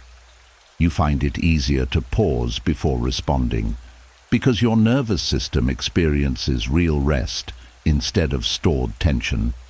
You find it easier to let things go, because deep sleep trains you in the art of release every single night. Another transformative truth emerges. Deep sleep mirrors the Stoic ideal of returning to one's essential nature. In deep sleep, you are not your fears, not your achievements, not your failures, not your memories, not your roles. You are pure being, present, quiet, untouched. The mind returns to its natural state of clarity. When you awaken from this state, you step into the day more fully yourself. The final layer of this practice is reverence, seeing deep sleep as a sacred space, a nightly temple where the mind practices tranquility without words, without effort, without resistance. When you honor deep sleep as Stoic training, you stop treating rest as something passive and start recognizing it as the most powerful form of emotional, mental, and spiritual conditioning you have. Through this lens, deep sleep becomes more than restoration. It becomes transformation. A nightly rehearsal of tranquility that strengthens your inner stability far more deeply than conscious discipline could, preparing you to meet the world with a quiet, unshakable calm.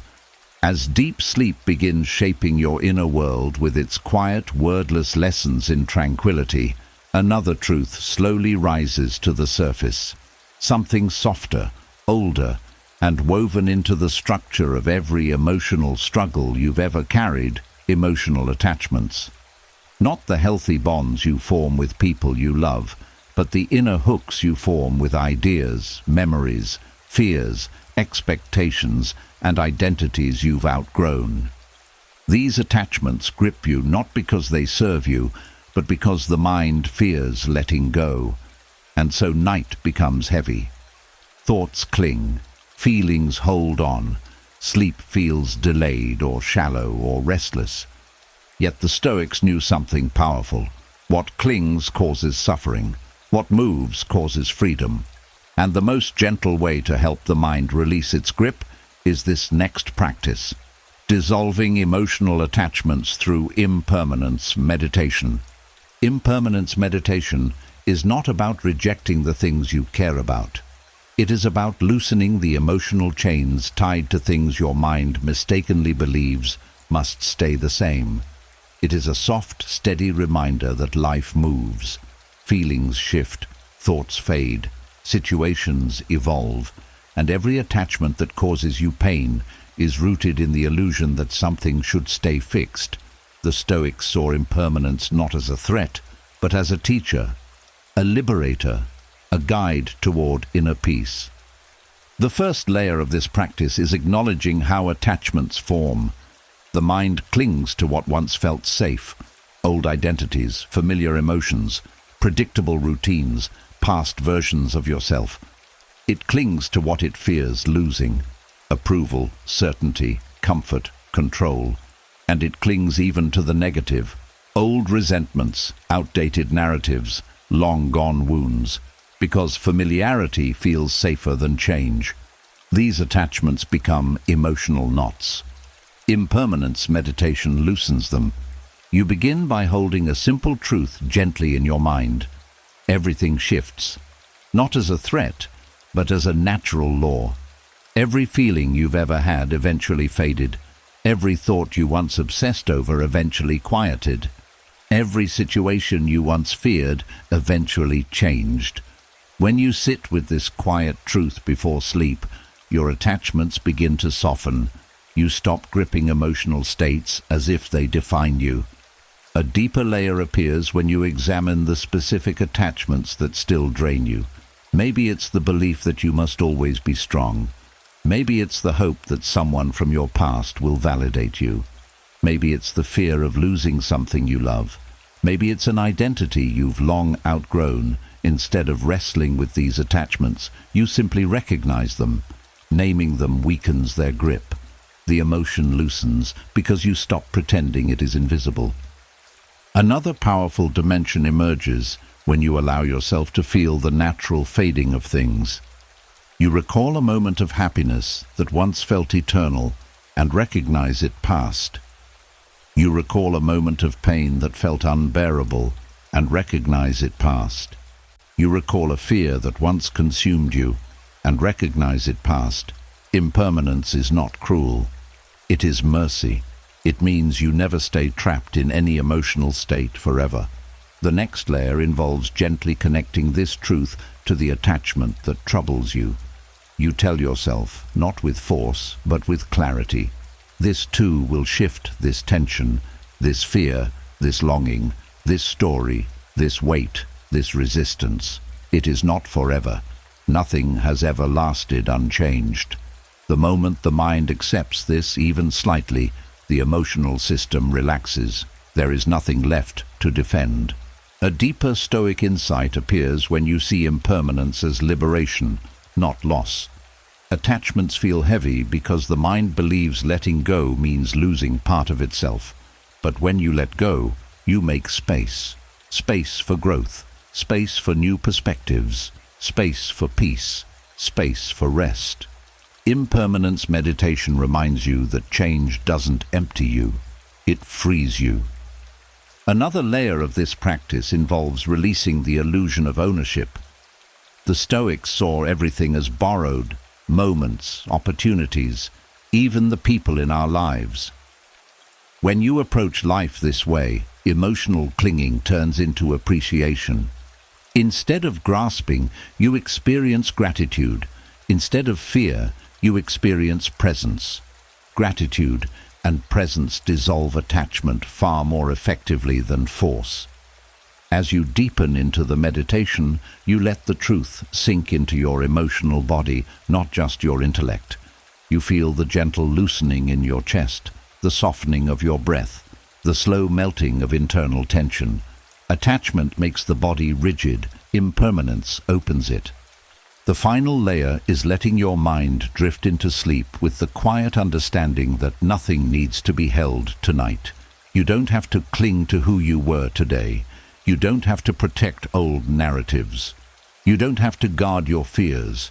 You don't have to grip your emotions. You allow everything to soften, fade, dissolve in its own natural rhythm.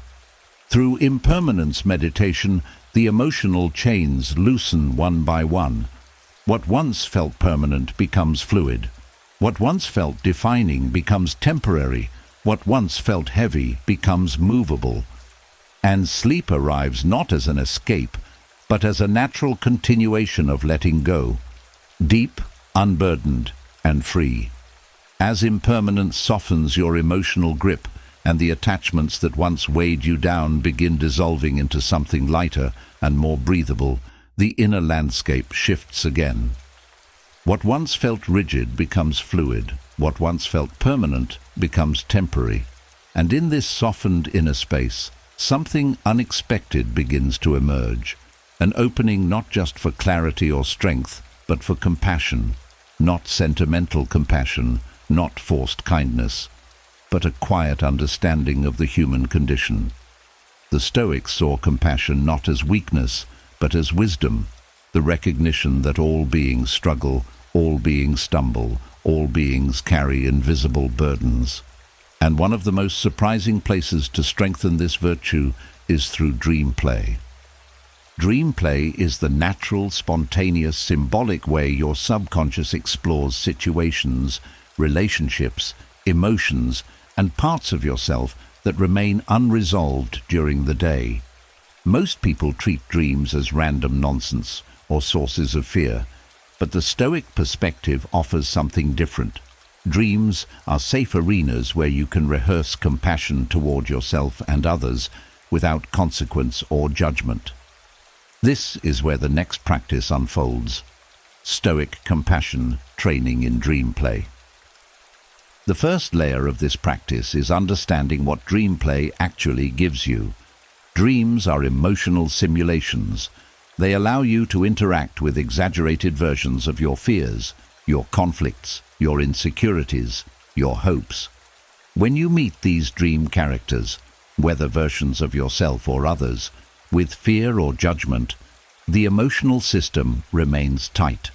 But when you meet them with curiosity or compassion, the emotional body reorganizes itself.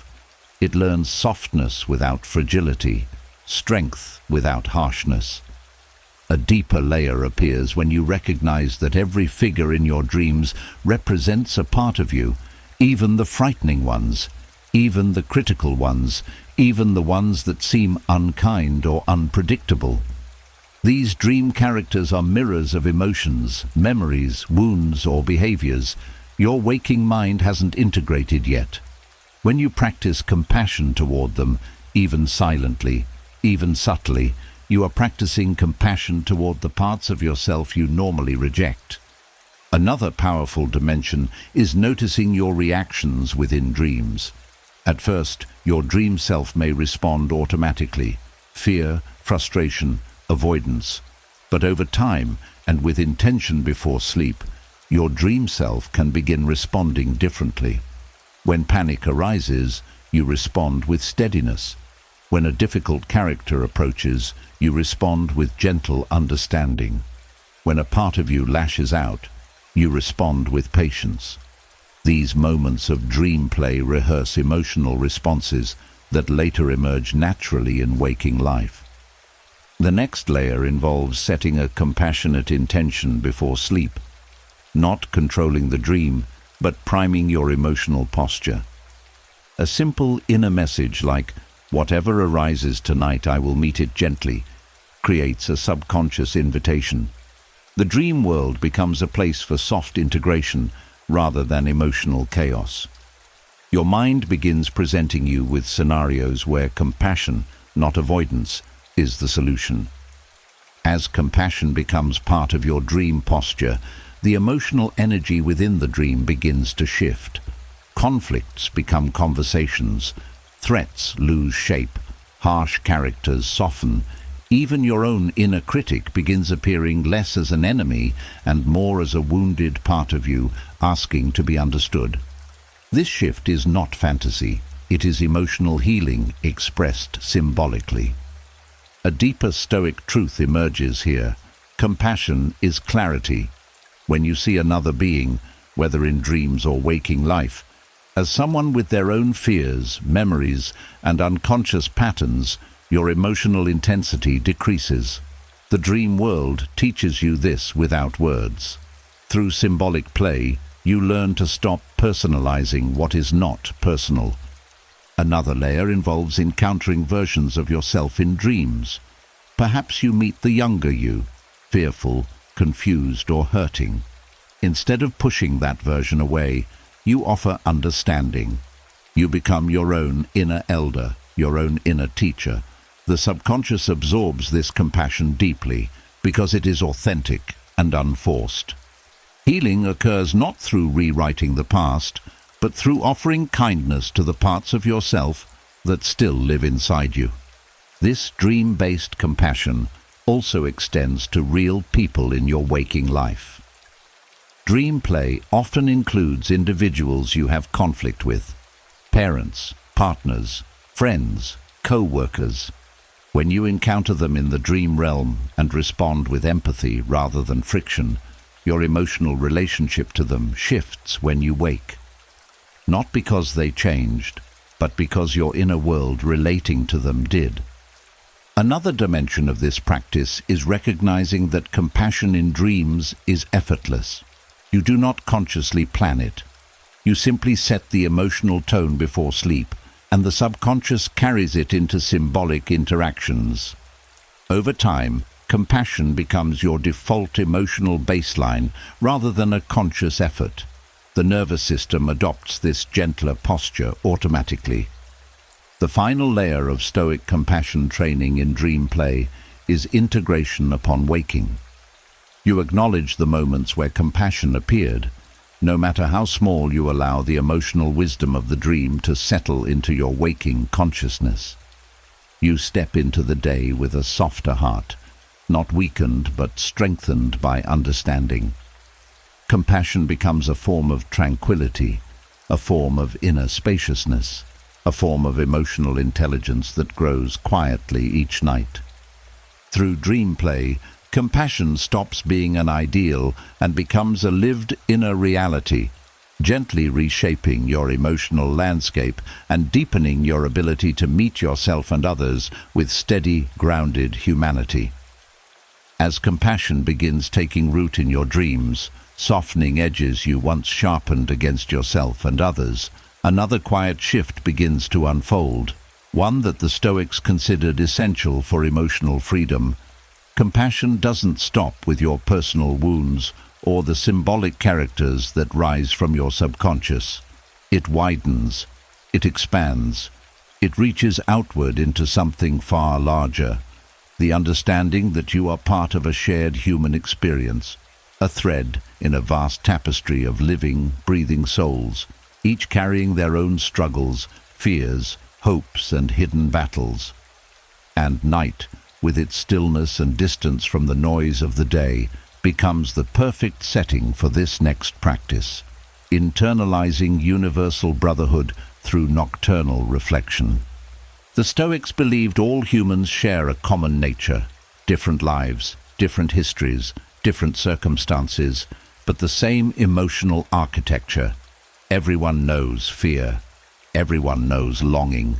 Everyone knows loss, confusion, desire, disappointment, hope. When you reflect on this at night, something inside you relaxes. You stop feeling separate. You stop feeling alone. You stop treating your suffering as a personal flaw. Instead, you see it as a human experience. This recognition dissolves shame, softens resentment, and deepens compassion. The first layer of this practice is acknowledging that everyone you encountered today, pleasant or difficult, was acting from their own internal weather. Someone's anger was fear. Someone's distance was exhaustion. Someone's sharp tone was unprocessed pain. Someone's indifference was self-protection.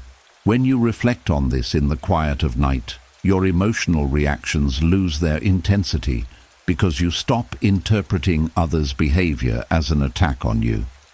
A deeper layer emerges when you consider that the people you struggled with today were dealing with their own invisible battles.